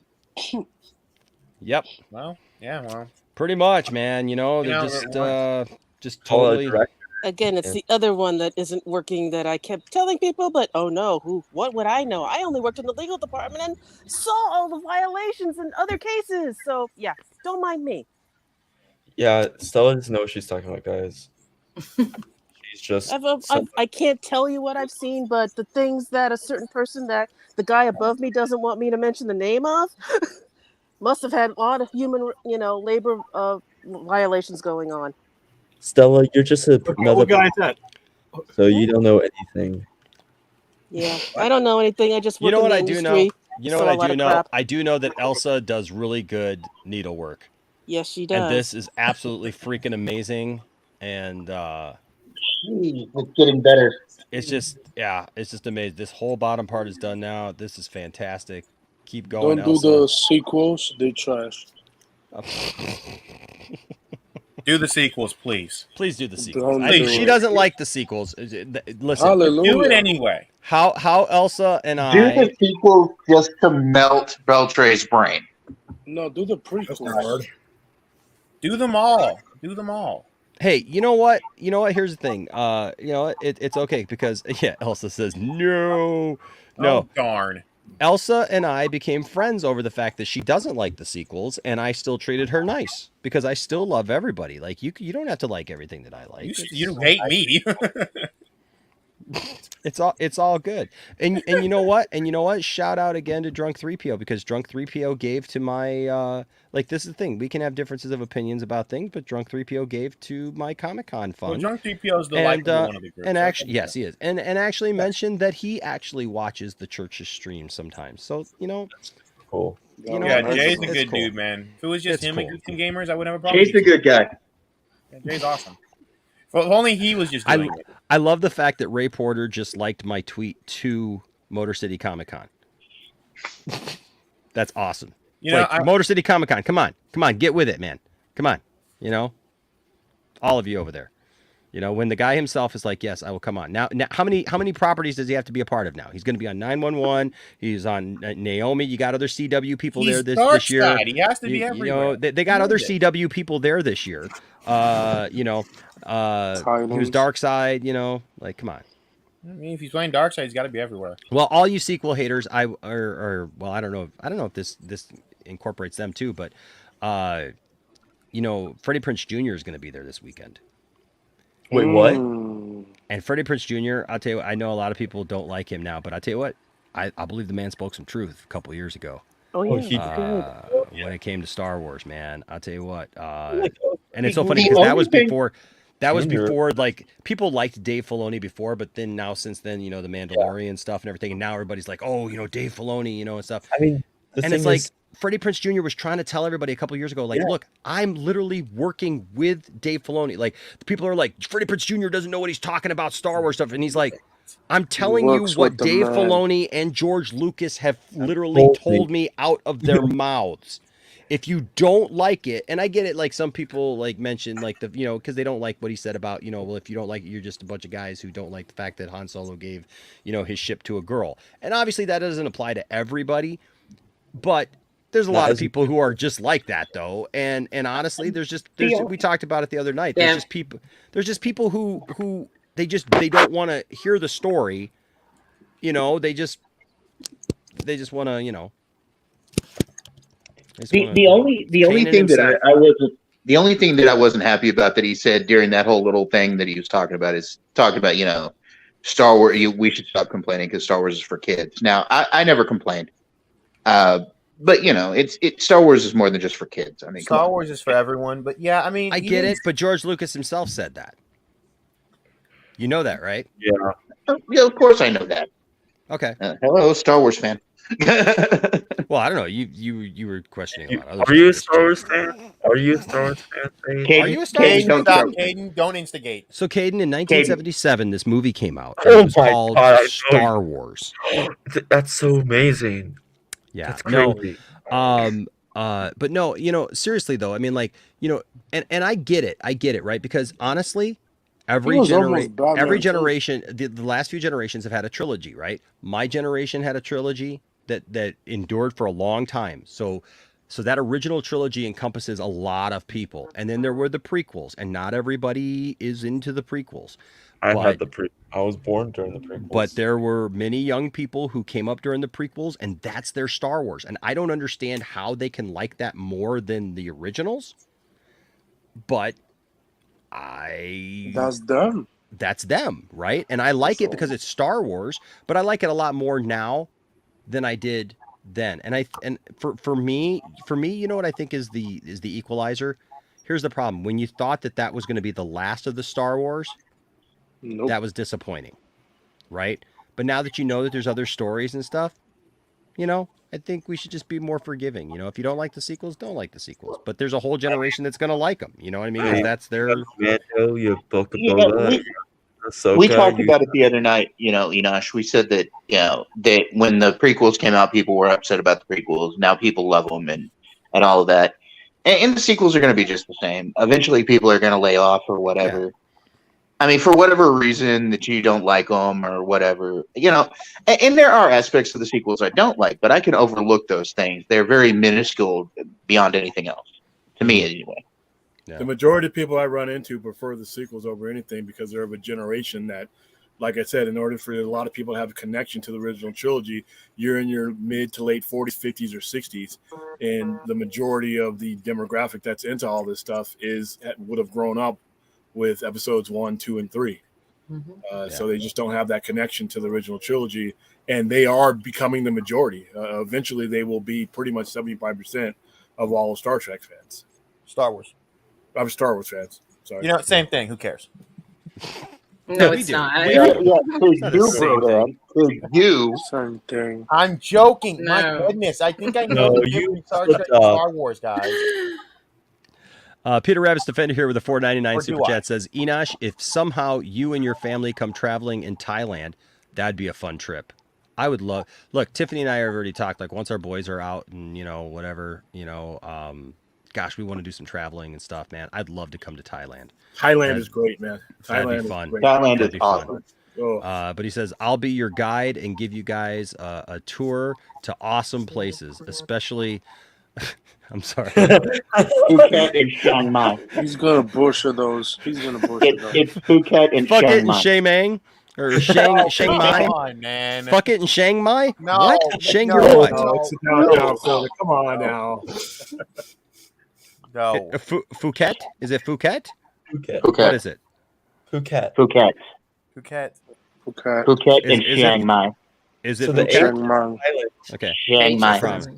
I look forward to it, man. Hey, dude, if I ever get to Thailand, bro, dude, I'm there, man. Yeah, I would love to. I'd love to see some of those places, man, around the world, man, and yeah, that'd be cool. It'd be very, very cool. Remember when WB wanted Freddie Prinze Jr. as Batman before Robert Pattinson? That would have been crazy. Did they? To see. Yes. Was that a thing? That was a thing. That was a thing? Yes. Are you sure? They wanted him to play Batman.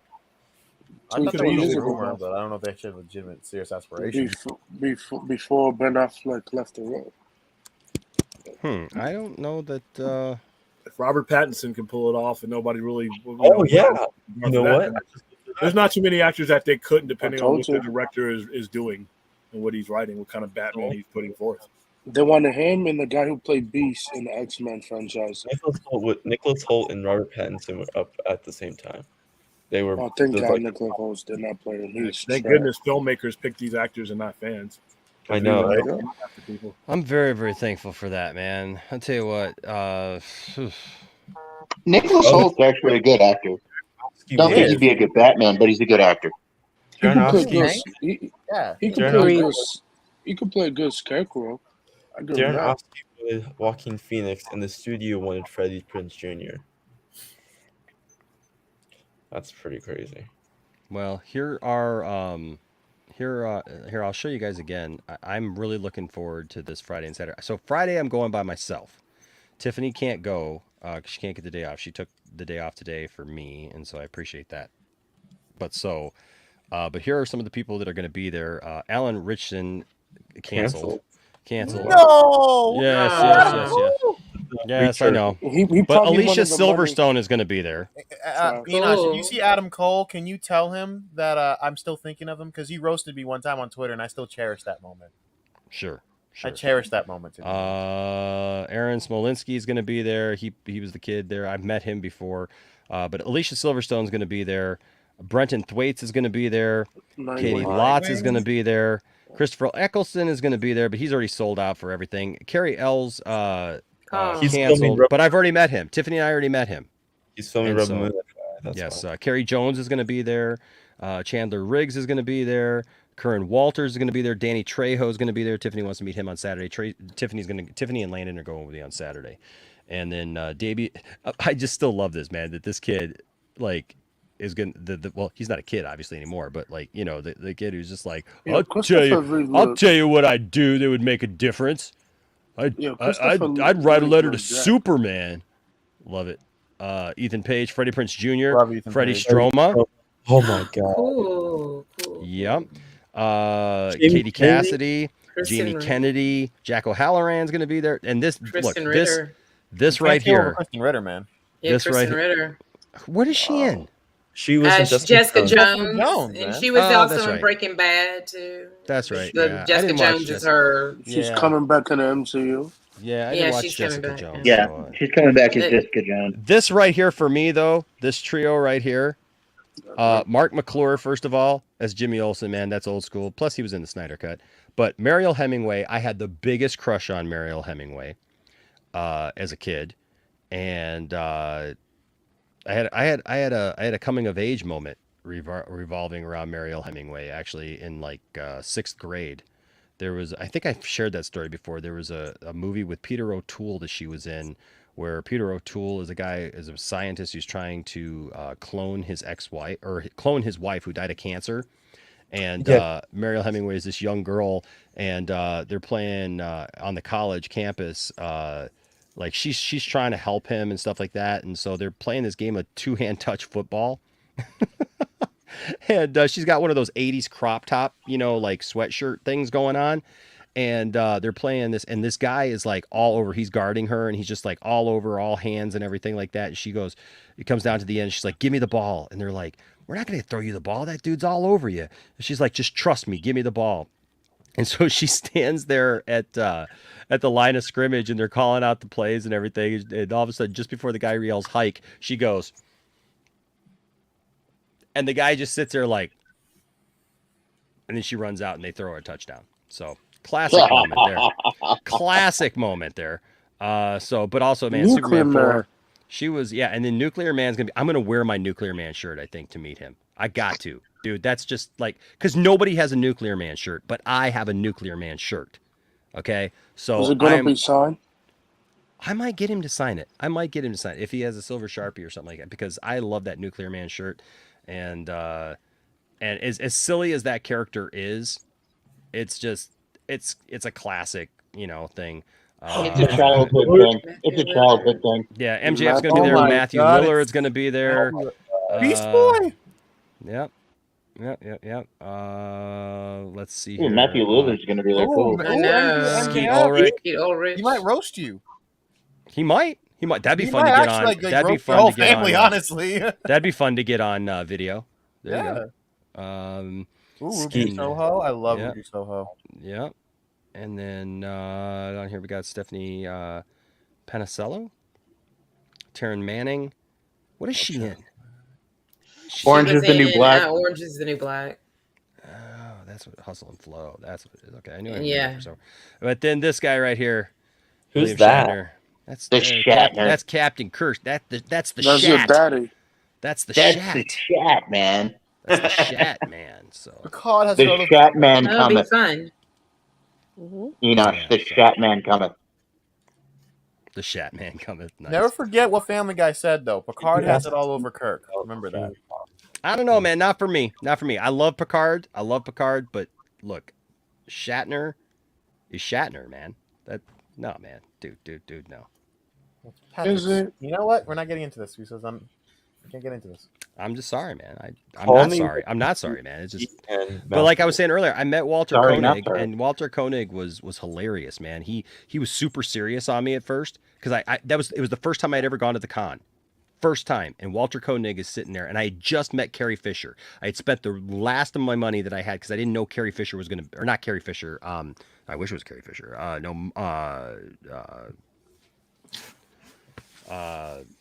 She was in. Lois Lane. Margot Kidder? Margot Kidder. Margot Kidder. Margot Kidder. So I had just met Margot Kidder. I spent some money on Margot Kidder, and it was one of the greatest moments of my life. To be honest with you, meeting Margot Kidder. And we were talking about people who spend time with people and like stuff. That woman, there was nobody else around.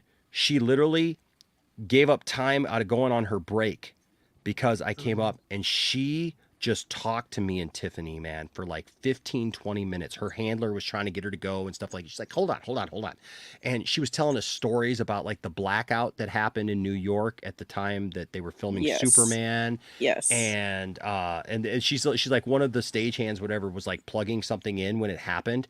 And like all the lights went off and he thought that he like blew something, and thought it was his fault and stuff. And they were all teasing him.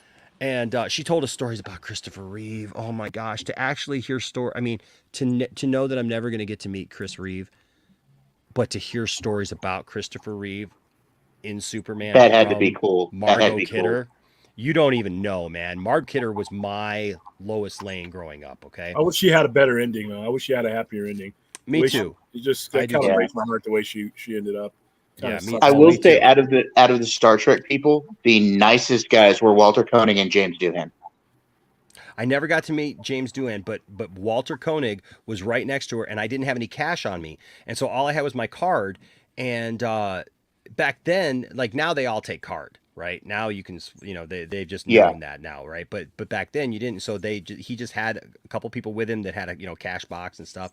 And I went up and I asked him. I said, "Hey, do you guys take card?" And they're like, "No." And I'm like, "Oh crap." Okay. I said, "Well, I'm gonna have to try to find an ATM." I said, but I looked over at Walter and I said, "Mr. Koenig," I reached out my hand to shake his hand. And I said, "Mr. Koenig, I just want to tell you, like, how thankful I am for your contribution to Star Trek and to my childhood growing up, man. I've loved you. I loved you in the original series, loved you in the movies and stuff, and I said, man, I wish that I had some cash. I said I would get a picture with you right now. I said, but I said, hopefully I can come back later. I said, but all I have is my card. I said, but I had to shake your hand, just in case you're not here later.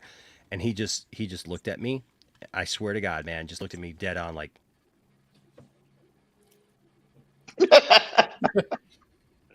that had to be intimidating.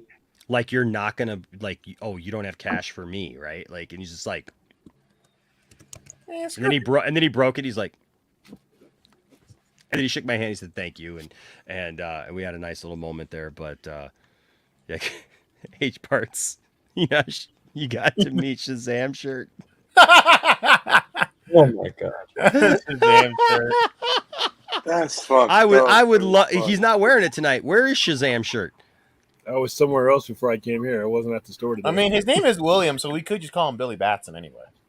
This is William in his Billy Batson disguise before he puts on the Shazam shirt. The word Billy is actually banned from my name. The old man would oh, that's right. You are a William. You are a William. Yeah, he is a William. He puts the picture up again. He actually put that on my birth certificate. No other pronunciation of William. He's so aggravated about that because I'm a junior, and he hated the word Billy. Okay. He actually went to my school. My teacher would keep calling me Billy.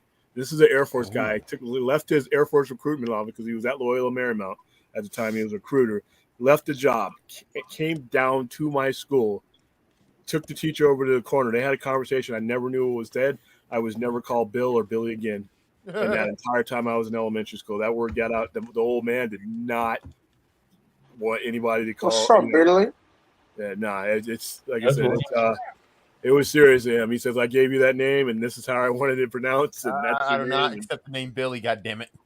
Yeah, no, he if I have a kid and I name it William III, it's gonna be the same way. No, I get it. Landon, he spells his name Landen, and everybody wants to call him Landon. Don. And even his school, man, like his school, I've gone up several times now, and like we still get stuff like that's spelled differently. They do that with my son too, like because the way his name is spelled, they call him Javen, and I'm like, that's not his name, it's Javon. It's like I've had to tell people that it's like it's not that hard, like it's the way it's spelled. Yeah, kidon. Yeah. I mean, I've gotten it too, my whole life being Enosh. Oh my gosh. I get called so many different things. It's not even funny anymore, man. Tried growing up with the name Roman. Enish. I don't know if I ever told you this. I don't know if I ever told you this, but one of my good friends growing up was named Roman. Him and his dad were named Roman. Really? And he was Roman Phillip. His middle name was Philip, and so we all knew him as Philip. Philip the Third. Like, but we knew that his name was Roman. And when he got older, he went as Roman. His dad went as Roman, but in elementary school, he went as Philip. And so my grandmother, in fact, made one of those. You remember those little storybooks you used to get, like that you could put your kids in, or whatever, and then like they could see their name. Well, my name was never in anything, and so my grandma got me one of those books, and I got to choose a friend to be in there, and I chose Philip, and so yeah, his Philip the Third. But it wasn't Roman in there. But yeah, he's Yeah, and I've actually got 2 middle names. So yeah, for me, whenever we had a sub or first day, they would call me by my first name rather than my middle name. Cameron? Which is, no, my middle name is the one I go by every Kaidon? No, but they'll call me by my first name. And I'm like, no, it's just Caden. And they're like, okay. And like, there was one teacher that always forgot, and like, finally got it by like the last week of school. It was just like, okay. Yeah, stuff happens. But hey, this was a fun stream tonight. This is a fun. Yeah, I didn't have a lot going on. Again, guys, if you haven't already, check out the Justice League project. Again, Project Justice League. Yeah, Project Justice League, I should say. I have the link there in the description. It's pinned. That's from Zebra Fed, right, Ryan? Yep. Yeah, Ryan did this stuff. Yeah, and a bunch of people worked on this thing, and they're raising money. This is the most important thing. They're raising money for AFSP.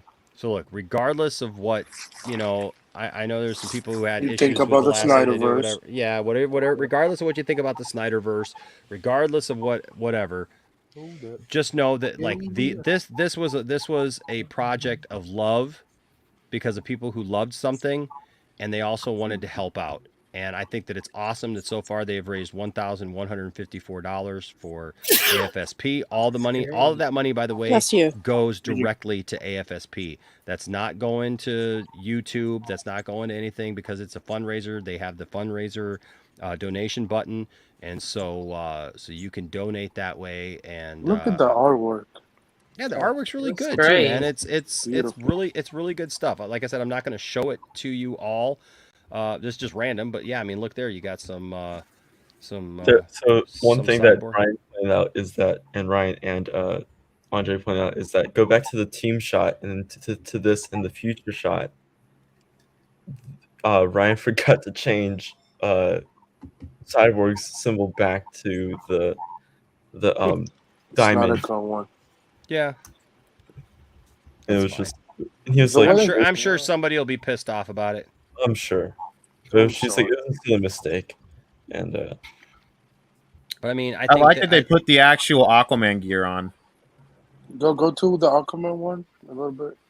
I think that they. I'm glad they put the actual Aquaman gear because that was really that. I'm very happy about that. This is a cool what if, like Justice League 2. Yeah, it's not meant to take the place of anything. Nope. It's none of that. It was all storyboards that Zack Snyder and Jim Lee and Jeff Johns did back in 2014-15. This was the only thing that I thought was funny, if you know what I mean. Oh, the Riddler? The Riddler, because they describe him one way and he looks a different way, which I thought was kind of funny. But he killed himself after he solved the anti-life equation. Yeah, no, I'm not talking about that. I wasn't talking about that. I was talking about because they describe him with a long, overgrown beard. Oh. And he didn't have a long, overgrown beard, so I thought it was funny. But yeah, but no, I mean, that's not a critique. They wanted just because they wanted to. I mean, but look at that! My gosh, man, come on. I just applaud on. It looks great. Yeah, I mean, if you like Wonder Woman or you like any of this stuff, I mean, Desaad. Look at the hater. Let's be honest, he's the biggest hater of all time. What's that? Desaad. He's a hater. Being a hater. Yeah, I don't know. I mean, but like, it's just. I mean, but I mean, look at the good job he did with Darkseid and Desaad, and I mean, and look, like I said, it's Lois get barbecue good stuff, man. It's really good stuff. So go check it out. It's just really good stuff, and it tells a great part of this story. 5 years later. And then at the end, I love it. There's some cool. There's also a little teaser at the little end too. Yeah, there's a teaser at the end. You have to guess which character is. Yep. It's the character. Yep, but there's some other additional artwork that was here that wasn't in That's Droga artwork. Yeah. Yeah. So so go check it out, guys. Go support them. I hope to one of these next couple nights have hopefully either Andre or Ryan or somebody from 4 Nerds on to talk about this, and so I think that would be cool, and so we may go early one night and do that, and then again. Just because somebody brought it up, Ezra's not being replaced. So there you go. How did that get traction? That's what I was saying. Because everyone's obsessed with the Ezra situation, and also because it's a Screen Geek thing, and people were like, "Oh, Screen Geek has gotten stuff some sort of thing." It's not happening. It's not happening. And then like people from Variety and then Humberto Gonzalez. They're all like, no, this is not like right now. No. But did you need Variety and Humberto Gonzalez to tell you that? No, but some people do. Yeah, some people took it seriously. But and by the way, Dylan O'Brien is rumored to play Nightwing, so there's no way he's going to. They're just throwing names around at this point because there's just some people. There's some people still who are just like, I'm not going to see the movie as long as Ezra's a part of it or whatever. But again. I would say this. Would you want somebody to just boycott everything that you do based on every stupid decision you've made or everything that you've ever been put into, or if somebody pointed out things that maybe weren't true? I would tell you, look at this part. Ezra and WB are in comfortable communication. If WB knows what's going on, you obviously don't. Okay? And also WB is aware of Ezra's side of the story, which will put the situation in a new light when revealed, and also Ezra is receiving counseling and seems to be doing better. Ezra, and we have a year. We have a year, and we got a year. And Ezra messaged me last week, and he was in very good spirits.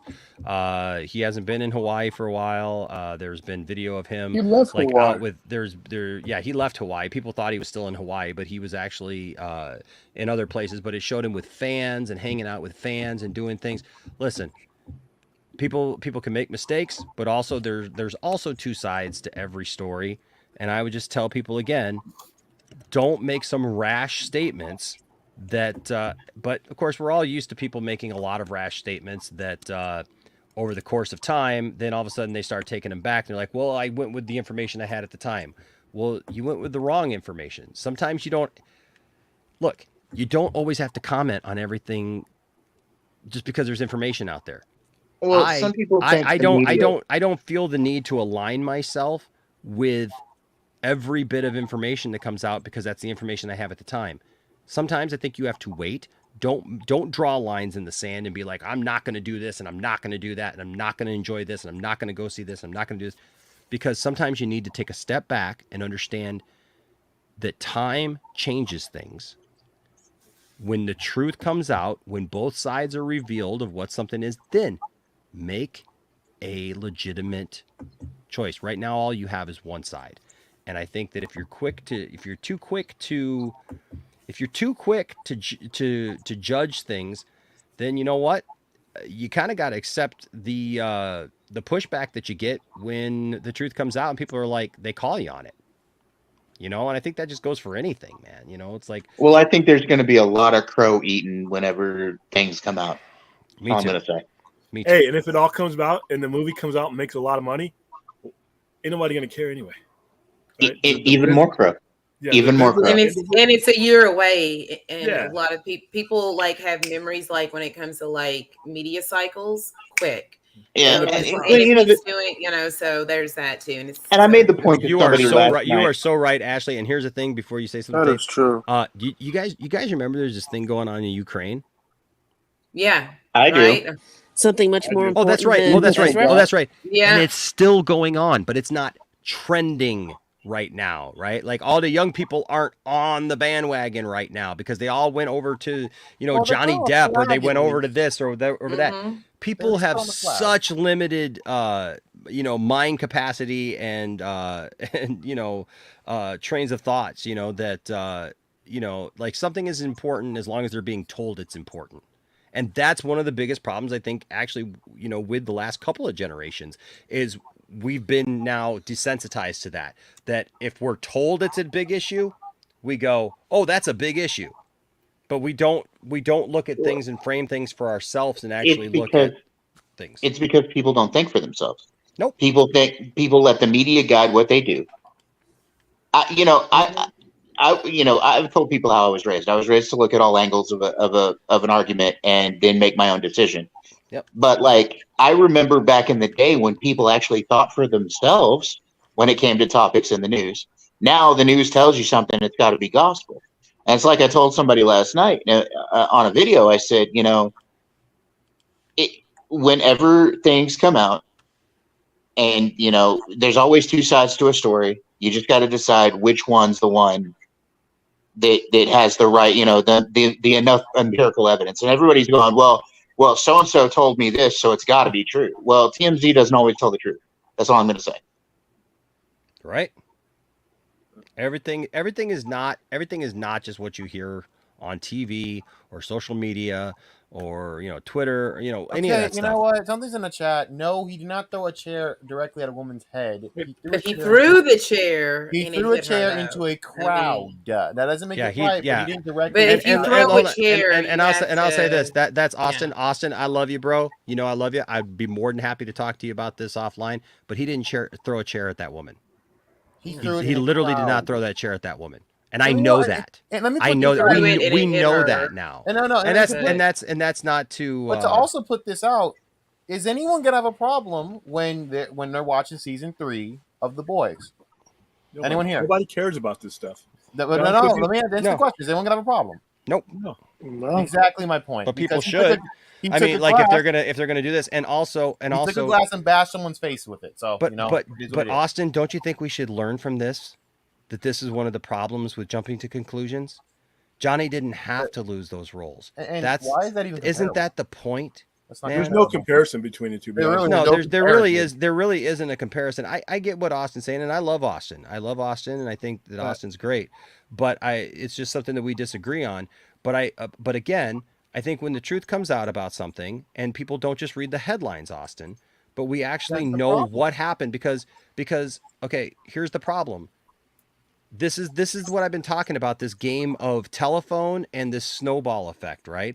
That something comes out and it's like, a woman got hit in the head with a chair, but he didn't throw the chair at the woman. It wasn't like he got mad at the woman and threw it at her and hit her in the head with a chair. He threw a chair because he was mad, which was probably a stupid thing to do. Okay? It was a dumb thing to do. Very stupid, but there's a huge difference in something like that happening, okay? I kicked my dog across the room a couple of weeks ago, and I felt horrible about it afterwards because I was walking through, and my dog, I got two big dogs now. I got this little tiny Shih Tzu, right? And he literally came around the corner as I was going through and going around something, and I kicked the dog across the room. Was I violent for doing that? No, I felt horrible about it afterwards. We have to look at things in context, and that's all I'm asking for. Because then statements like he threw a chair at a woman's head, that's just not factual. And the girl didn't want medical help. And the girl didn't want medical help. To expand on this, actually, when Johnny got fired, people need to understand this was during the Me Too era. So anytime someone was alleged of anything, they got canned. It didn't matter what. It was a very volatile era where dudes were getting alleged of everything, and Johnny was alleged of domestic violence during that era. If Ezra was alleged of any of these things during the Me Too era, Ezra Miller is gone. I'm just putting that out there during this era because Stan Lee got alleged of stuff. Everyone was taking shots, man. So it was a very bad time, and a lot of things ended up not being true. Remember the Louis C.K. situation? Everyone thought it was this, but it really wasn't.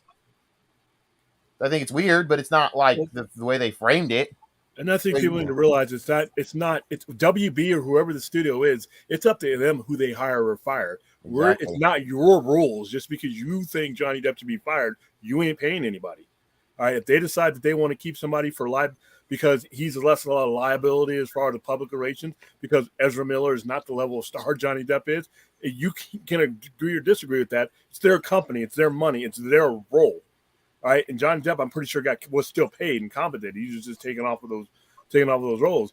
But he got paid $60 million. I will say this about this too. Austin, I agree with you. Actions do have consequences. Okay. And there's nobody excusing anybody from any of the consequences of anybody's actions. What level of consequence is varied, and you have to look at that. Is the consequence that you're going to levy against somebody based on truth, fact, or is it based on Twitter? Is it based on what's reported? Is it based on what somebody said or what was communicated down through the tropes of things, right? And until it gets to us, right? And he committed not one but a couple of crimes. I would say we'll go back and look at that because in the greater scheme of things, he was accused of one thing, it got dismissed. He was accused of something else, and there were no charges filed. Okay, because he literally didn't throw the chair at a woman's head. Like I had a friend of mine once hit me upside the head with a baseball bat, but he didn't mean to. Like he got mad and he was doing something, he was acting stupid, and I happened to walk into it and something happened. And like, yeah, we had words, right? Because he was acting stupid. But in the end of the day, like I wouldn't have pressed charges against him. And so like everything is not, this is the hard thing about us being on the outside of something that we don't know. When you don't know what happened, you don't know what happened. You know, and the thing is I don't think that Johnny should have been fired for something that goes on in his personal life anyways. So I mean to me that's not and Austin, I mean I respect what you're saying. I hope you know that, man. And I listen, you saying here, you know, I'm just saying WB shouldn't have double standards. They shouldn't. But also they're probably privy to a lot more information. They probably made a snap judgment before. And I think it's a good thing if we don't see them making the same mistakes, because they obviously made a mistake with the whole Johnny Depp thing and that whole situation. And I think it's probably a good thing when we see that somebody learned from something, you know, that's all I'm saying. I think it's a good thing when again, it's not really a double standard because we're talking about a case of domestic violence versus someone being a drunk idiot that one time. And again, you want to compare cases. Why don't you compare the fact that Anthony Starr, drunk as hell, took a glass, assaulted someone, and, well, I mean, Homelander's still here doing Homelander things, and that's all I got to say. Compare those cases. Don't compare Johnny and Ezra. They're not comparable. We're talking about allegations of long-line domestic abuse versus someone getting drunk at a bar one or two times. I'm just saying they're not comparable. As where Ezra, you know, you compare it to Anthony Starr. Anthony Starr's still here. Who dictates to a company what their standards are too? That's what Axel, I'll let you show us, but then I'm going to take you back out because I'm wrapping stuff up, man. So I'll show you the lightsaber. That's cool though. That's very cool. Very nice. We got 10,000 lightsabers. Yeah, I got nice, dude. If anyone wants to have a very duel, nice, bro. Boys, nice, dude. Very nice, man. Thanks for stopping in, though. We're bringing it down, but yeah, thanks, man. I appreciate. Thank you for appreciate you dropping it in. You said you had some artwork. Yeah. Some of my art some of my art actually appeared in the credits at the ending of what's it called, Project Justice League. Oh yeah. Yeah, I think we just showed some of that. Yeah. Very cool. Very cool. But yeah, that's I think I think that okay, what's he saying? According to you, William, we do. What was that previous? Did he say something previous? Here's what you said. You said, "Who are we to say that they should have standards? Who are we to tell them?" No, who are we to dictate their standards? Right, that's what you said. If Warner Brothers wants to not fire Ezra Miller based on what they think his effects are going to be on their projects or the outlook of their project, that's their prerogative. Period. If they want to fire Johnny Depp based on what they think the outlook will be on their, on their future project. They can. It's not up to us. It's up to you whether you don't go see the movie or not. But to be honest with you, most people in general outside of the YouTube screen do not care about what's going on with They Ezra don't, Miller. and nor should they. And they have to care. Well, and I think too, we have to understand too that there are different levels of things. Okay, like the allegations that are there, and obviously a lot of junk happened with Johnny Depp and Amber Heard. I know that Amber Heard is like everyone's like she's the devil, They're both crazy people and stuff. But like, there's a lot of stuff that went on there, and he obviously did a lot of things to her that are far above and beyond what has happened here with Ezra. Because if you look at what's actually happened with Ezra, Ezra literally, the only thing that he did was he apparently forcefully took a microphone out of a girl's hand, and he got into an argument with a guy playing darts, but he didn't touch the person. He didn't assault the person. That's not what he got arrested for. He got arrested for getting in a dispute because there was obviously issues going on there, okay? And there was arguing and yelling and stuff like that. There was no assault, though. And he wasn't accused of assault. He obviously got into a huge thing with that couple that he was staying with. But again, there was an argument. There was some crazy stuff that went on there, but there is a whole other side to that story. And we didn't see it all, and that all got dropped. There's also the situation with the chair, and again, that was an accident that happened to that person. That wasn't something that he meant. He didn't go beat the woman with a chair, So different levels of things require different reactions and action. And I mean, I think we should all be able to understand that. I'm just gonna say it. The day that an actor gets fired for a bar fight is the day that things are gonna change, because I just don't see it. Being drunk at a bar, I mean, you know how many actors that they would have to fire or get rid of for being Everybody. At a bar? Dude, It doesn't excuse it. It doesn't excuse it. It doesn't mean that it's okay. But it happens. Unfortunately, you have to freaking take. It's a dual-edged sword, man. You gotta take the bad with the good. You have to be able to understand and deal with the demons. All right, because dude, throughout Hollywood, you know how many guys are scumbags and done even worse and still stayed on? And again, like I said, the case you have to compare it to is Homelander. If Homelander is not fired, why should Ezra Miller be? End of story. That's how I look at it. Well, and here's the thing, like with the Johnny Depp situation, for example, right? If we just listen to the accusations or the police reports that were associated with things, it has taken time for truth to come out, right? What if the general public seems to be siding with Johnny, right? With what has come out, with what's, I'll be honest with you, I'm not paying a lot of attention to it because I just really don't care.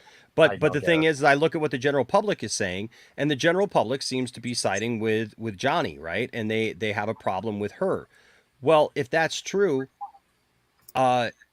imagine if everybody just stuck to their guns about, well, Johnny was an abuser then. And Johnny did this, and this, and never listened to what the truth was. And never listened to, hey, his side of the story. And he never got to tell his side of the story. And then it comes out that maybe he was being abused. Now, I don't know what happened in that situation. I'm not going to act like I do, right? But the thing is that it's important that we listen to both sides of a story and not form an opinion just off of one, right? Even if, there's a police report. There's a lot of police reports, okay? There's a lot of police reports that are made every single day. Police reports are not indications of truth or fact. Police reports are something that the police write down that somebody tells them. Okay? And that person says, I want to file a complaint. That's a complaint. What happens next is what's important, is whether or not the courts deem, hey, this actually happened or that actually happened or didn't happen or whatever. There's still more story to be told with this. And that is the important thing. And there are people who have a lot more information than we do. And so it's not even a good idea for us to argue with it about it. It's not good for people to fight about it. I would never want to do that. I had a friend that I just alluded to earlier who wanted to fight me over not what Ezra did, but his sexual orientation and his things like that. And me and that person kind of split over not because of Ezra, but because of this guy's um the way that he was reacting about just about those people who are of the LGBTQ community in general. Okay, just very negative and degrading and all those things. But it was spawned from our conversation about Ezra Miller, and he started calling Ezra Miller like names, not regarding anything else, but like his orientation and like who he is and all these things. And I don't think it's a good idea for people to lose friendships over stuff or argue even over stuff that has nothing to do with us personally. I mean, if Ezra gets another job, I mean, there's already talk about that Ezra's got another. What was it that Ezra supposedly? There's like another movie that he just supposedly got, isn't there? I can't remember. There was something I saw. There was something I saw that he may have gotten. Joking around about the royal flush. Okay. And I don't know anything about Ezra's upcoming projects. All I know is that he is upcoming project of the Flash. That's it. Okay. If there was an announcement of him being in another movie, I am not aware. Okay, then I don't know. But what I'm saying is like whether or not he does or not, like that doesn't change anything for me in my life, and even if like say like Austin being here, like I love Austin and Austin knows I love him and I respect him and he's a friend and I'm going to continue to be Austin's friend. If Austin ends up hating Ezra Miller for some reason and never wants anything to do with Ezra Miller, I may not understand that like from just a perspective of just like hearing things out and everything, because I think we should all hear each other out. But you know what? Hey, man, I still love Austin, and I'm never going to lose my friendship with Austin over some celebrity that does something stupid that I don't know. Yeah. And I think that we need to remember that these are people who have nothing to do with our personal lives. Have nothing to do with how we live our lives on a daily basis. So I think the important thing for us to do is just wait. That's what I'm doing. I'm waiting to see what ends up coming up, and and we shall see what we see. I mean, God knows though I've been ambushed enough. Can we not bring that up? No, I'm not. I'm saying I've been ambushed enough. I've been talked down to. I've been attacked. I've been everything else just for standing up for what I think is just. Hold on. You shouldn't have to attack anybody because I feel like I kind of lean towards Austin a little bit. Not saying that I feel like that he should be fired yet, but just that it does look like a pattern of behavior. Mm-hmm. But like I said, just from the things that we've seen, but hopefully he is, he's in counseling and getting the help that he needs. And just hopefully he doesn't have another situation moving forward. So, I mean, but I agree with Austin, but it's like we can have a different take on it. Like you said, it's not our personal lives, but it does look just, because there's been so many situations. And see, also what people got to realize is even if Johnny Depp is exonerated or whatever's going on, WB could have still been well within their rights to dismiss him simply because who's going to be a bigger distraction to what you're doing? I mean, you're trying to launch these promotions for fantasy, all these things that you're trying to do and get made. And sometimes it's not about right or wrong or how they feel about your situation. It's the publicity because it was the Sun. It was the Sun, the case with the Sun that put the nail in Johnny's coffin because they were sticking by him. And then when the Sun case happened, with all the publicity and all of that, they let him go. That's why he was let go. Yeah, you got a lot of things riding on those type of things. And then in Ezra Miller's cases, and this may not be right or wrong, depending on what your perspective is, if Ezra Miller was at that level of stardom to where what he did cause that kind of eclipsing on the projects that he was working on, there may be a business decision made there too. But like I said, it's the prerogative of the studio who they decide to let go. You can't say, well, because we let Johnny Depp go, that we got to let anybody else go. It is individually based on what that particular actor or actress means to the project and all those people working on that project and how they can be a detriment to that particular situation. They don't have to do anything. All they have to do is be mindful of each particular situation as it rolls out. So Johnny Depp's situation has zero to do with how Ezra Miller should or shouldn't be handled one way or another, to be honest with you. Nope. Yeah. Well, guys, with that being said, we are at the 4-hour, 22-minute mark, and I think we've had a really good show tonight. I think we've had a lot of fun. Thanks to Ray Porter for stopping by. Always great to see him. Thanks to everybody who's been on the panel tonight. Damn, I didn't meet him. I wish I next Yep, time. you missed him. I'll meet him. You missed him. But thanks to everybody who was on tonight. Appreciate it. Thanks to the chat, everyone who gave super chats. You guys are awesome and amazing. And hey, I'm very, very thankful to all of you guys. Thank you again for all the love that everybody poured out to me in the last couple of weeks regarding my health, and of course today when I had my procedure. And yes, I guess I will be like, I guess the next electro or shocker or whatever. Like, you know, it's my superhero origin story. You are now super villain. I thought about that actually just before they put me under. You know, like this is my origin story, right? Like Enosh V was a YouTuber and pastor until one day he was put under to be shocked back into rhythm with his heart. An accident sent him flying across the room, but gave him extreme powers of electricity. Hey, why'd you let him put you under for that? Because that's what they do. Pussy. No, I'm just kidding. I'm just kidding. Wow. Wow. So thanks to William, who will apparently never be on the show again. That was the greatest thing I've ever seen. That was great. No, that was. You're an ass. Your mind is an explosive source of shitty ideas, and all to do what? Thank you, William. That's a drop. I'm keeping that. That's funny. Every word of what you just said. Garbage movie. I can't wait for the day these two have an actual fight over toys. It's gonna be great. I'm not gonna fight. I'm not gonna confront him. He's gonna be somewhere else. You know why you won't confront me? Because you are a pussy. No, because path of least resistance. I don't want to bring it on, mister. Bring it on. That's why you won't face me head on. I love You're gonna try to sneak in. You're gonna try to sneak in and steal some stuff. Great. Okay. No, some stuff, all the stuff, not some stuff. 95% of the stuff. I'm leaving sticks up in your pants. I dress like a drunk hobo. He wants to get all the things. All the things. Hey, William.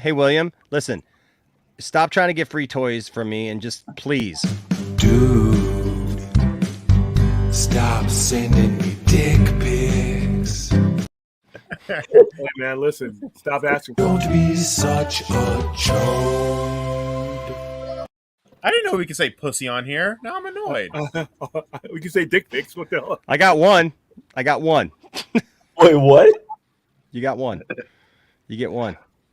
All right. We have actual footage. We have actual footage of the last time Williams tried to step up to somebody and break into somebody's house to steal their toys, and this is what happened to him. You think he'd learn from this?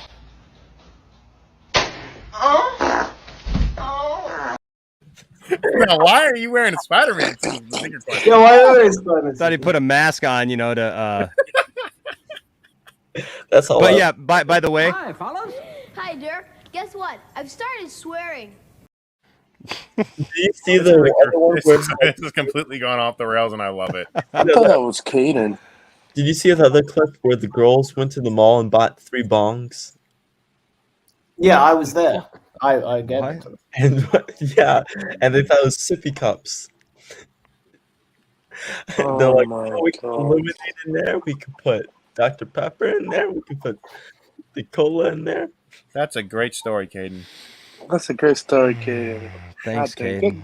Caden, get a girlfriend, man. Got the edibles going. Get a girlfriend. Wow. Ouch. Ouch. Or whatever you got to do. I mean, I don't care. Whatever, It's like. Hey, I'll just say this, William. Don't let your mouth write a check that your butt can't cash. That's a mistake. You got me saying, what the heck? Hey, someone gonna whoop that ass. Man, give me a break. Again, an actual war over toys, guys. This. Letting you know. I'm going to leave you in an interesting state when you're done, William. Yeah, Whoa. Wow. That sounded a little kinky, but okay. Yeah, this isn't even- that's my only fear about this. Could go.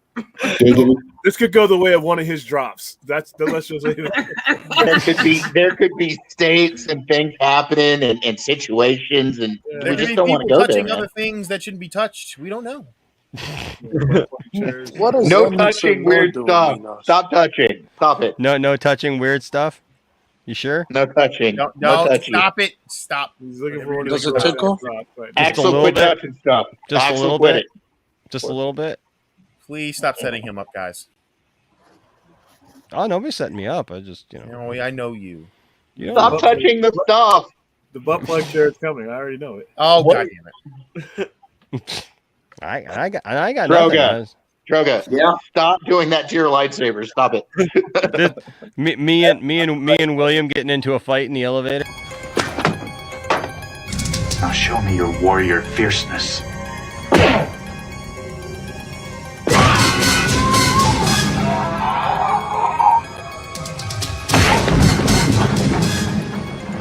Emotional damage.